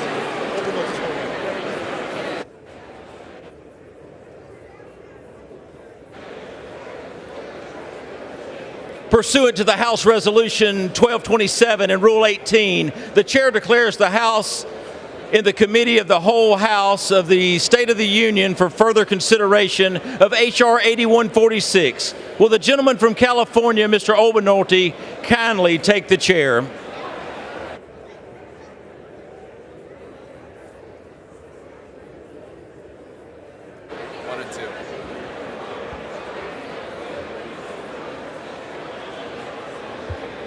The House is in the Committee of the Whole House on the State of the Union for further consideration of H.R. 8146, which the clerk will report by title. Bill to require a report by the Attorney General on the impact of the border crisis is having on law enforcement at the federal, state, local, and tribal level. When the Committee of the Whole rose earlier today, Amendment Number 8, printed in Part B of House Report 118-511, offered by the gentlewoman from Illinois, Ms. Miller, had been disposed of. The unfinished business is the request for a recorded vote on Amendment Number 6, printed in Part B of House Report 118-511 by the gentlewoman from Pennsylvania, Ms. Houlihan, on which further proceedings were postponed and on which the yeas and nays, the noes, prevailed by voice vote. The clerk will redesignate the amendment. Amendment Number 6, printed in Part B of House Report Number 118-511, offered by Ms. Houlihan of Pennsylvania. A recorded vote has been requested. Those in support of the request for a recorded vote will rise and be counted. A sufficient number having risen, a recorded vote is ordered. Members will record their votes by electronic device. This is a 2-minute vote.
On this vote, the yeas are 197 and the nays are 213. This amendment is not adopted.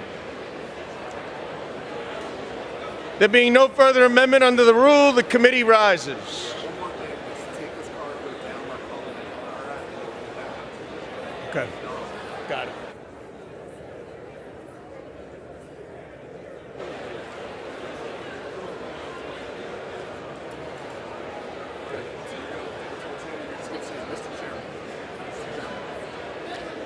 Mr. Chairman. Mr. Speaker, the Committee of the Whole House on the State of the Union has under consideration H.R. 8146, pursuant to House Resolution 1227. I report the bill as amended by that resolution back to the House, with sundry further amendments adopted in the Committee of the Whole.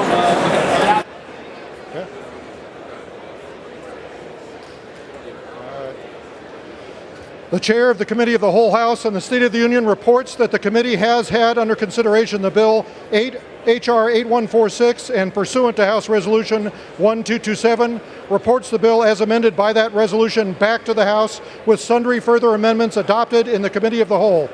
Under the rule, the previous question is ordered.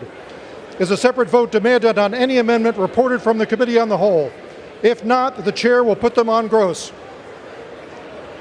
The question is on the adoption of the amendments. Those in favor, please say aye. Those opposed, please say no. The ayes have it. The amendments are agreed to. The question is on engrossment and third reading of the bill. Those in favor, please say aye. Those opposed, please say no. The ayes have it. Third reading. A bill to require a report by the Attorney General on the impact of the border crisis is having on law enforcement at the federal, state, local, and tribal level. The question is on passage of the bill. Those in favor say aye. Those opposed say no. Is there a motion? The ayes have it. The bill is passed without objection. Gentleman from California is recognized. Mr. Speaker, on that I ask for the yeas and nays. The yeas and nays are requested. Those favoring a vote by the yeas and nays will rise. A sufficient number having risen, the yeas and nays are ordered. Members will record their votes by electronic device. 5 minutes. This is a pursuant to Clause 9 of Rule 20, this 5-minute vote on passage of H.R. 8146 will be followed by 5 minutes votes on the adoption of the motion to recommit H.R. 8369 and passage of H.R. 8369 if ordered. This is a 5-minute vote.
Yeas are 254.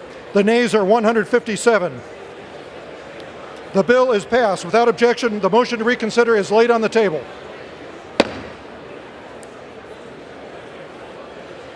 Pursuant to Clause 8 of Rule 20, the unfinished business is the question on agreeing to the motion to recommit on H.R. 8369 offered by the gentleman from New York, Mr. Meeks, on which the yeas and nays were ordered. The clerk will redesignate the motion. Motion to recommit H.R. 8369, offered by Mr. Meeks of New York. The question is on agreeing to the motion to recommit. Members will record their votes by electronic device. This is a 5-minute vote.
On this vote, the yeas are 202, the nays are 210.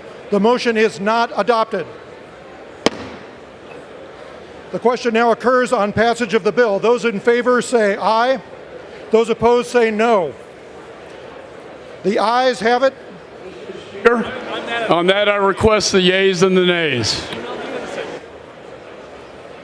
The yeas and nays are requested. Those favoring a vote by the yeas and nays will rise.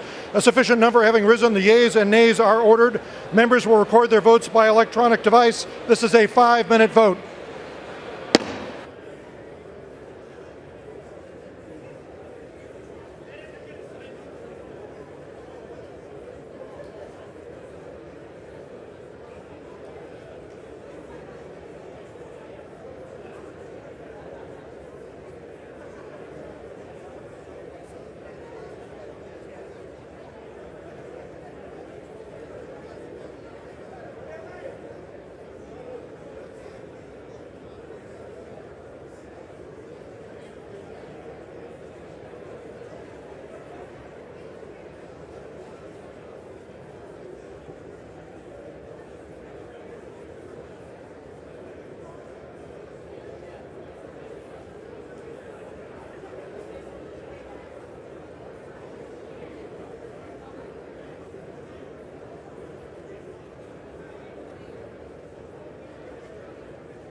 On this vote, the yeas are 224, the nays are 187. The bill is passed. Without objection, the motion to reconsider is laid on the table.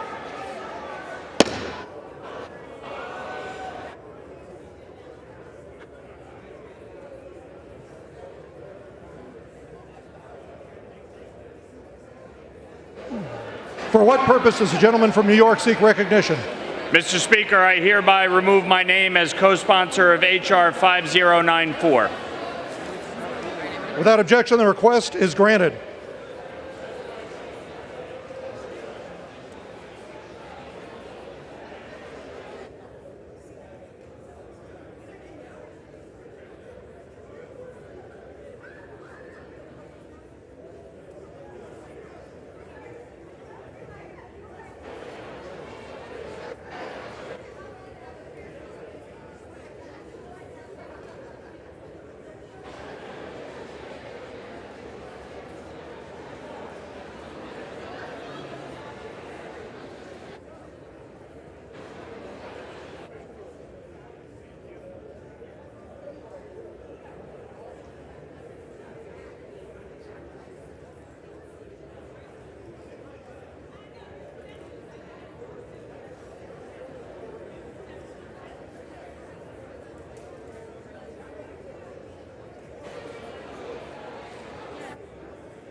The House will be in order. Members, please take your conversations off the floor.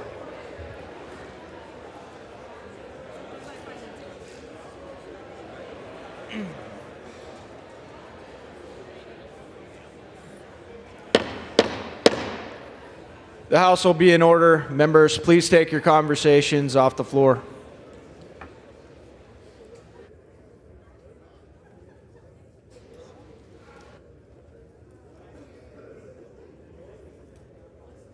For what purpose does the gentlewoman from Ohio seek recognition? Mr. Speaker, I ask unanimous consent to address the House out of order. Without objection. Mr. Speaker, I rise with my colleagues from the Ohio delegation to pay our respects to Euclid Police Officer Jacob Durbin. On Saturday, while responding to a distress call, Officer Durbin was ambushed and killed. Like so many of our law enforcement officers in Northeast Ohio and across the country, Officer Durbin put himself at risk to protect others. And even after he was shot, Officer Durbin was able to warn others, likely saving other lives. He was just 23 years old, a new officer who was engaged to be married in July. He had so much ahead of him. Officer Durbin's life was about service. He was a veteran who served his country, and tragically, he made the ultimate sacrifice for his community. We ask that God give us the strength to Officer Durbin's family, friends, and loved ones. Mr. Speaker, I ask all present in the chamber to please rise for a moment of silence in remembrance of Euclid, Ohio Police Officer Durbin, Jacob Durbin.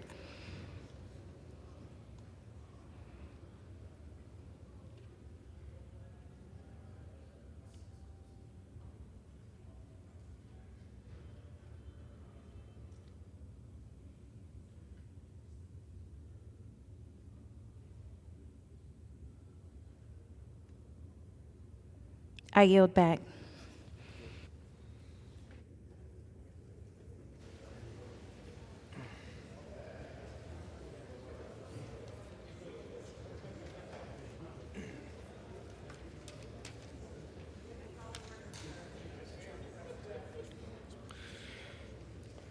The chair will now entertain requests for 1-minute speeches. For what purpose does the gentleman from Florida seek recognition? Mr. Speaker, I ask unanimous consent to address the House for 1 minute and to revise and extend my remarks. Without objection, the gentleman is recognized for 1 minute.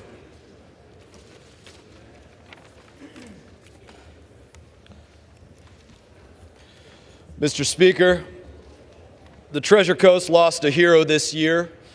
When Florida Highway Patrolman Zachary Fink was killed in the line of duty, he was a son of St. Lucie County, Florida. Trooper Fink had a desire from an early age to help people, and that's what led him to a career in law enforcement. I did know Trooper Fink. I didn't know him well, but I did know him, and I recognized that he was willing to lay down his life on the line to protect me and every other member of our community. And we all have people in our lives that we would sacrifice anything to protect, our siblings, our children, our spouses. But very few of us would lay down our life for somebody that we barely know. But law enforcement officers like Trooper Fink do just that every single day.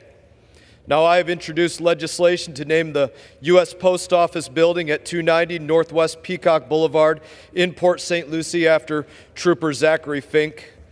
And I would simply say this: we cannot repay his sacrifice in any measure, but we can always remember his sacrifice.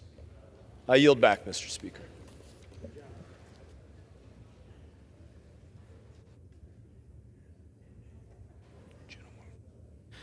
For what purpose does the gentlewoman from Michigan rise to seek recognition? Without objection, the gentlewoman is recognized for 1 minute.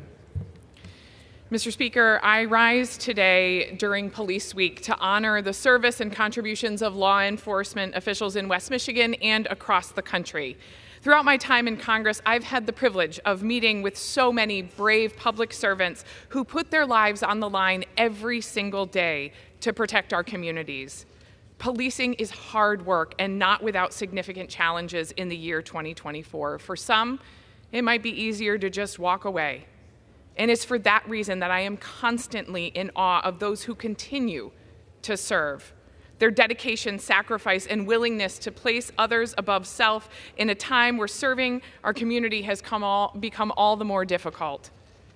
To all the law enforcement officers in West Michigan and around the nation, we honor you this week, and we thank you for everything you do to protect our families, neighbors, and our communities. Thank you. I yield back. For what purpose does the gentleman from Georgia rise to seek recognition?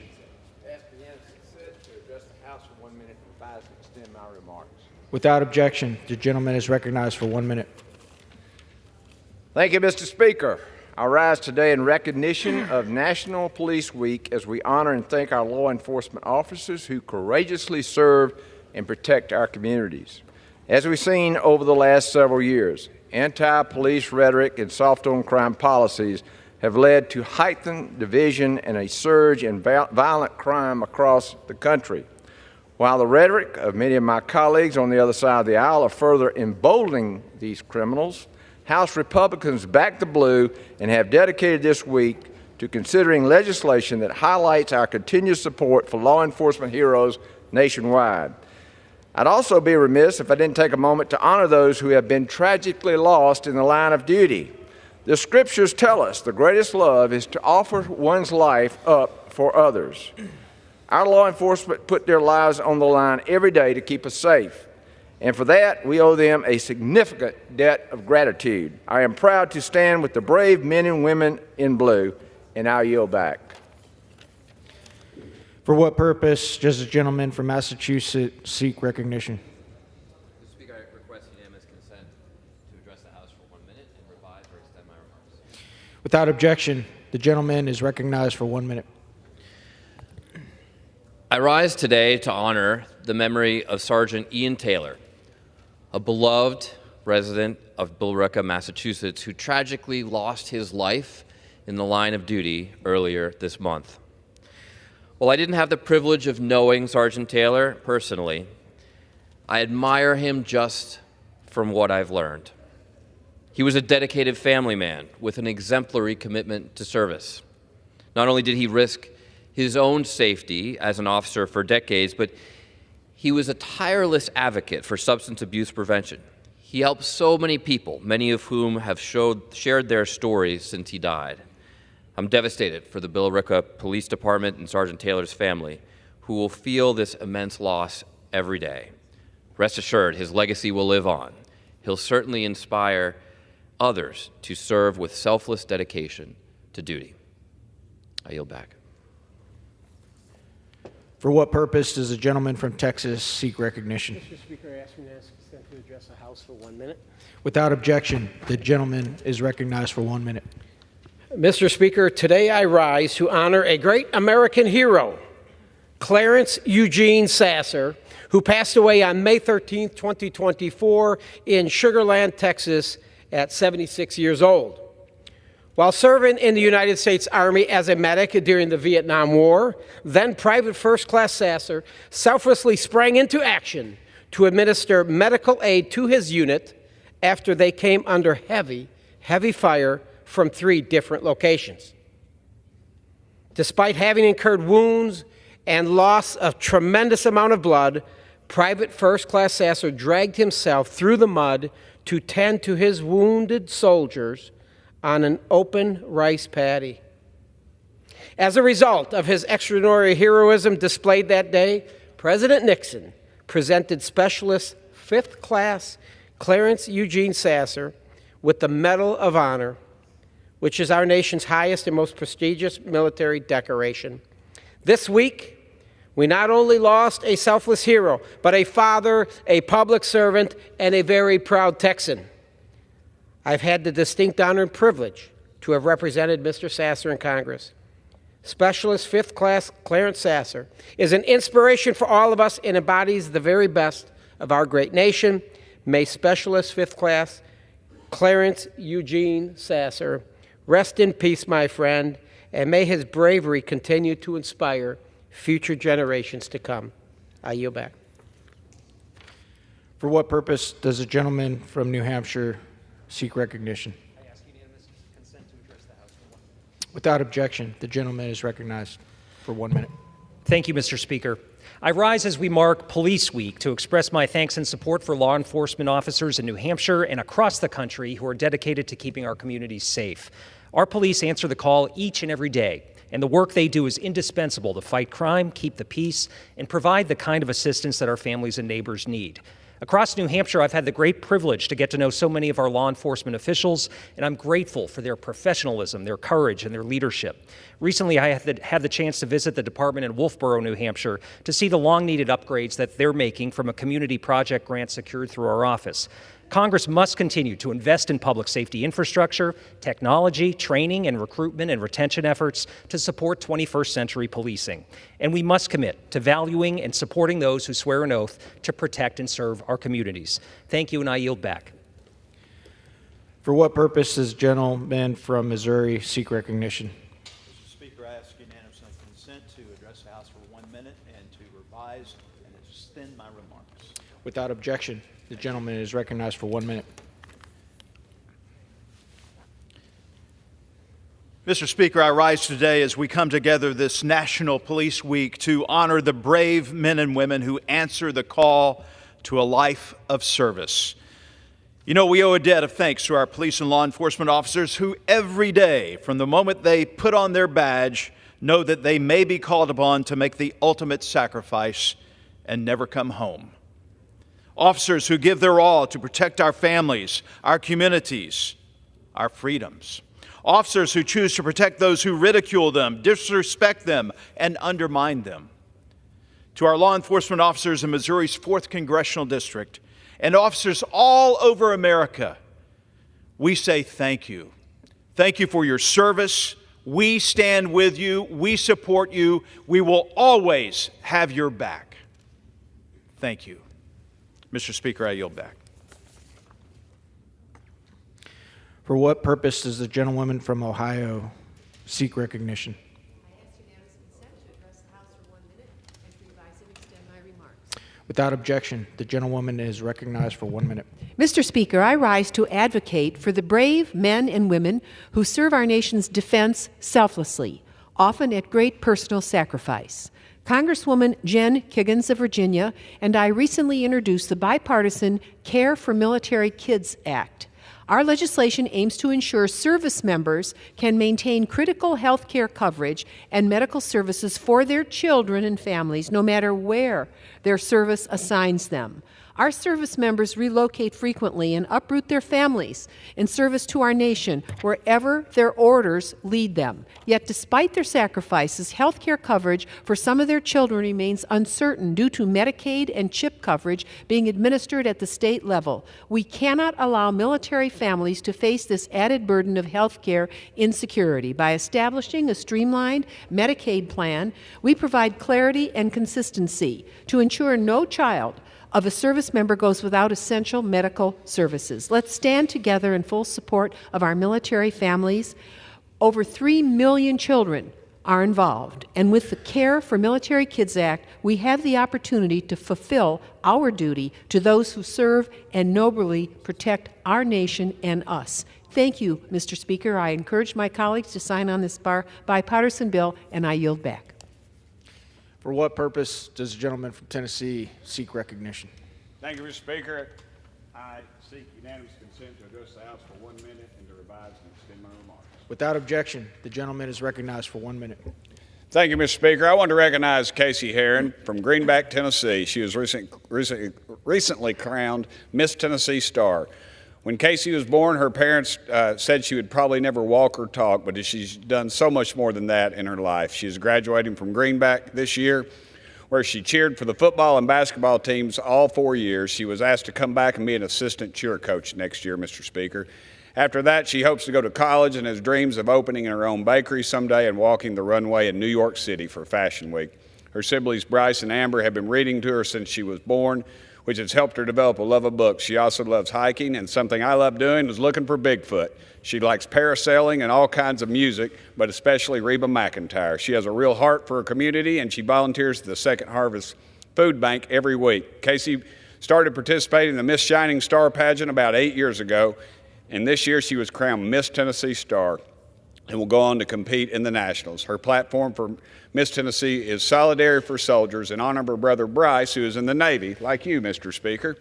Her whole family and her community are very proud of her, and I'm proud to call her my friend, Mr. Speaker. It was wonderful meeting Casey, and I wish her the best of luck competing in the Nationals in July. Thank you, Mr. Speaker. I yield the remainder of my time.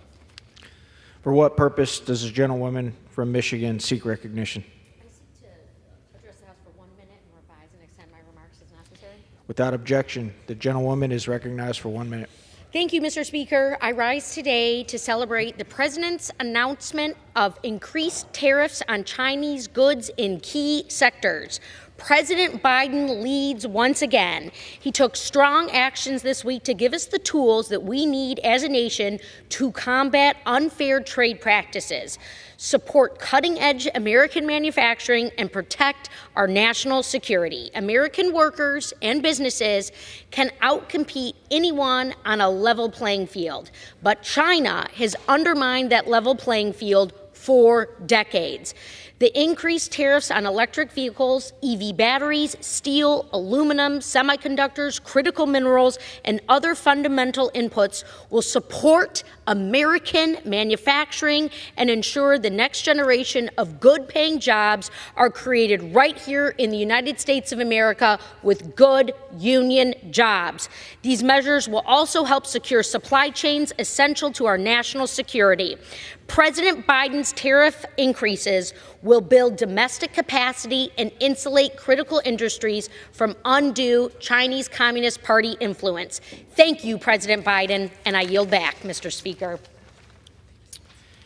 For what purpose does the gentleman from South Carolina seek recognition? Mr. Speaker, I ask unanimous consent to address the House for 1 minute, revise and extend my remarks. Without objection, the gentleman from South Carolina is recognized for 1 minute. Thank you, Mr. Speaker. Yesterday, the Labor Department released its monthly report showing that the consumer prices have increased again, this time by 3.4%. Under Biden, families continue to pay nearly $12,000 more for everyday goods and services while jobs are being destroyed. Corrupt Judge Merchan continues ensuring the re-election of President Donald Trump with his bias, incompetence, and unprofessionalism.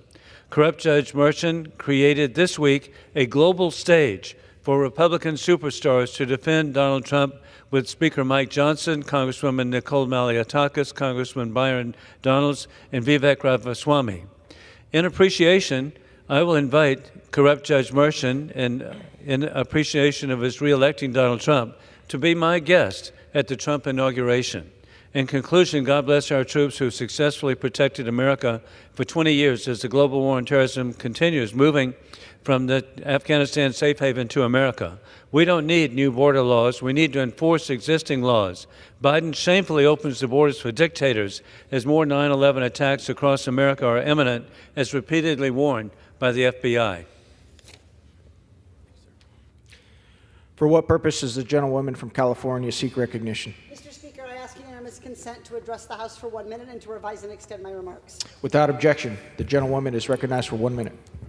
Each year, millions of Americans pay third-party software companies to file their taxes. Having to pay hundreds of dollars in fees just to pay your taxes makes no sense.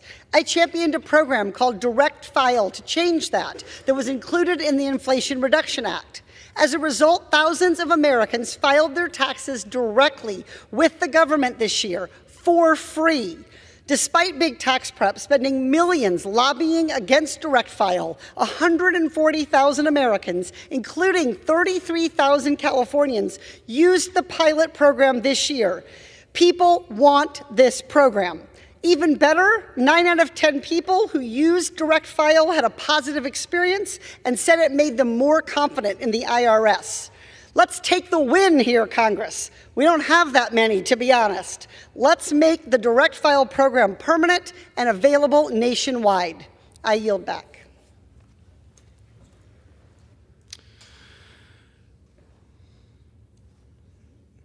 For what purpose does the gentleman from Illinois seek recognition? Mr. Speaker, I ask request to address the House for 1 minute and to revise and extend my remarks. Without objection, the gentleman is recognized for 1 minute. Mr. Speaker, I rise in recognition of National Police Week, a week we set aside to thank more than 800,000 police officers who put on the badge and risked their lives to protect our communities. We thank them for their brave service. Our police officers play an essential role in our community, working to keep us safe, upholding the rule of law, and responding to emergencies.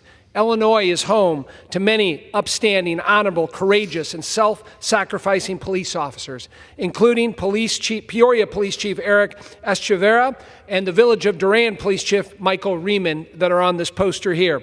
Mr. Speaker, we also take the time to mourn the loss of our fallen officers whose lives were lost in the line of duty. On average, one law enforcement officer is killed in the line of duty somewhere in the United States every 61 hours. We must never forget their sacrifice. Lastly, I want to thank the Law Enforcement Support Network, their families, parents, wives, husbands, and children for the sacrifices they make when their loved ones serve as police officers. At a time when our law enforcement is constantly under attack, Congress must continue to stand with the police and back the blue. I yield back. For what purpose does the gentleman from North Carolina seek recognition? Without objection, the gentleman is recognized for 1 minute.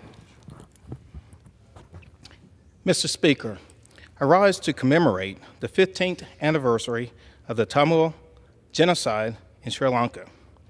We must stand with the Elam Tamil community. Their struggle for justice and accountability continues, with survivors and their families enduring ongoing oppression and seeking recognition for their suffering from the Sri Lankan government. We must recognize the plight of the Tamil people and advocate for a peaceful resolution that respects the rights and dignity of all. The Tamil community's resilience in the face of adversity is a testament of their unwavering spirit for justice and self-determination. It was a pleasure to meet with so many who traveled to our nation's capital from across the United States and 5 countries to ensure that such atrocities never happen again. Thank you, Mr. Speaker. For what purpose does the gentleman from Florida seek recognition? Mr. Speaker, I seek unanimous consent to address the House for 1 minute and to revise and extend my remarks. Without objection, the gentleman is recognized for 1 minute. Thank you very much, Mr. Speaker. Mr. Speaker, as the song goes, if there's something strange in your neighborhood, who are you going to call? If there's something weird and it don't look good, who are you going to call? Mr. Speaker, don't call Ghostbusters, call the police. Mr. Speaker, I rise during National Police Week to salute the brave patriots who keep America safe. I want to share my appreciation to members of our law enforcement community, our officers, deputies, and troopers, especially the families of those law enforcement officers who have lost their lives for the protection of us and the safety and the protection of others. It takes courage to wear a badge. It takes even more courage to respond to an emergency, to step into harm's way, to face dangerous uncertainty. But for our police, it's just part of the job. Unfortunately, our law enforcement community doesn't get the recognition and the respect that they deserve. So on behalf of a grateful nation, I want to say 2 words to our incredibly brave patriots who don't hear it enough. Thank you. Thank you for protecting our families and communities. Thank you for your service. As representative for Florida's 4th Congressional District, I want our law enforcement officers to know we salute you and we will always back the blue. Mr. Speaker, I yield back. For what purpose does the gentleman from Alabama seek recognition? Mr. Speaker, I ask unanimous consent to address the House for 1 minute to revise and extend my remarks. Without objection, the gentleman from Alabama is recognized for 1 minute.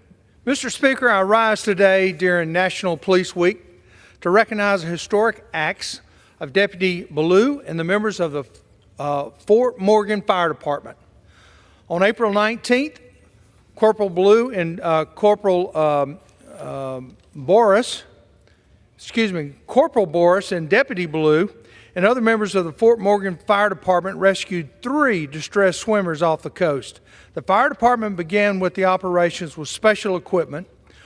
Once Deputy Ballou arrived, he removed his duty belt, his body armor, and put on his swim vest, jumped in the water, and saved the swimmers. That day, 3 people in the water were saved while swimming. That day, 3 people were saved from drowning. I cannot be prouder to represent District 1, which is filled with brave, dedicated law enforcement officers like Deputy Ballou. With many voices screaming to defund the police, we must emphasize how vital our officers are to us. Every day, these men and women tirelessly serve the American people, and I cannot thank them enough. I will always back the blue. Thank you, Mr. Speaker, and I yield back. The chair lays before the House the following personal request. Leave of absence requested for Mr. Danny K. Davis of Illinois for today. Without objection, the request is granted.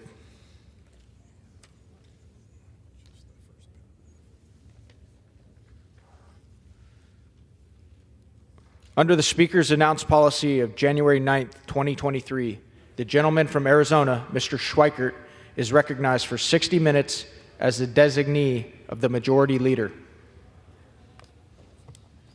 Thank you, Mr. Speaker Pro Tem from Arizona. I'm going to try to walk us through a couple simple concepts that require really complex math, so wish me luck here. Last week and the week before that, I came here and tried to walk through a concept of how fragile we are because of our borrowing, the amount of insatiable borrowing we go through, and my sarcastic comment that happens to have the benefit of being almost true, that the bond market is the one that pretty much now will run this country. And I actually can prove part of my thesis. The last week, because we here made it a couple weeks without looking like a clown show, we got some decent inflation data. The movement in the U.S. debt market on our interest rates coming down, if you annualize that, do you realize it's more than every dime of foreign aid? I need you to think about this for a moment, just those ticks. When a single basis point, remember 1% of interest is 1/100th of a point of interest. One tick is about $800 million a year. Whether this place likes it or not, when we tell the world we're not serious of leading the world, when we don't look serious that we're going to be the country that defends the reserve currency of the world, when we don't look like adults, we pay a price. And for many of the folks here, you get your 5 minutes of theater, and then we add hundreds of billions of dollars of additional interest. I'm going to show you charts here where we are approaching $1.2 trillion of interest this year.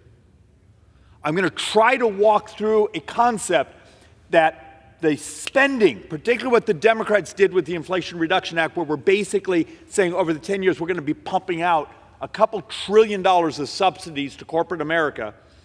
Also the fact that because of our debt and these higher interest rates, we're also pumping out $1.2 trillion of interest payments out. So that much cash flow is going out into the marketplace. At the same time, the Federal Reserve is over here trying to pull liquidity out of the market to slow down inflation. For those of us that live in the Phoenix, Scottsdale area, you have the right to be cranky. Because the day Joe Biden became president, from that day till today, if you're not making a little over 26% more in your paycheck, you're poorer today. So, for all of us who are elected here, our area happens to be probably the second highest inflation in the continental United States right now. And you meet people, and they've done fairly well in life. I have one of the more prosperous districts in America. I have one of the very best educated districts in America. And we're out there knocking on doors, and you get people you can just, they want to share with you. They're stressed out of their mind. And part of it, they don't completely understand why they seem to be working harder, why their kids can't afford a place, why price of education for their kids is just crushing them, why they seem to instinctively understand their kids are going to live poorer than they did, and which is now fact. That isn't rhetorical. Every data point, if you're functionally under 40, 45 years old, you will be poorer than my generation, my parents' generation. And it's the debt that's done this. It's inflation. Once again, let's do a basic economic class. Inflation is too many dollars chasing too few goods and services. It's also a tax, because who's the biggest debtor in the world? It's the United States. Congratulations, we did it, yay! We're basically kicking off about $1 trillion every 100, 115 days of borrowing. And that interest helping kick off inflation. And inflation is that tax. The inflation we've had the last 3 years is the biggest tax in modern history. Because here's what happened. There's this massive amount of U.S. debt. We now are going to pay it back with inflated dollars. And your savings just became worth less.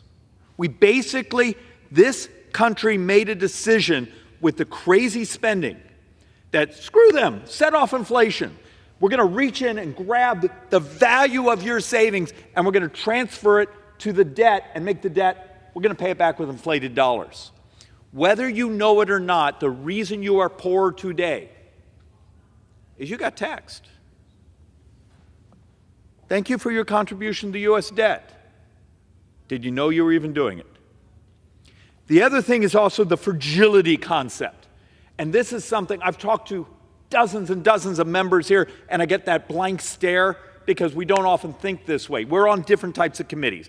I do Ways and Means and financial services and those. So maybe my whole world is trying to think about the math.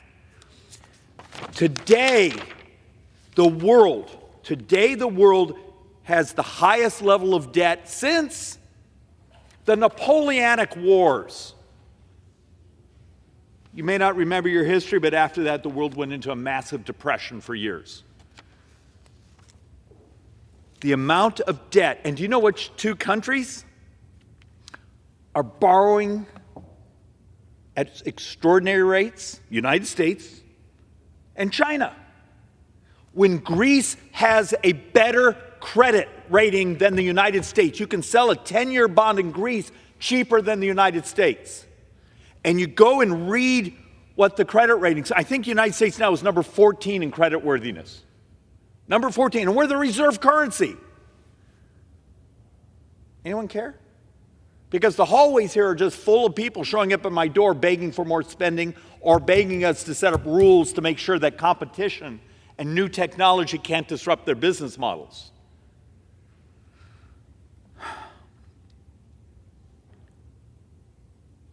If you're under 40,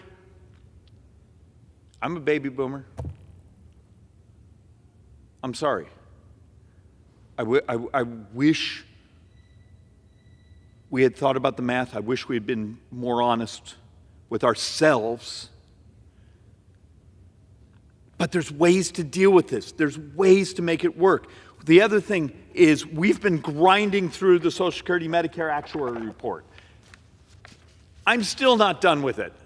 And my economists and the Joint Economic Committee, we're still not done with this because we're also busy writing the response to the President Biden's economic report.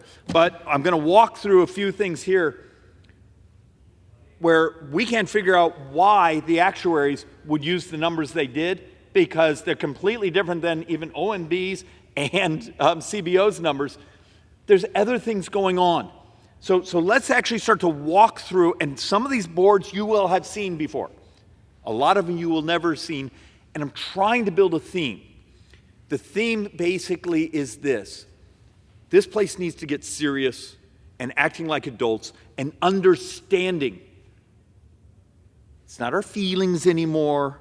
It's not our theater for the troll that's going to bang on us. If you're also the Russian troll that's going to be in my comments when this goes on YouTube, screw you.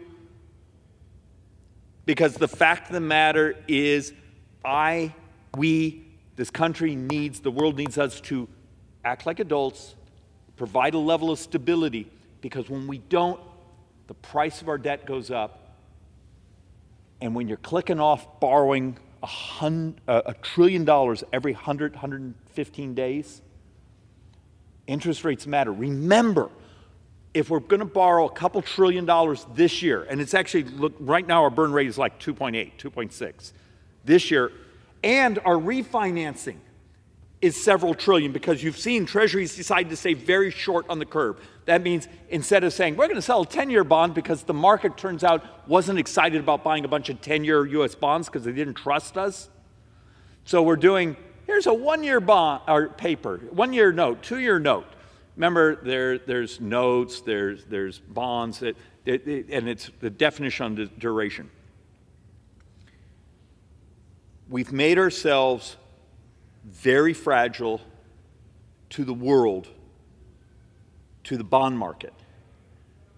And I used to come behind this microphone and joke that this country basically is an insurance company with an army.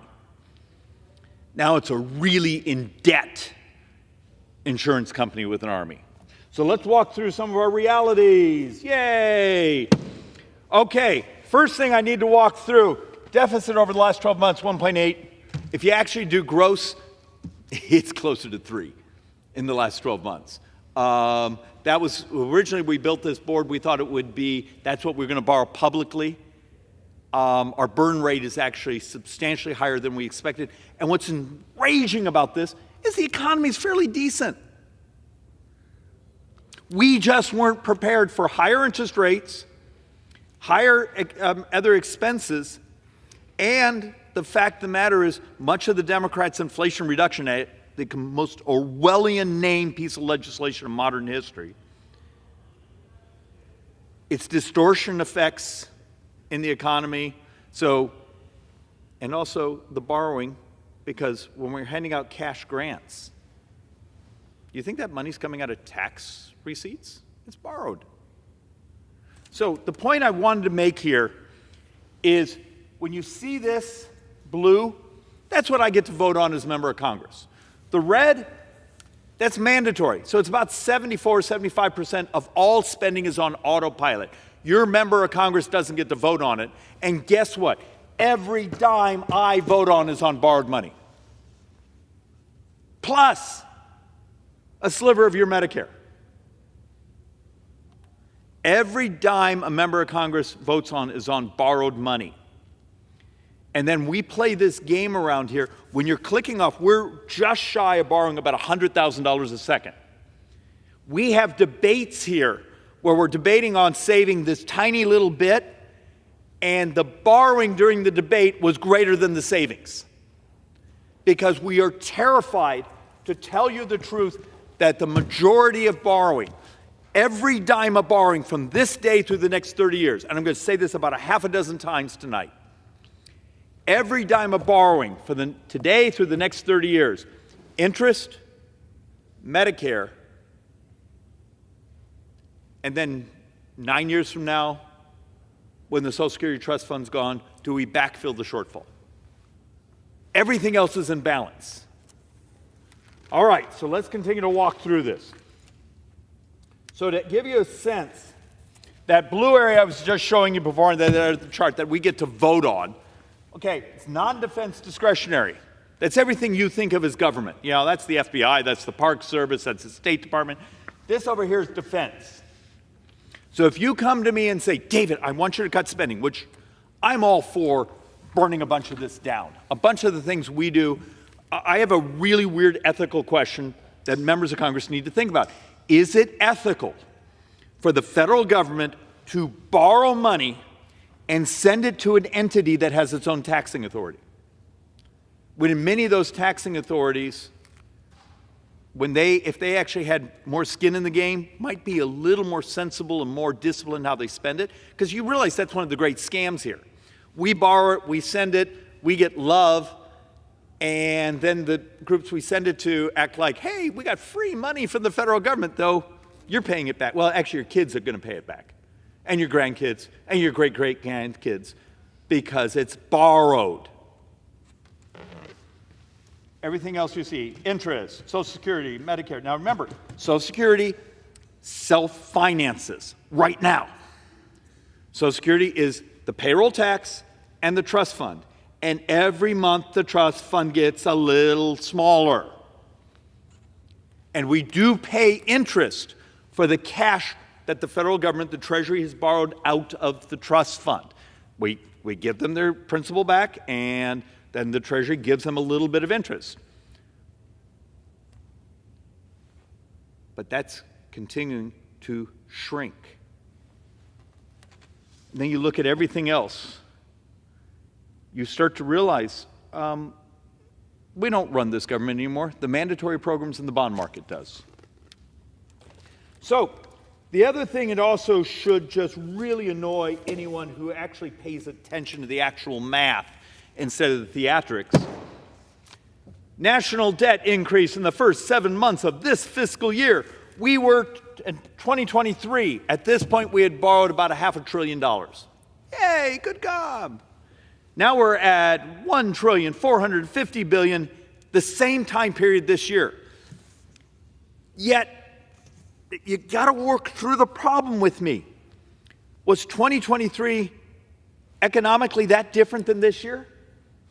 What happened? What happened? Well, our interest rates went up, so we're burning through tremendous amounts more cash.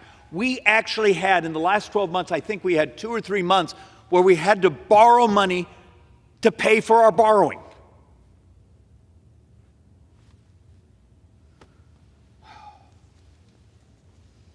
And forgive me, I've had a stunning amount of coffee today, and I haven't slept well, and I'm just cranky.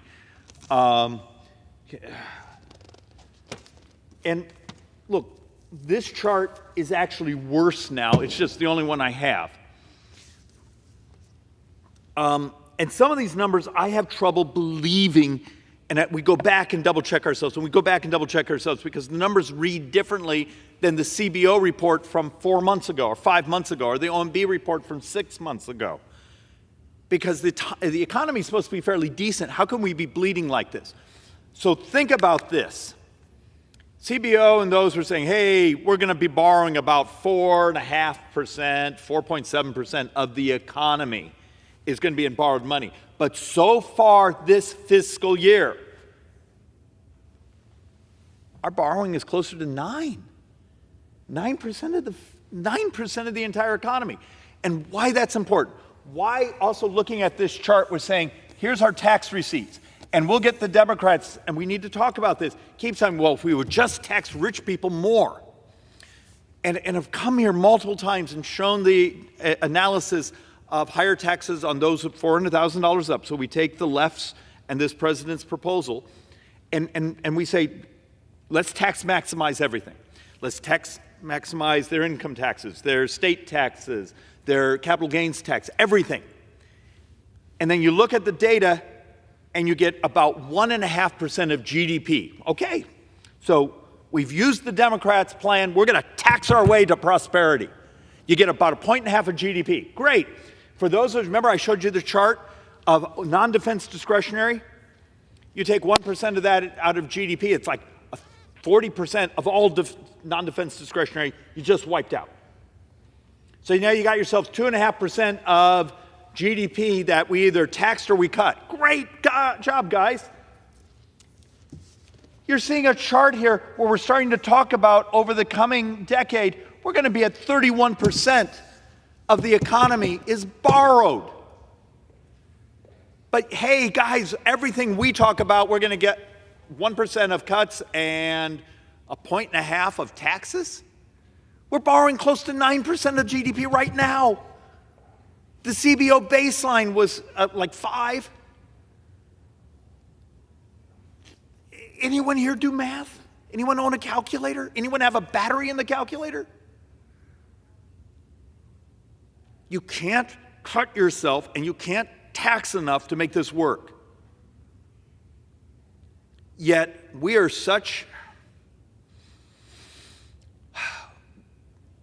so vacuous intellectually around here. The ability to say, we are going to embrace the things that disrupt our cost drivers. We are going to actually adopt technology. We're going to adopt AI to change the cost of government. We're going to adopt the things that crush the price of health care, not by making it more scarce, not by rationing it, but by making it more moral. We can do that, except this place will run like hell every time you say, you know, we could actually have technology that would cure that disease. Oh no, that's our business model. In a couple of weeks, we're going to do a major presentation from the Republican side of the Joint Economic Committee. The math is not done yet. We are trying to grind through the #1 cost driver of this government. And this is I'm going to get some really, really interesting comments, and it's mathematically true. It's obesity. We're starting to chase down some data that says almost half of U.S. healthcare has a relationship to obesity. We're about to have our 5th year of prime-age males dying younger.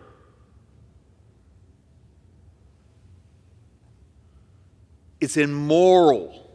It's absolutely immoral what this place has become. The debt's immoral. What we do in healthcare is immoral. Bad enough that we're destroying our kids. And look, I'm 62. My wife is 62. Maybe I shouldn't tell you that. I have an 8-year-old daughter we adopted. I have a 23-month-old little boy it's a miracle we adopted. And their brother and sister.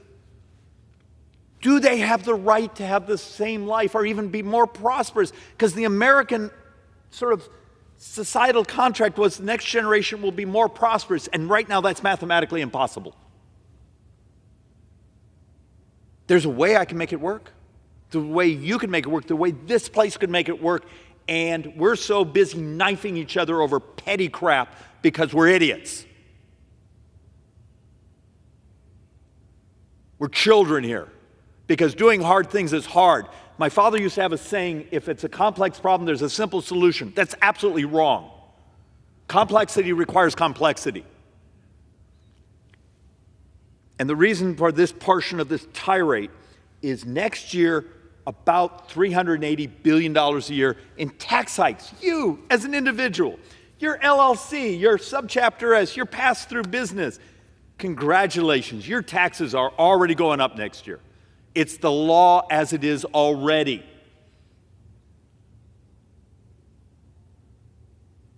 I will argue it's one of the greatest opportunities we've had in modern times, because we're going to be forced to actually act like adults and do something. Now, here's your battle. Will we be smart, creative, intellectually robust, saying, hey, let's use this as our opportunity to broaden the tax code, fix it in a way where we maximize prosperity and economic growth, and, oh, by the way, because we don't want to add to the debt, can we do things over here to actually change some of the debt drivers? We're going to legalize technology in healthcare. We're going to adopt technology to make government smaller but more efficient. We're going to crowdsource our data in a way where it's current, accurate, more moral. We have bills on all of this. This isn't just rhetoric. We've done bills on this stuff for years, and they've gotten much better. Will the vision, for particularly those with the responsibility of being on the Ways and Means Committee, will we actually step up and say, is it going to be binary? Hey, we're going to raise these people's taxes, lower these, so it balances out. Hey, screw everyone. Yay, we did something. Are we going to use the stressor that's coming with the expiration of those portions of the 2017 tax reform, use that to actually grow the society? But you got to ask yourself first, because many of my Democrat colleagues, I don't know if they agree with me that prosperity is moral. Having a society where every day you have the chance to live a little bit better, is that moral? Having a society where we're not poisoning ourselves with what we eat, is that moral? A healthcare system that's better, faster, cheaper, is that moral? Because all those things are in front of us. Because the chart after chart after chart basically says when we've had very high marginal tax rates, we get about 17, 18% of GDP. When we've had very low marginal tax rates, we get about 17, 18% of GDP. When we've done lots of extra corporate taxes, we get 17 to 18% of GDP. The fact of the matter is there's lots of brilliant economic papers and people have written their PhD theses on this. You know, you all have access to the internet, maybe go read. You're going to get about 17, 18% of GDP. And a bunch of the Democrat policies are, well, let's raise these taxes, we'll get 24% of GDP. Really? Tell me a time in U.S. history on a sustained basis that has happened. It just hasn't. You know, unless the Democrats' plan is to do a value-added tax, a VAT tax, which will crush the working middle class, you ain't getting that number. You got to stop making crap up. But yet we know our spending because it's demographics. Remember our point before, interest, Medicare, backfilling Social Security.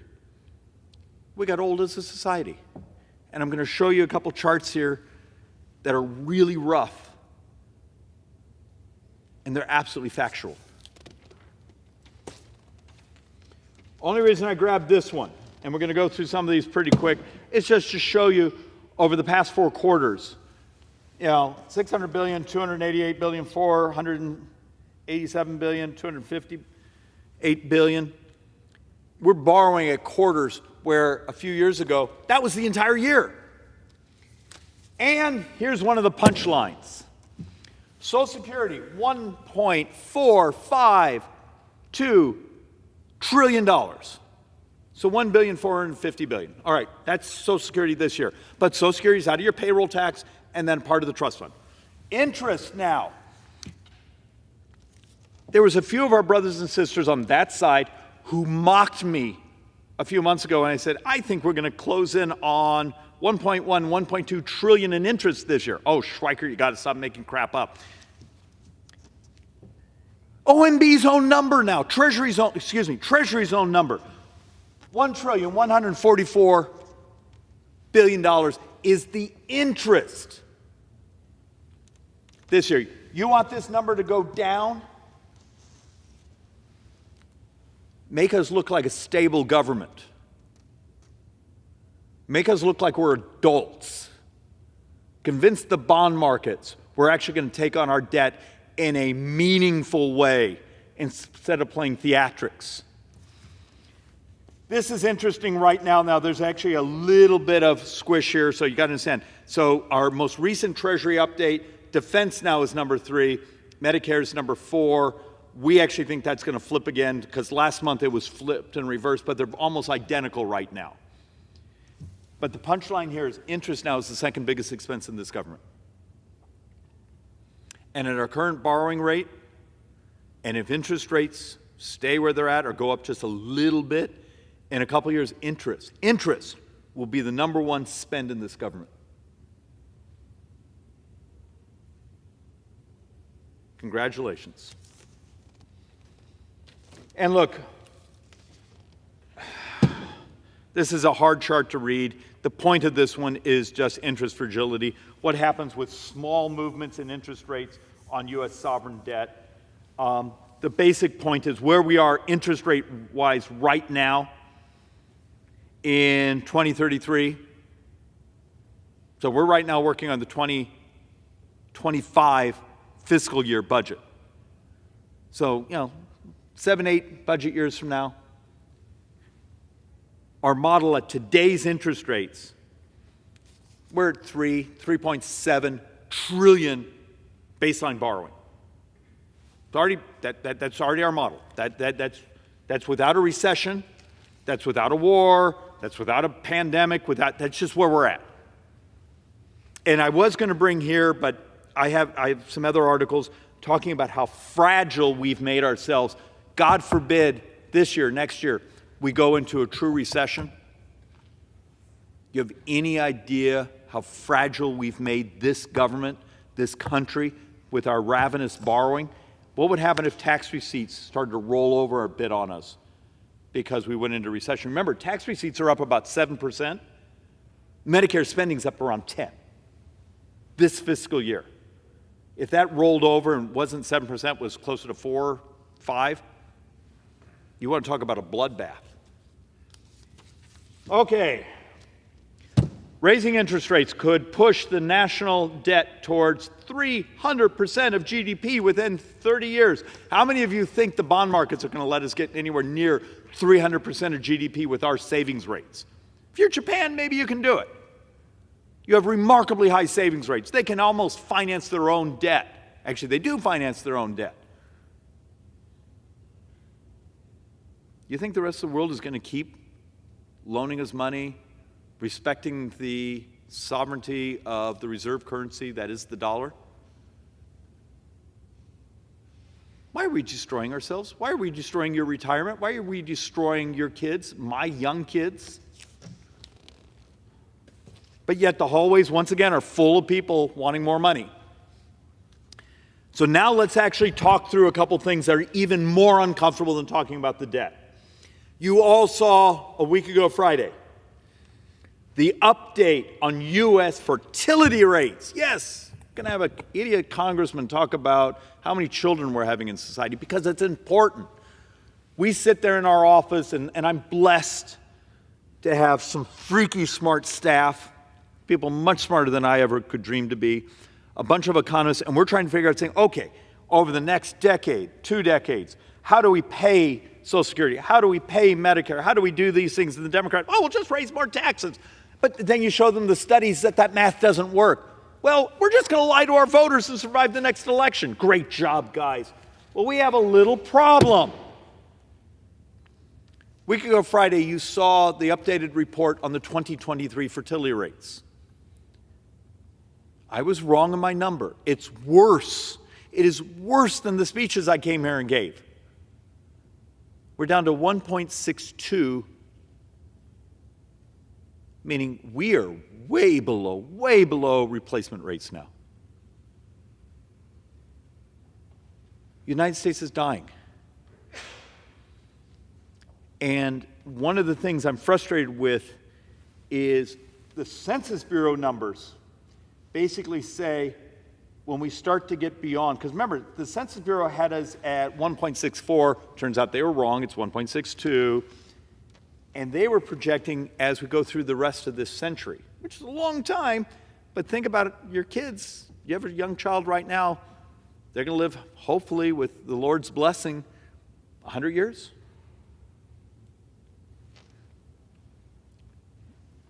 We start to collapse population-wise. And we're going to walk you through a couple of why these are such a big deal. Deaths are projected to exceed births. This chart said 2040. It's a little sooner. If you take last week's fertility number, in about 15 years, the United States will have more deaths than births.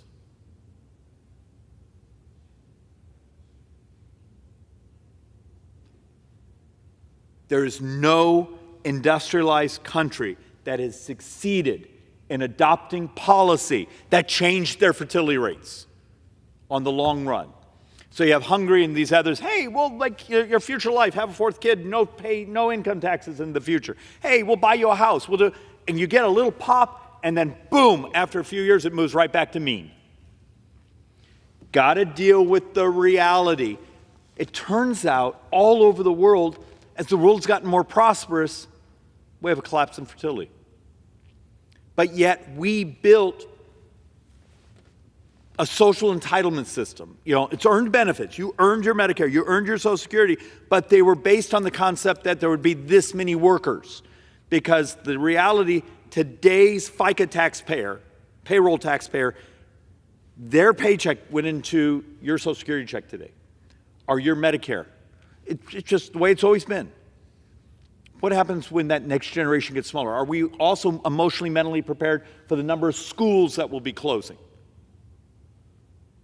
Because it's starting to happen all over the country. Because U.S. fertility started to roll over in 1990. It's just now accelerated. We had a tiny little blip, a tiny blip, during the pandemic, and now it's gone back, and the trend line continues to get uglier and uglier. But it's reality. Think about it. You live in a country where in 15 years, we'll have more deaths than births. Are we prepared for that? And are you ready? Are we ready? Is this body intellectually ready for saying, okay, you can adopt policies that are child-friendly, this and that, but there's no other country that's come up with an example where it actually raised the number of children. Are we ready to adopt policy to embrace technology? And this is where it gets really uncomfortable. How many robots are you ready to embrace? How much AI are you ready to embrace? When you call the IRS, instead of having a person, are you ready to be talking to ChatGPT? Probably in that case, you might prefer the chat. We are going to have to adopt the embracement, or whatever the word would be, of technology in ways to keep the economy growing without more people. And this is happening all over the industrialized world. How many times behind these microphones have you heard any member of Congress come and say, hey, I actually care about prosperity, I care about the next generation, I care about economic growth, I care about the future. We're going to adopt things where we're going to embrace technology so we can keep having prosperity. Huh?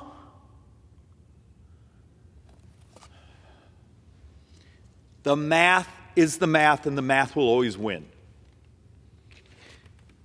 And one of the things I'm also annoyed with is, as reading through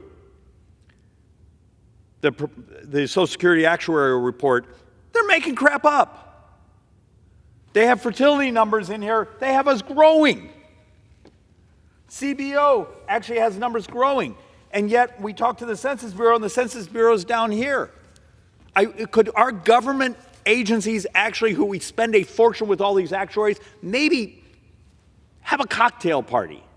Preferably no alcohol. Make it a coffee. We'll do a coffee.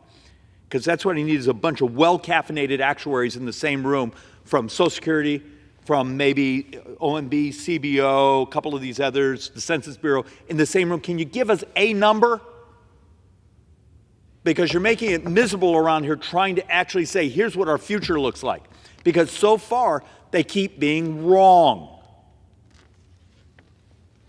It's a little geeky, but that's important, and that was my mocking them for the number of times I send them memos saying, can you explain your number and why it's so different than each other? Look, The other point, and I got some questions on this from last week, so I just brought the board back. You had the president stand right there, and he basically said, we're going to do this for Medicare. We're going to raise this tax and this and that. Okay. The red portion here is when you pay your payroll tax. That's the portion that goes to the Medicare trust fund. The rest you functionally pay for. This comes out of the general fund, which we're borrowing part of it. Over here, that's actually your premiums, and a little bit of this is some other transfers, and then we also have a little slice here, which is for dual eligibles, those who are seniors but may be in Medicare, Medicaid, so we also get a little sliver from the state. But once again, the majority of spending in Medicare is not the trust fund. Now, I'm elated that the current model on the trust fund is it extended for another few years. That's wonderful. We need to sort of study that, except if you read the actuary report, the reason it extended is really fragile.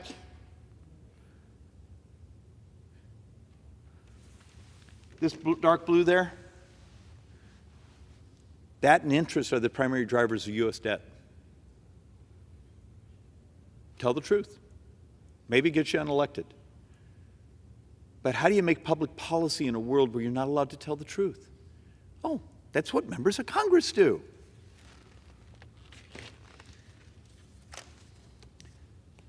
Rising Social Security and Medicare shortfalls drive nearly the entire 2019 to 2023 deficit rise. It's the facts. That's CBO's own quote. And here's the board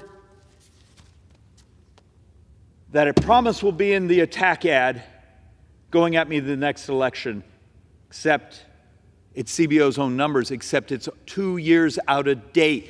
There's a number right here. It basically says Social Security and Medicare, $116 trillion deficit.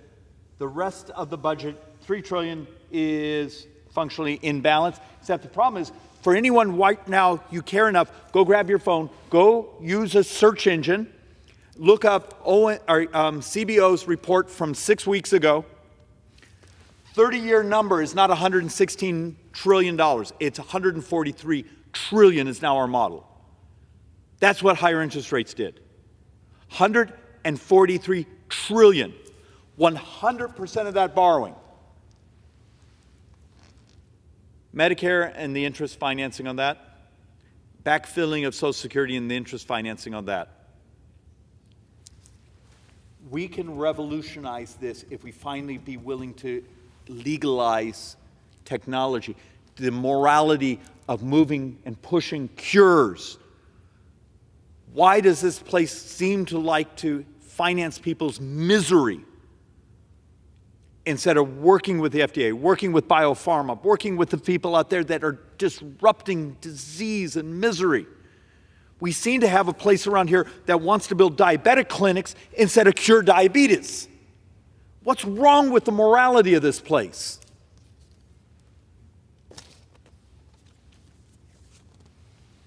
Another thing we're trying to figure out in the Social Security Actuary Report is they play this game where, hey, when we get the out years, things collapse.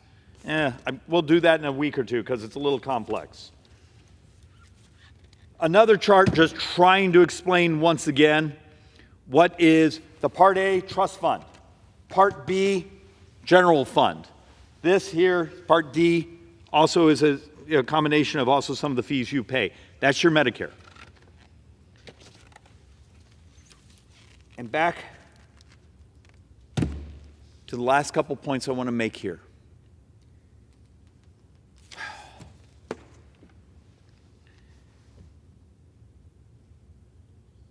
When I just told you we're about to have our 5th year prime age males dying younger, is it moral to stand here and say, remember, this chart functionally ends at 2020. It's actually gotten uglier. The U.S. is an outlier in disease and disability trends. We're sicker than the rest of the industrialized world. Is it we're not spending enough on health care? Well, that's absurd. Because let's be honest, we engage in agricultural policy, nutrition support policy where you can take your EBT card and go buy onion rings. Is that moral? Why isn't there a fixation in this place when we have states where over half the population statistically is obese? They're dying on us. We have a society that finances crap in our diets. Why would we do this to each other? Is that Republican or Democrat? I'm just trying to make the arguments in moral. And it turns out if you took it on, it's the single biggest thing you could do for U.S. debt, is take on the very things that are killing us.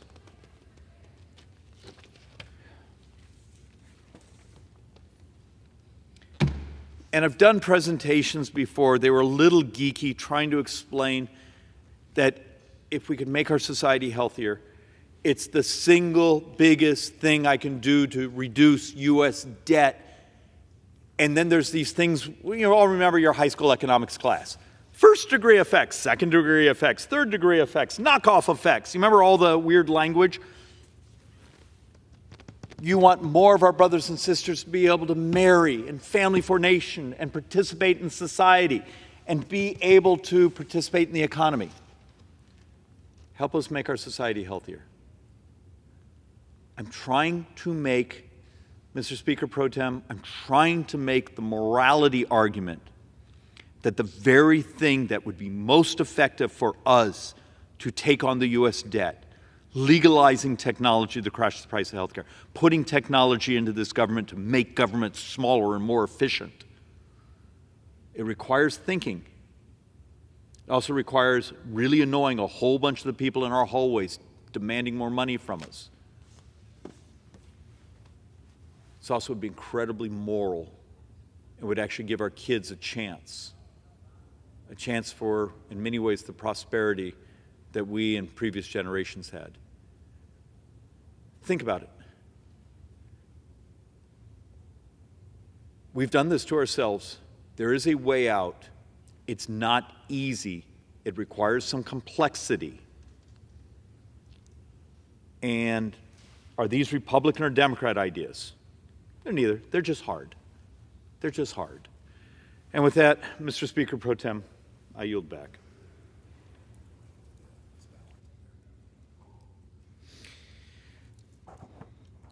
Under the Speaker's announced policy of January 9th, 2023, the gentlewoman from Vermont, Ms. Ballant, is recognized for 60 minutes as a designee of the Minority Leader.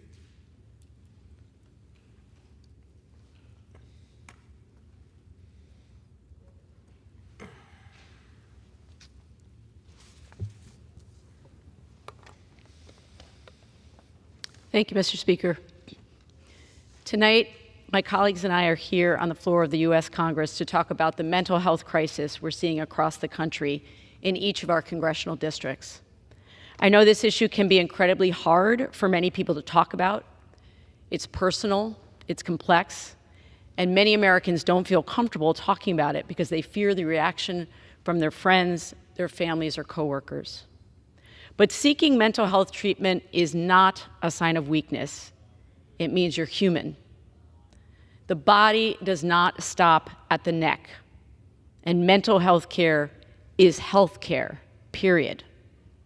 All of us here tonight are fighting for a future in which anyone who wants mental health care gets it, when we finally end the unequal treatment of mental health. Mr. Speaker, I yield to the gentlewoman from Michigan, Ms. Tlaib. Thank you so much to my good colleague from Vermont. As you can see, even behind her, it says, facing mental health challenges doesn't make you weak, it makes you human. Even as I say this, I think about Damon in my community who took his life. He was a veteran. He served our country, came home. He continued his service by being one of our firefighters. When I read that every single day in our country, in our nation, about 17 veterans die by suicide, I was shocked. That's 17 families, Mr. Speaker, whose lives will never be the same. This is just one of the heartbreaking effects of war and the reality of the mental health crisis in our nation.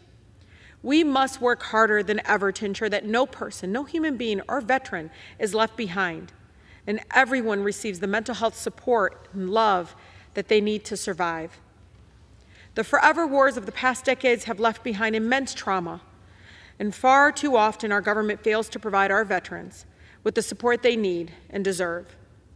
If we cannot provide the necessary mental health care and support of our veterans when they return home, we should not be sending them to war.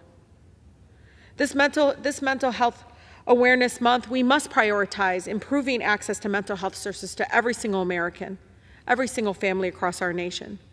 This is critical to creating a better quality of life for our communities and their families and everyone in our community that continue to struggle.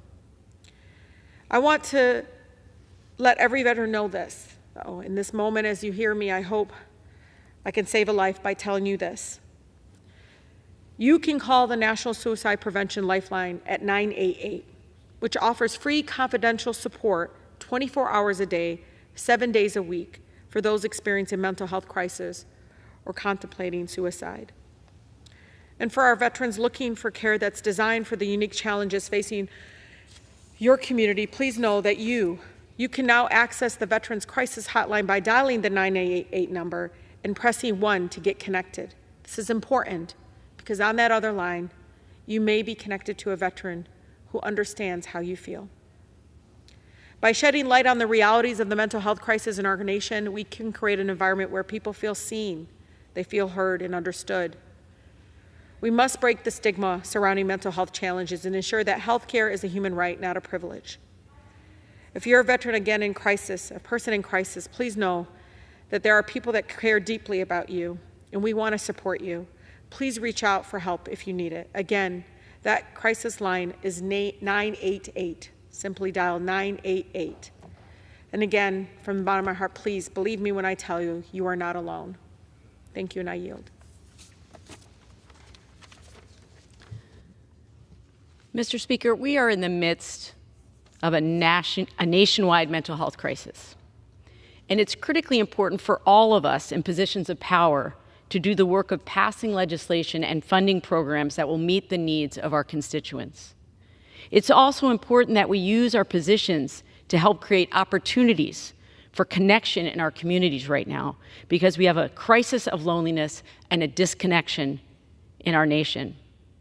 It has become such an urgent issue that our U.S. Surgeon General, Vivek Murthy, has unveiled a new framework and strategy to address this national crisis of loneliness.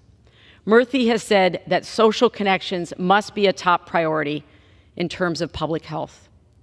He believes, as I do, that the epidemic of loneliness and isolation has fueled other problems in our society that are making us very sick. His research shows that about 1 in every 2 Americans is experiencing loneliness at any given time. It's shocking. And it isn't just emotionally uncomfortable to be lonely. It also has real consequences on our health.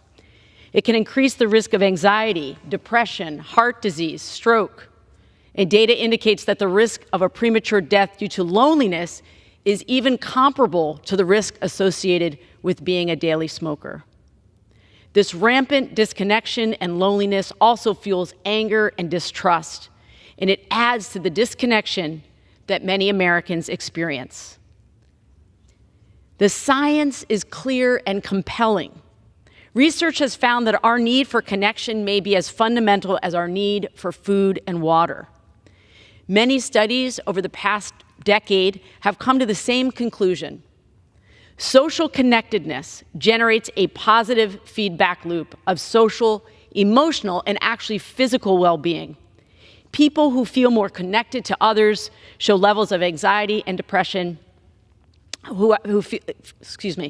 People who feel more connected to others show lower levels of anxiety and depression and greater empathy for others. They also tend to be more cooperative and trusting. And a lack of social connection can have a range of negative effects. One study of 7,000 Americans of different ages, genders, and health found that people who were disconnected from others were roughly 3 times more likely to die over that 9-year study than people with strong social ties. And surprisingly, regardless of demographics, people who had unhealthy lifestyles but close social ties lived longer than those with healthy living habits but poor social connections. Not only are relationships fundamental to our health and happiness, but research shows that they may even shape how our brains work to make decisions. We must craft policy and make investments to address our national mental health crisis.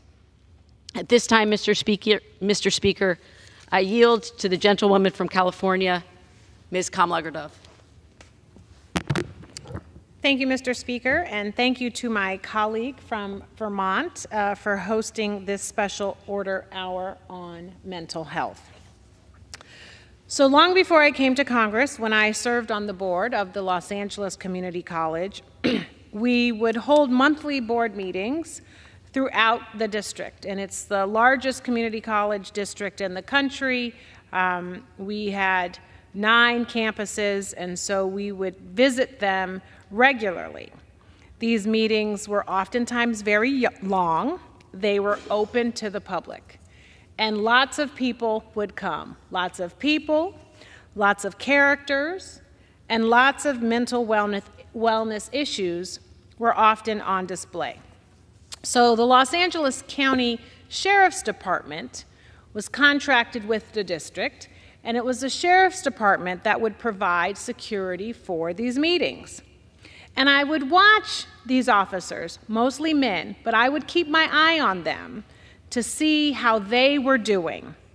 And I would watch them take into account the changing surroundings based on the meeting and the topics, and adapt to the circumstances of the evening. And on occasion, these men, these good men, would have to manage a mental health episode by an attendee of the meetings, a mental health episode that verged on the unsafe. And I have to tell you, these sheriffs were not trained for that. To become a sheriff to do that kind of work. And in reality, they should not have been doing that.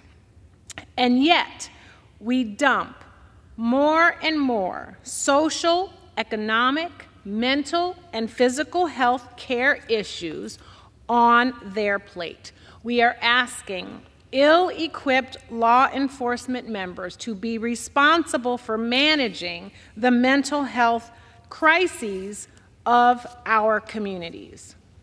No wonder they are under duress. Police officers report higher rates of depression. 30% of responders develop some kind of behavioral health condition, compared to 20% of the general public.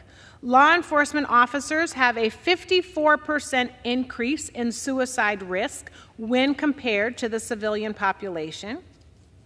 And correctional officers in our prisons have suicide rates much higher than other law enforcement agencies or even the military. And yet Republicans want to crack down on mental unwellness in every instance except in cases regarding fentanyl. And I wonder why that's the case. But by bolstering the institutional policy status quo, you're not helping the mental health of our officers or those that they interact with. I am actually floored that Republicans have the audacity to talk about supporting police when they have done nothing but put these folks more in danger. For the past 2 years, House Republicans have closed the Labor, Health, and Human Services account for community project funding requests, obstructing funding from flowing into our districts to support those struggling with mental health. House Republicans also barred nonprofits from applying for community project funding within the Community Development Fund Economic Development Initiative for HUD, preventing organizations that specialize in addressing homelessness from receiving vital federal funding and placing additional burdens on law enforcement. It is hypocritical to say this is Police Week and you want to support law enforcement when you vehemently oppose to funding, supporting, or uplifting any of the initiatives that actually would do the most to help police, including their mental health and including the mental health of those they interact with. So instead, let's commit to legislation like H.R. 6202, the Counseling Not Criminalization in Schools Act. This legislation diverts federal funding away from supporting the presence of police in schools and toward evidence-based and trauma-informed services that address the needs of marginalized students and improve academic outcomes. I have to tell you, the most common reasons why police officers are called are for issues related to parking, noise nuisance, poverty, domestic violence, and mental health episodes. And none of these, truthfully, require police intervention.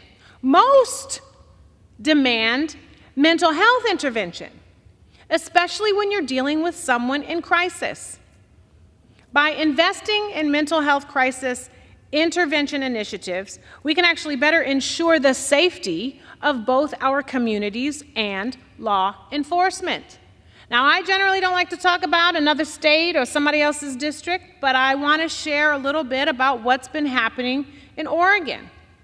In Eugene, Oregon, they instituted this initiative called CAHOOTS, Crisis Assistance Helping Out on the Streets, a program with the city's police department, and it has had resounding success.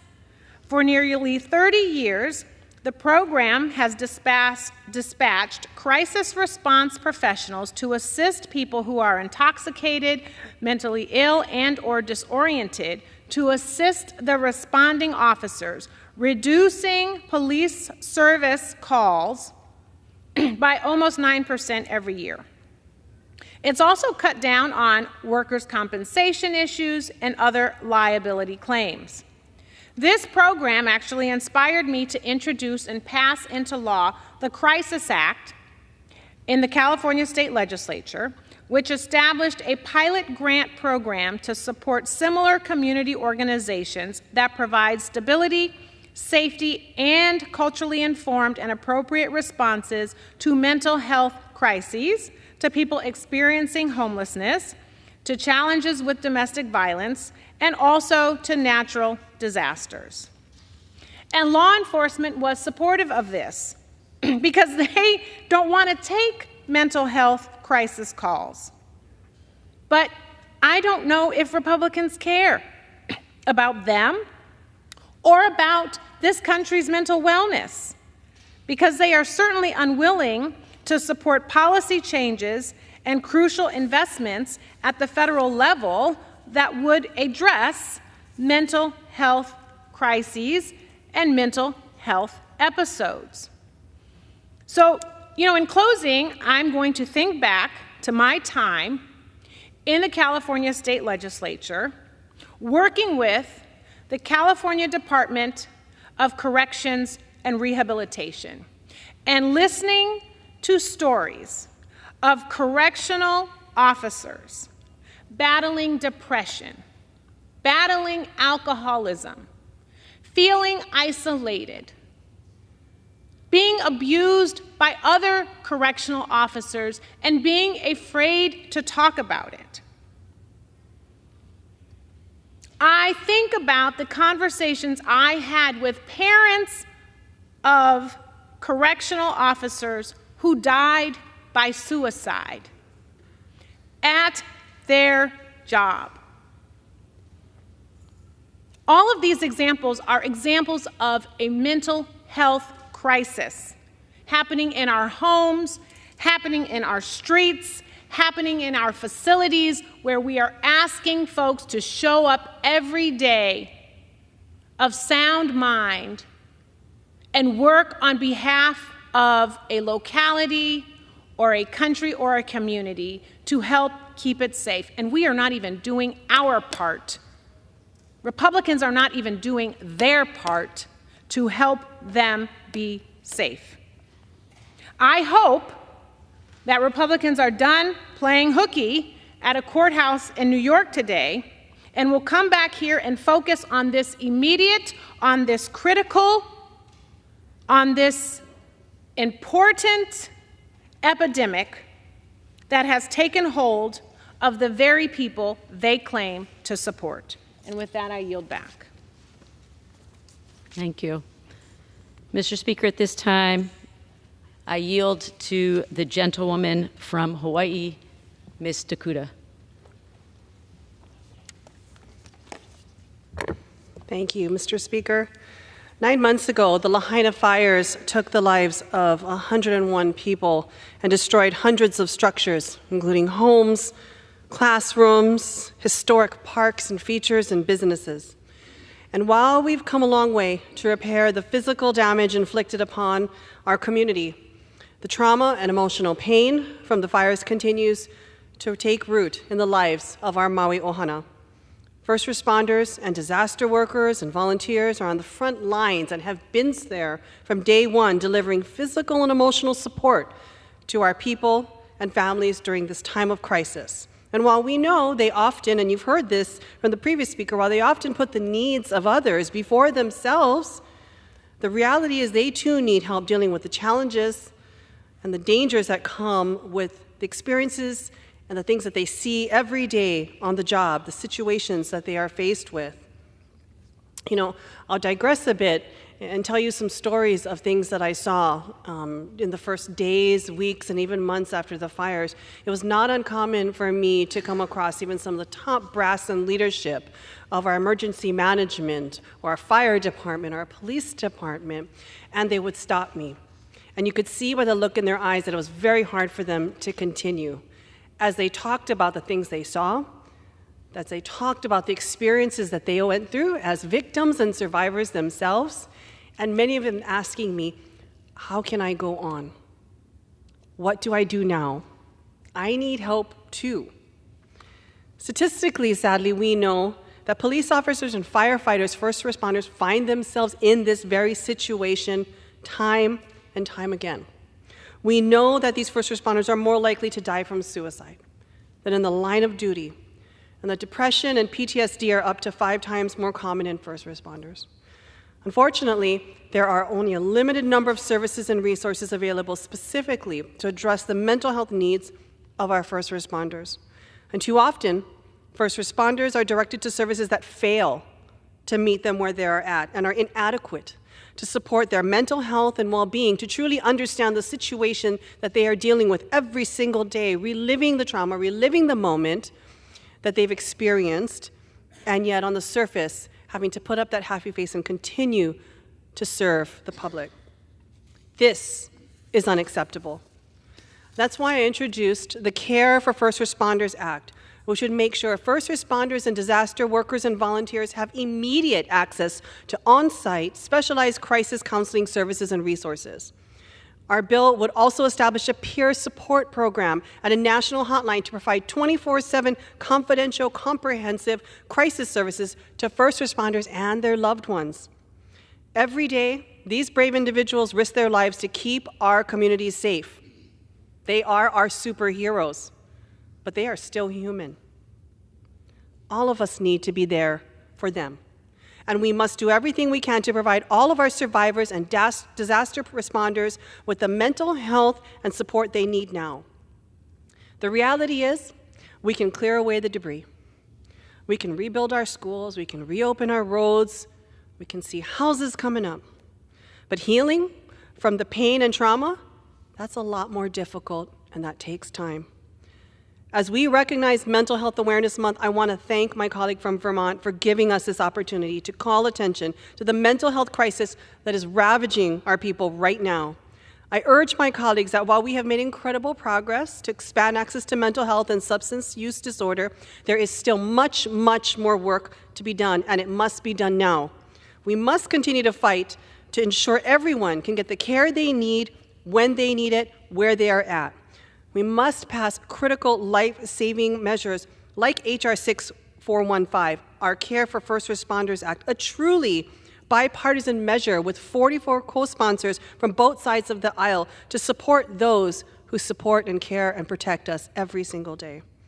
We must prioritize and act with urgency to fund and pass progressive policy changes to support mental health in our community. And for the sake of all of the people that we loved, for every single person, even in this building, we must do it now. Thank you, Mr. Speaker, and I yield back. Thank you. Mr. Speaker, at this time, I yield to the gentleman from California, Mr. DeSanya. I want to thank my colleague, my wonderful colleague from Vermont, for yielding and for convening this important conversation. This discussion could not be more timely, Mr. Speaker. Rates of mental health conditions for Americans' children have been rising for years, and now they're rising exponentially.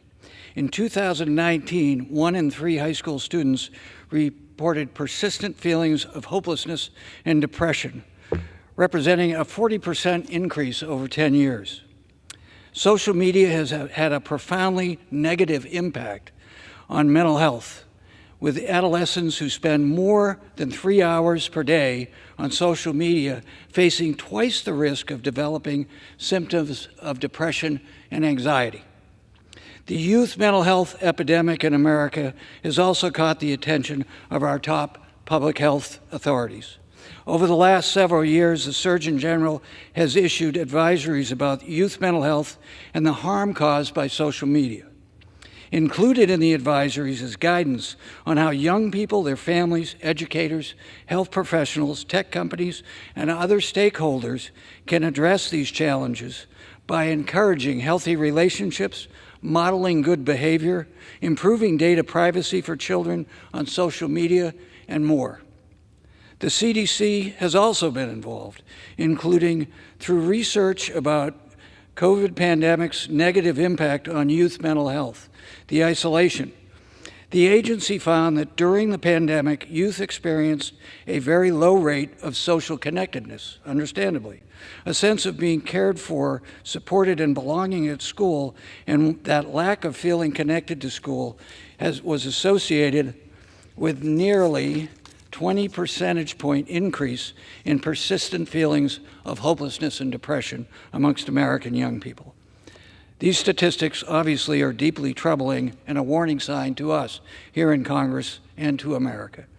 We have a responsibility to the future of this country in Congress to support children and families who are struggling. I'm proud to have led legislation like the Early Childhood Mental Health Support Act, which would provide Head Start and Early Head Start programs with funding to conduct behavioral health interventions for young American children. I'm proud to say that this bill passed the House last Congress in a bipartisan support in my broader Mental Health Matters Act. But we have to keep pressing on until this bill and other legislation to protect the mental health of young Americans get across the finish line, signed and implemented. We know that failure to address mental health disorders and adverse childhood experiences early on can lead to a lifetime of bigger issues and serious outcomes for the individual and for our country and the community. As we continue our work in Congress to address children's mental health, we must ensure that our efforts meet the critical needs of this moment. Thanks again for convening this, and thank you for leading the effort to raise the consciousness of this epidemic in America. Thank you. So, Mr. Speaker, we have heard from members from many different parts of the country, from Vermont to Michigan to California to Hawaii. And as I said before, we must prioritize human connection and healthy relationships, and we have to craft policy and make bold investments to address our national mental health crisis. The percentage of U.S. adults who report having been diagnosed with depression at some point in their lifetime has reached nearly 30%. This is almost a 10% percentage point increase since 2015. And the percentage of Americans who currently have or are being treated for depression has also increased to almost 18%. These rates are the highest recorded by Gallup polling since it began measuring depression using the current form of data collection in 2015. It's impacting all of us, but I'm particularly concerned about the toll it's having on our kids and teens. 30 years ago, the greatest health threats to teenagers came from binge drinking, drunk driving, teen pregnancy, and smoking. These have all fallen sharply since then, but they have been surpassed by soaring rates of mental health disorders. In a little over a decade, the number of adolescents reporting depression has increased by 60%. Emergency room visits by adolescents are up as parents seek help for their teens who are struggling with anxiety and depression or self-harm. And suicide rates among adolescents are up sharply as well. The public health crisis has intensified since the pandemic, but it didn't cause it. We've seen a steady increase over the past 20 years. Young people now are getting less sleep, less exercise, and less in-person time with friends, all crucial for physical and mental health. Adolescent brains are being exposed to a huge wave of incoming stimulation via social media and technology. Teens in my district have told me they feel anxious, disconnected, and depressed. Many fear that their constant use of cell phones and social media is impacting their mental health. So we have important work to do, all of us. Every single congressional district is experiencing this. My work on mental health will be a cornerstone of the work that I do in Congress. I'm working towards a future in which anyone who wants mental health care gets it, and when we finally end the unequal treatment of mental health and addiction. Thank you, Mr. Speaker. I yield back.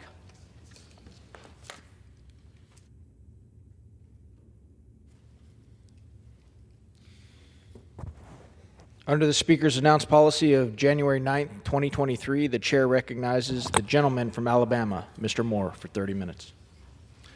I ask unanimous consent that all members have 5 legislative days to revise and extend their remarks and to submit extraneous materials on the subject of this special order. Without objection. American citizens from Alabama and Texas and their Nicaraguan partners have made it their mission to spread the hope of the gospel of Jesus Christ with the Nicaraguan people for nearly 30 years. Evangelists with Mountain Gateway Ministries have worked across the country leading on disaster recovery and feeding and clothing and planting churches with the support of the assistance of the Nicaraguan government. In January, however, the Attorney General of Nicaragua began pursuing charges against 3 U.S. citizens associated with Mountain Gateway and 11 Mountain Gateway Nicaraguan pastors on trumped-up charges of money laundering and organized crime. In addition to being barred from meeting with their legal representation and their families, the lawyers on their case were denied access to the case files and to other relevant documentation against the pastors. During the sham trial, the government was unable to produce evidence of the alleged illicit activity. Despite this, the 11 pastors have been sentenced to up to 15 years in prison and a combined $1 billion in fines. These pastors were working to bless the people of Nicaragua, and now they have been thrown in prison, and all their property has been seized. These sentences leave families without income, children without mothers and fathers, simply for sharing the good news of Jesus. I'm deeply concerned that these citizens and the pastors were targeted for sharing their faith. Matthew 5:10 says, "Blessed are they which are persecuted for righteousness' sake, for theirs is the kingdom of heaven." I recently introduced a resolution, House Resolution 1019, condemning the Nicaraguan government of unjust imprisonment of these people, and I hope my colleagues will join in support. I am praying for a swift resolution to this situation so these pastors can be safely returned to their families and continue sharing the gospel. I am grateful to the members of Congress who have joined me for this special order to highlight this issue and call the Nicaraguan government to release the imprisoned pastors immediately. I now will yield 5 minutes to the gentleman from Alabama, One of my first co-sponsors to H Resolution 1019, Mr. Adderholt.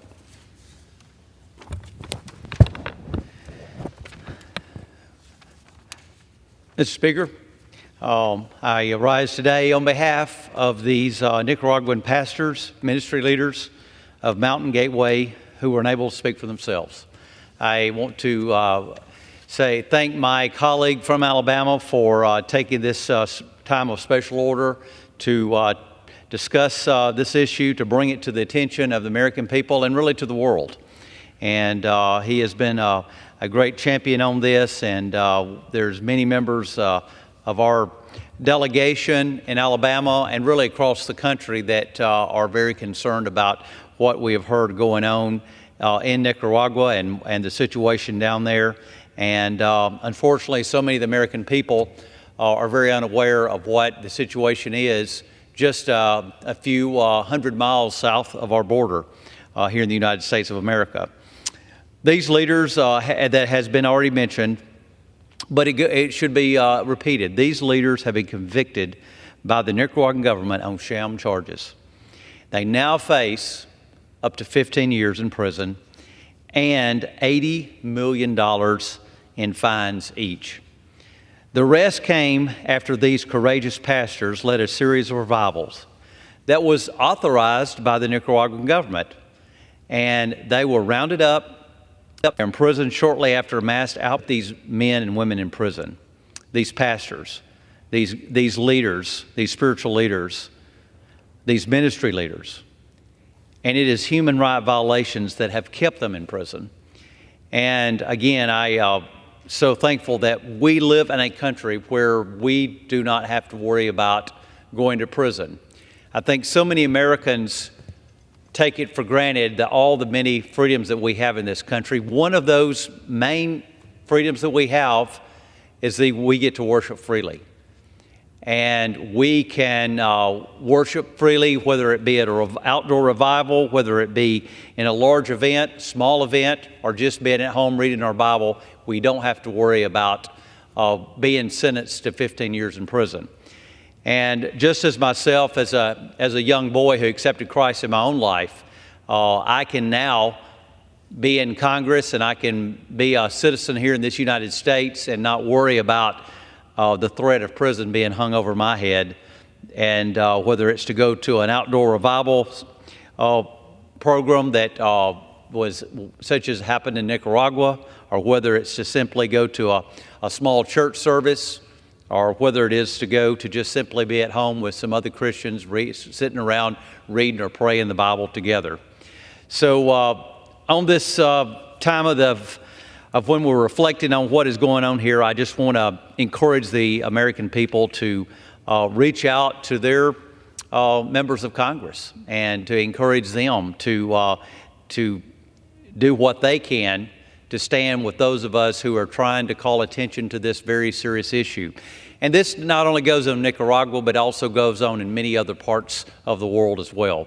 But today, we certainly want to call attention to those pastors and ministry leaders from Mountain Gateway who are unable to speak for themselves and be a voice here in the United States House of Representatives. And we ask for their release.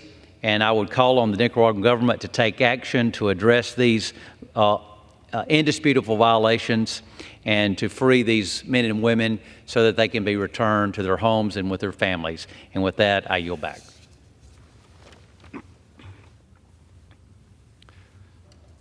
Mr. Speaker, at this point, I'll yield 1 minute to my friend, Mr. Palmer from Alabama.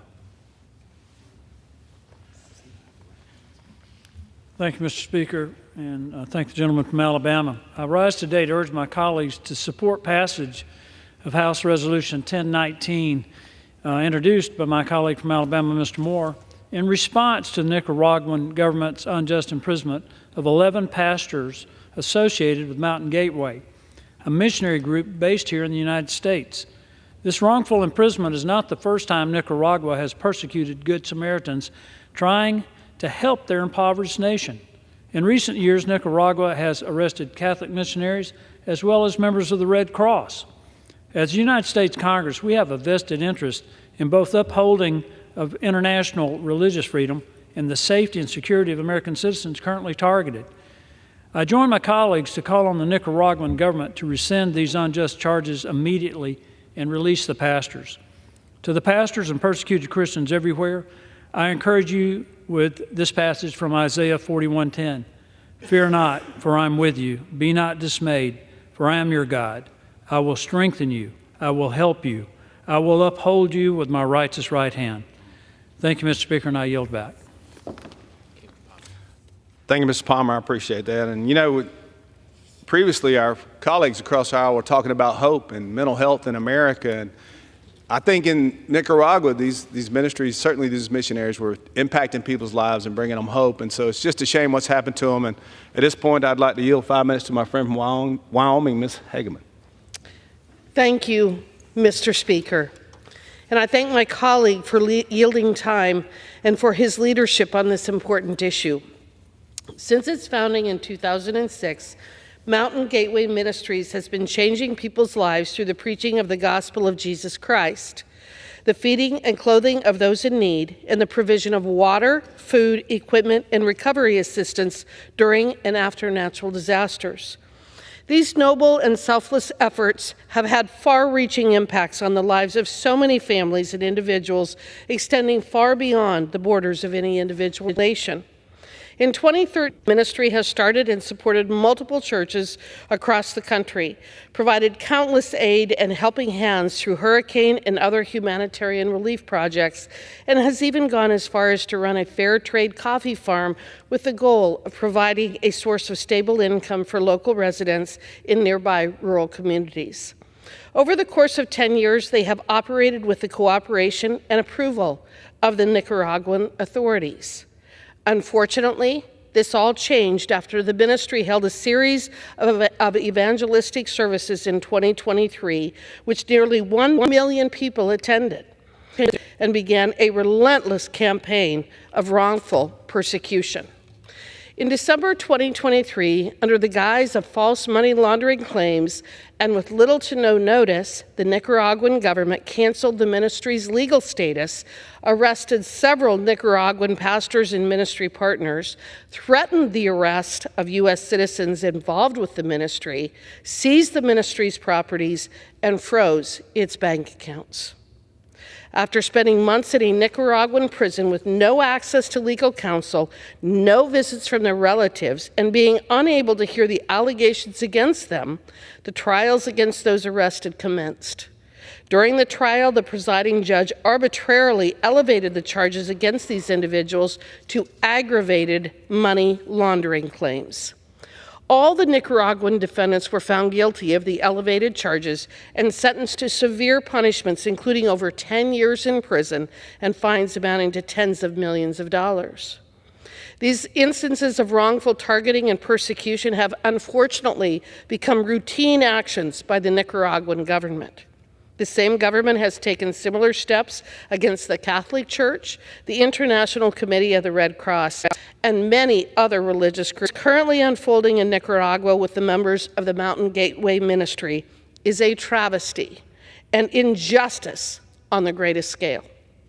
From the time of their arrest to the handing down of their sentences, the treatment of these individuals and the ministry is in complete contradiction to the most fundamental freedoms and beliefs that we hold here in America, including the freedom of religion, presumption of innocence, and the guarantee of due process and equal treatment under the law.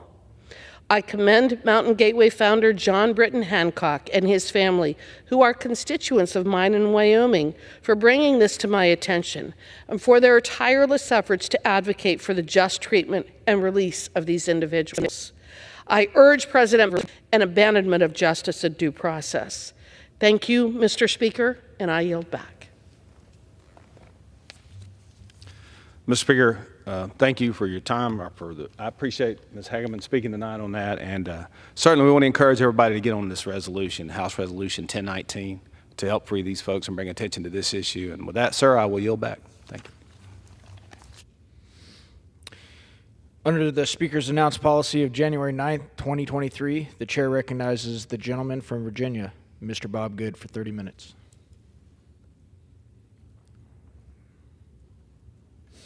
Yes, sir. The gentleman from Virginia, it's not required that you go the entire 30 minutes. Thank you, Mr. Speaker.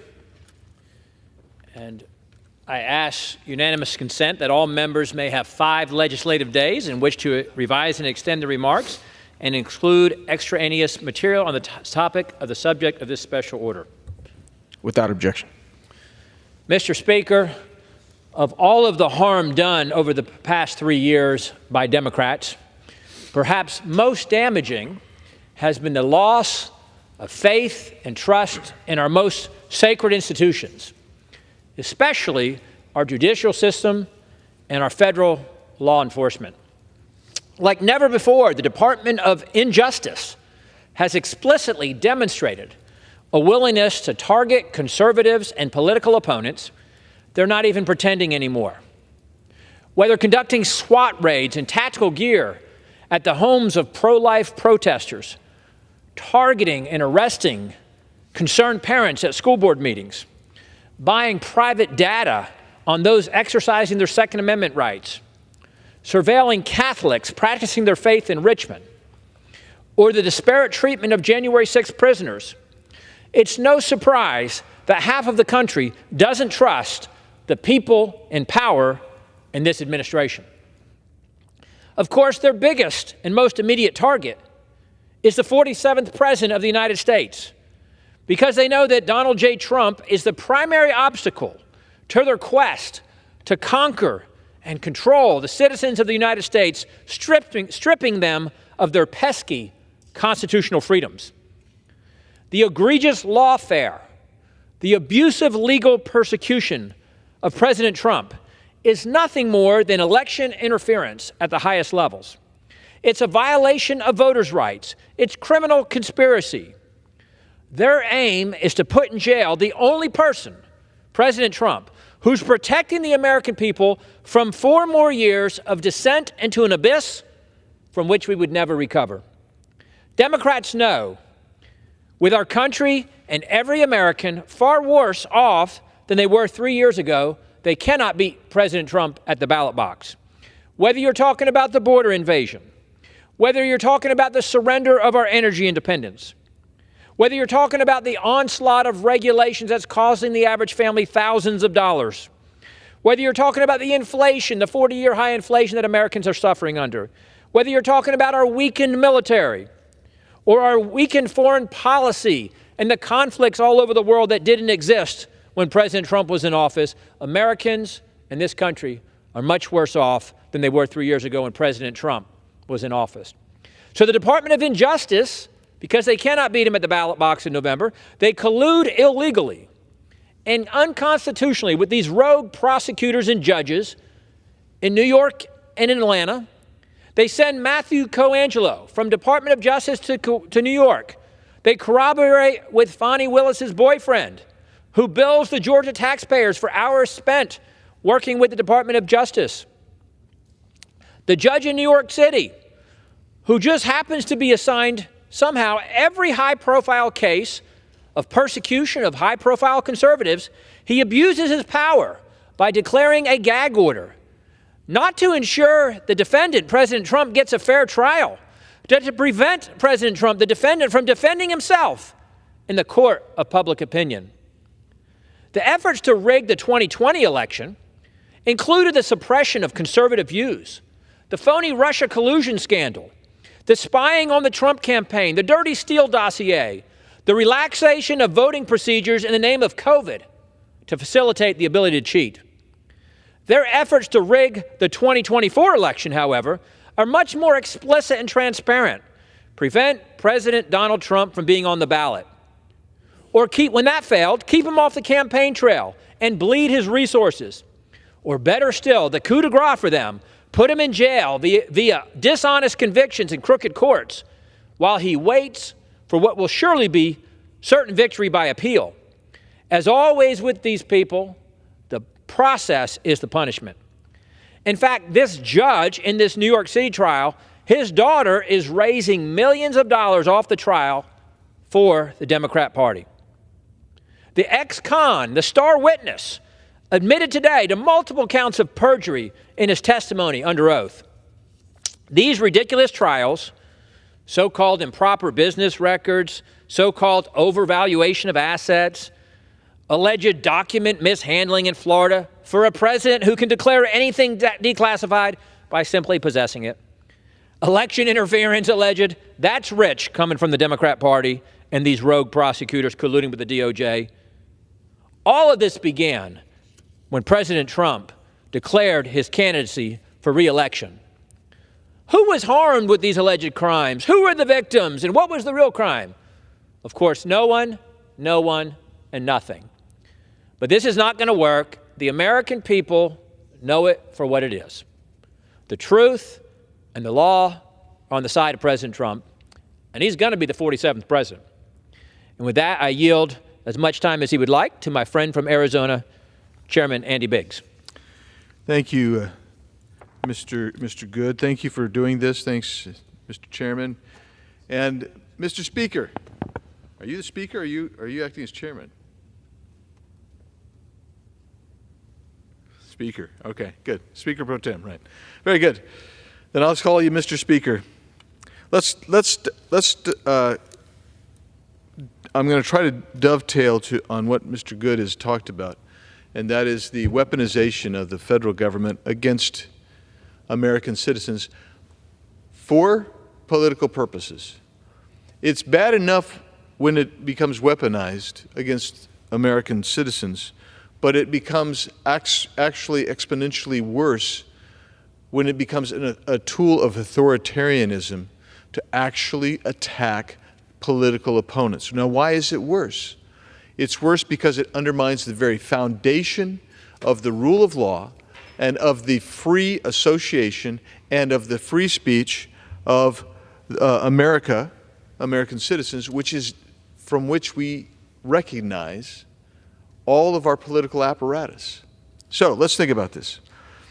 We know the Subcommittee on Weaponization recently put out a report dealing with the misuse of financial records of Americans. Now imagine if the federal government could get hold of everybody's credit card statement. Well, they can, actually. Why can they? Because they've asked for it, and the banks and the credit card companies, many of them, have actually turned that information over to the FBI and the Department of Justice. And for what reason?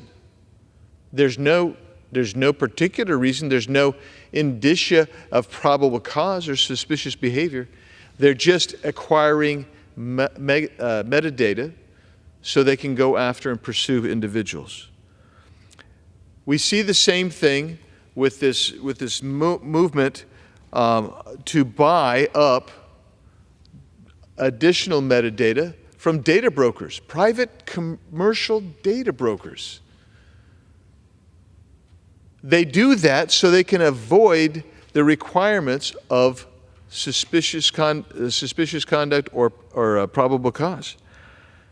That's what went on when the FBI actually did millions of queries on American citizens and did hundreds of thousands of illegal searches of the data of American citizens. They didn't have probable cause. There was nothing, according to statute, this is part of the problem with the FISA statute. They had no reason to believe that any of those searches would lead to finding criminal conduct. And yet they still went after these American citizens. The DOJ and judiciary are joined by the ATF.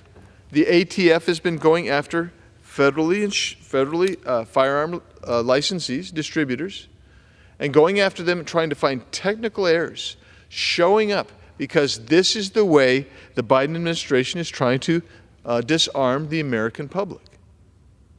So it just goes on. Every institution has been weaponized. The military has been weaponized. And it looks like General Perry's here, so he might want to talk about that. The education system is weaponized. You know what happens when you have a have a generation or two that has been indoctrinated into how bad this country is, that we have no moral high ground, we don't respect freedom, that we're going to basically embrace critical race theory and that type of thing. Well, first of all, you remember that when they did this, they said there is no such thing as critical race theory.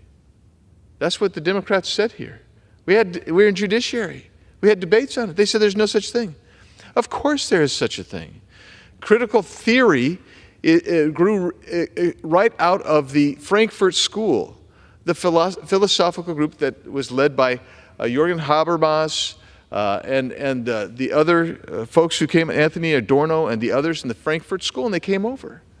And they created critical theory. And then in the early 70s, a law professor created the notion of critical race theory. He published articles. It was adopted. And the reality is, what's happened with that is you have an indoctrinated generation which believes that America is no good, was no good, and will never be good because it is systemically, inherently problematic. And it's not just critical race theory. There's a whole bundle of other critical arguments related to critical theory. You have district attorneys and county attorneys who have run on the notion that those who commit violent crimes are misunderstood and should be released into the public, and that those who are victimized become marginalized, which is why I introduced the Alvin Bill, which was to get at Mr. Bragg in New York, and the Willis Act. And what are these meant to do? They're meant to use what the founders gave us within the Constitution, which is our opportunity to use the funding streams and the purse strings to actually try to bring a runaway executive branch back in. Well, this all culminates in today's actions. So what do we see happening? I won't steal my friend's thunder because he was talking about former President Donald Trump, who's undergoing 4 pieces of lawfare. And those lawfare originated right in the White House. They're coming down from President Biden. Well, how do we know that? Because the paramour of Fani Willis came up and met in the White House to get instructions. How do we know that? Because Jack Smith, who's prosecuting him here on the Mar-a-Lago case, he went to the White House multiple times to get instructions. How do we know that? Because Alvin Bragg also met with the White House. How do we know that? Because Michael Colangelo, one of the high-ranking DOJ lawyers, left that DOJ and went to Alvin Bragg's office after Alvin Bragg and everybody else who looked at the case that's going on in New York City had said, there is no there there. And by the way, they probably were also told, your 2-star witnesses are Stormy Daniels, who's basically said on multiple times, 4 different times she said, there was never any interaction between me and Donald Trump. And then Michael Cohen, who has a long string of convictions for lying. He lied about lying. Then he lied about lying today. We saw it in the hours of testimony we saw. And so the next step is, how else do you weaponize government? You use it to shield bad acts from the public. So let me give you one, and then before I yield, this is my last one. Today, the Judiciary Committee voted to hold Merrick Garland in contempt of court. Tonight, I anticipate the Oversight Committee will do the same. What did the Biden administration do? President Biden has asserted executive privilege. Now, I want you to think about this for just a moment. The rationale for the executive privilege, based on what Merrick Garland said today, both in an oral and written statement, was this. He said, look, 2 reasons. Number one, we're not going to be able to pursue sensitive investigations. He didn't say how that works, but that is not a reason for executive privilege. It isn't.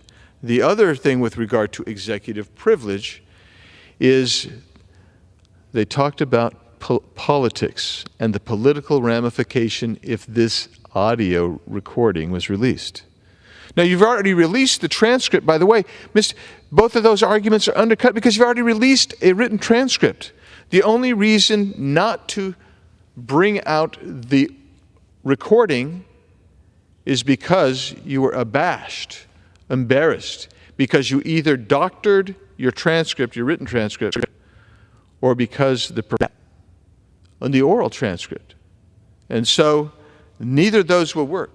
And I'm going to call right now and remind everybody that we can take actions here, and we should. And I will just tell you that that is another way that you can weaponize government, and that is to. I thank the gentleman for yielding me some time, and I'll yield back to him. Thank you, Chairman Biggs, esteemed member of the Judiciary Committee. And now it's my pleasure to recognize my good friend from Pennsylvania, the General and Chairman Scott Perry. Well, I thank the chairman of the House Freedom Caucus and the former House chairman of the House Freedom Caucus. I'm happy to join in a colloquy with them over the abuses of power and the dangers of the abuse of power. The framers of the Constitution noted it was the avarice of man, the avarice of mankind, the greed of mankind that compelled them to set this government up the way they did, so that there were three separate but co-equal branches that would compete with one another and hold each other in check, Mr. Speaker.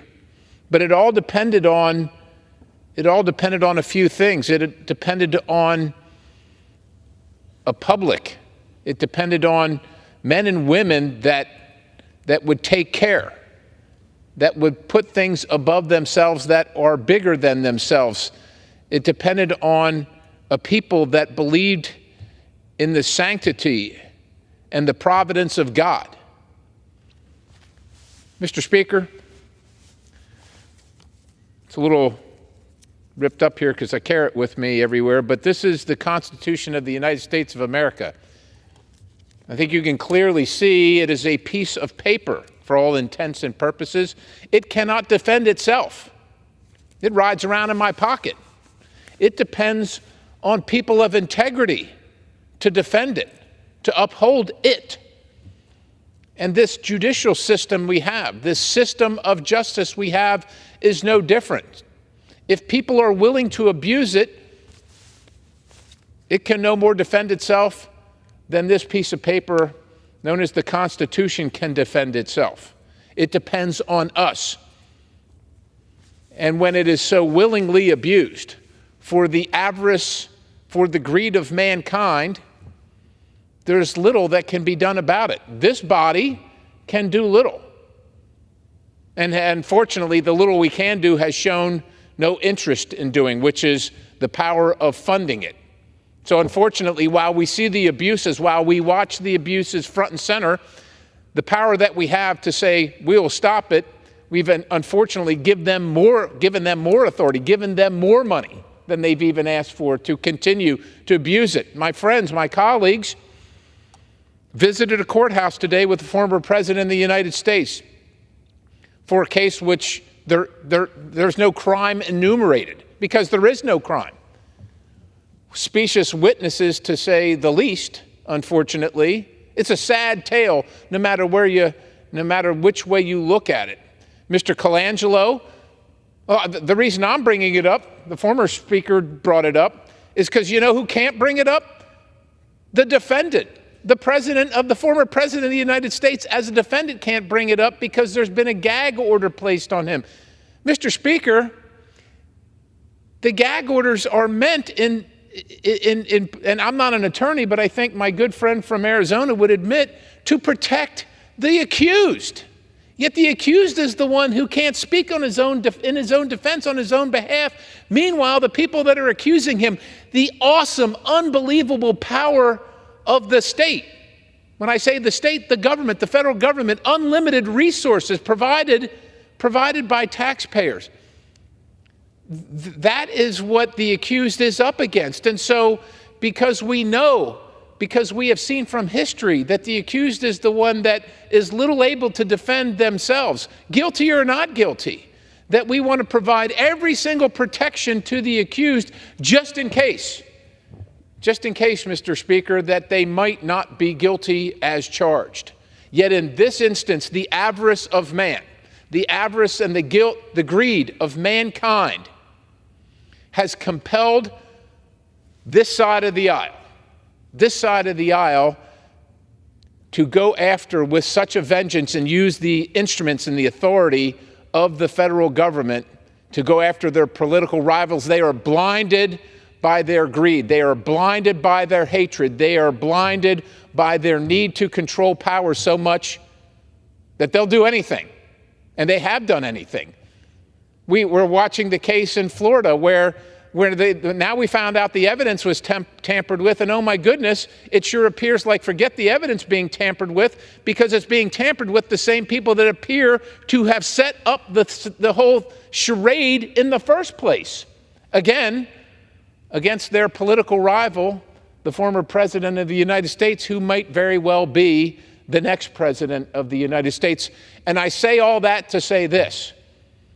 History has shown us, and if you've traveled at all and watched conflicts around the world, that these injuries that occur from one side to the other tend to repeat themselves because then if there's going to be a redress, in other words, if there's going to be a fix or a solution to that egregious misuse of power, then the other side is compelled to it when they are in a position of authority. And it takes the unbelievable will and integrity to say, we're not going to engage in that kind of thing. If we're in a position of authority, we are not going to succumb to the greed and the avarice of mankind if you put us in authority.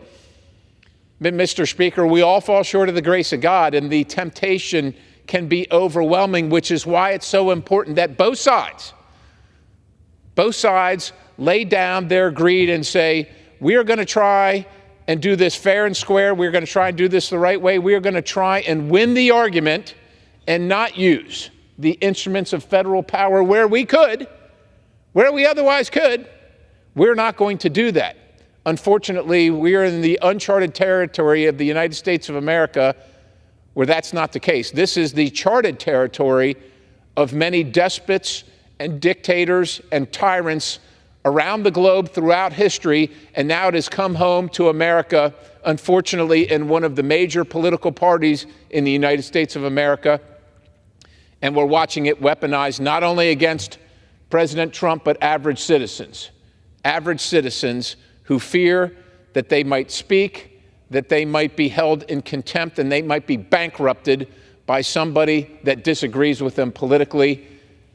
And I'll just turn it back over to my good friend from Virginia and thank him for the time and for bringing the subject up. Thank you, Chairman Perry. And I'm going to go back to Chairman Biggs from Arizona for some final thoughts. Thank you. And I appreciate both of the Chairman Good and Chairman Perry, and their comments.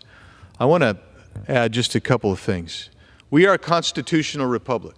We're not a democracy.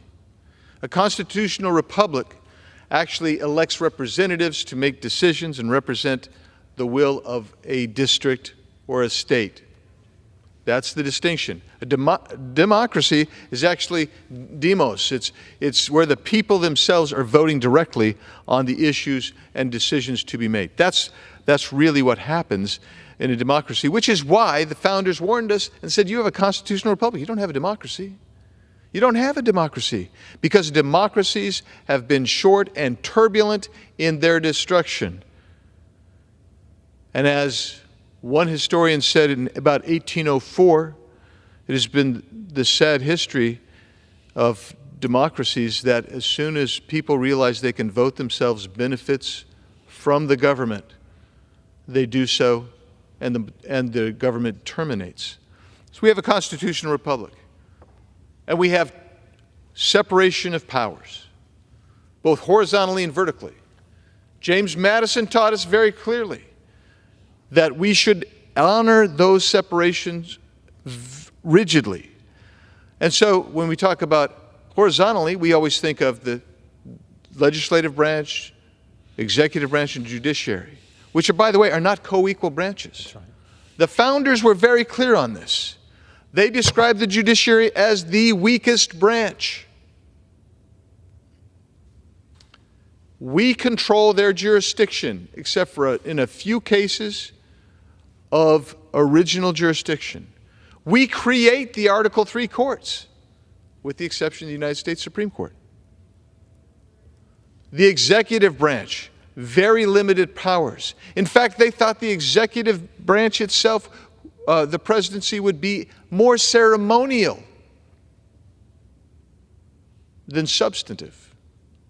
And the legislative branch would be small with enumerated powers, but because it was elected, the House of Representatives was elected directly by the people, it would have the purse strings. And the Senate was to be elected by the state legislatures.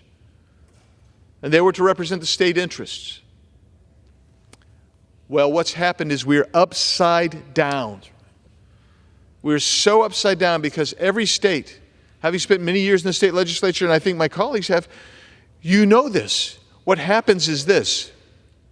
We spent about 80% of our time in the state of Arizona trying to respond to federal mandates passed by this bunch of yo-yos or by the bureaucracy where they were telling us things like, in Phoenix, Arizona, what we want you to do is we want you to water down your dust because the number one particulate in Arizona's, in the Phoenix metro area is dust.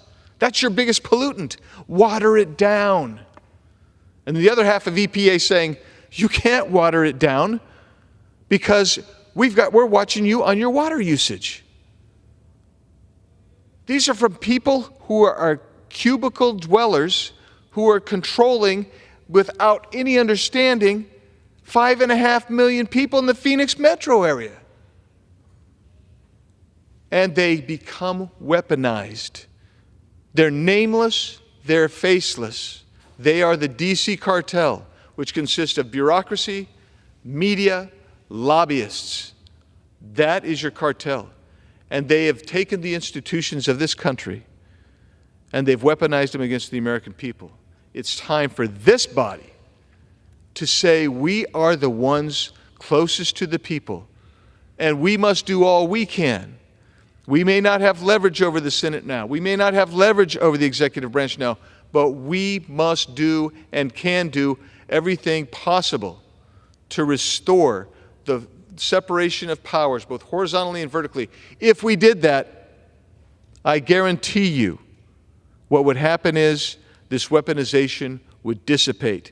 It wouldn't go quietly in the night, but we have felt it wrap around our necks like the flaxen cords of sin, and we have got to begin cutting it off. Thank you, Mr. Chairman. Thank you, Chairman Biggs. Thank you, Chairman Perry.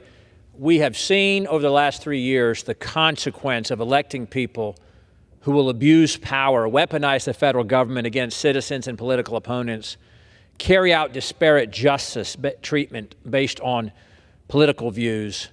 You both, Chairman Perry and Chairman Biggs, have spoken eloquently about the Constitution, our true north, our compass, which is just a minor inconvenience to the folks on the other side who take a mentality of, show me the man, I'll show you the crime. We cannot let them win in this endeavor. We must hold them accountable. That's why it was a privilege today to go up, Mr. Speaker, and defend our former president and future president of the United States for the abuse of power that's being directed at him right now as they target truly the American people and as he stands in their way. With that, I yield back. Does the gentleman have a motion? Mr. Speaker, I move that the House do now adjourn. The question is on the motion to adjourn. Those in favor say aye. Those opposed, no. The ayes have it. The motion is adopted. Accordingly, the House stands adjourned until 9 a.m. tomorrow.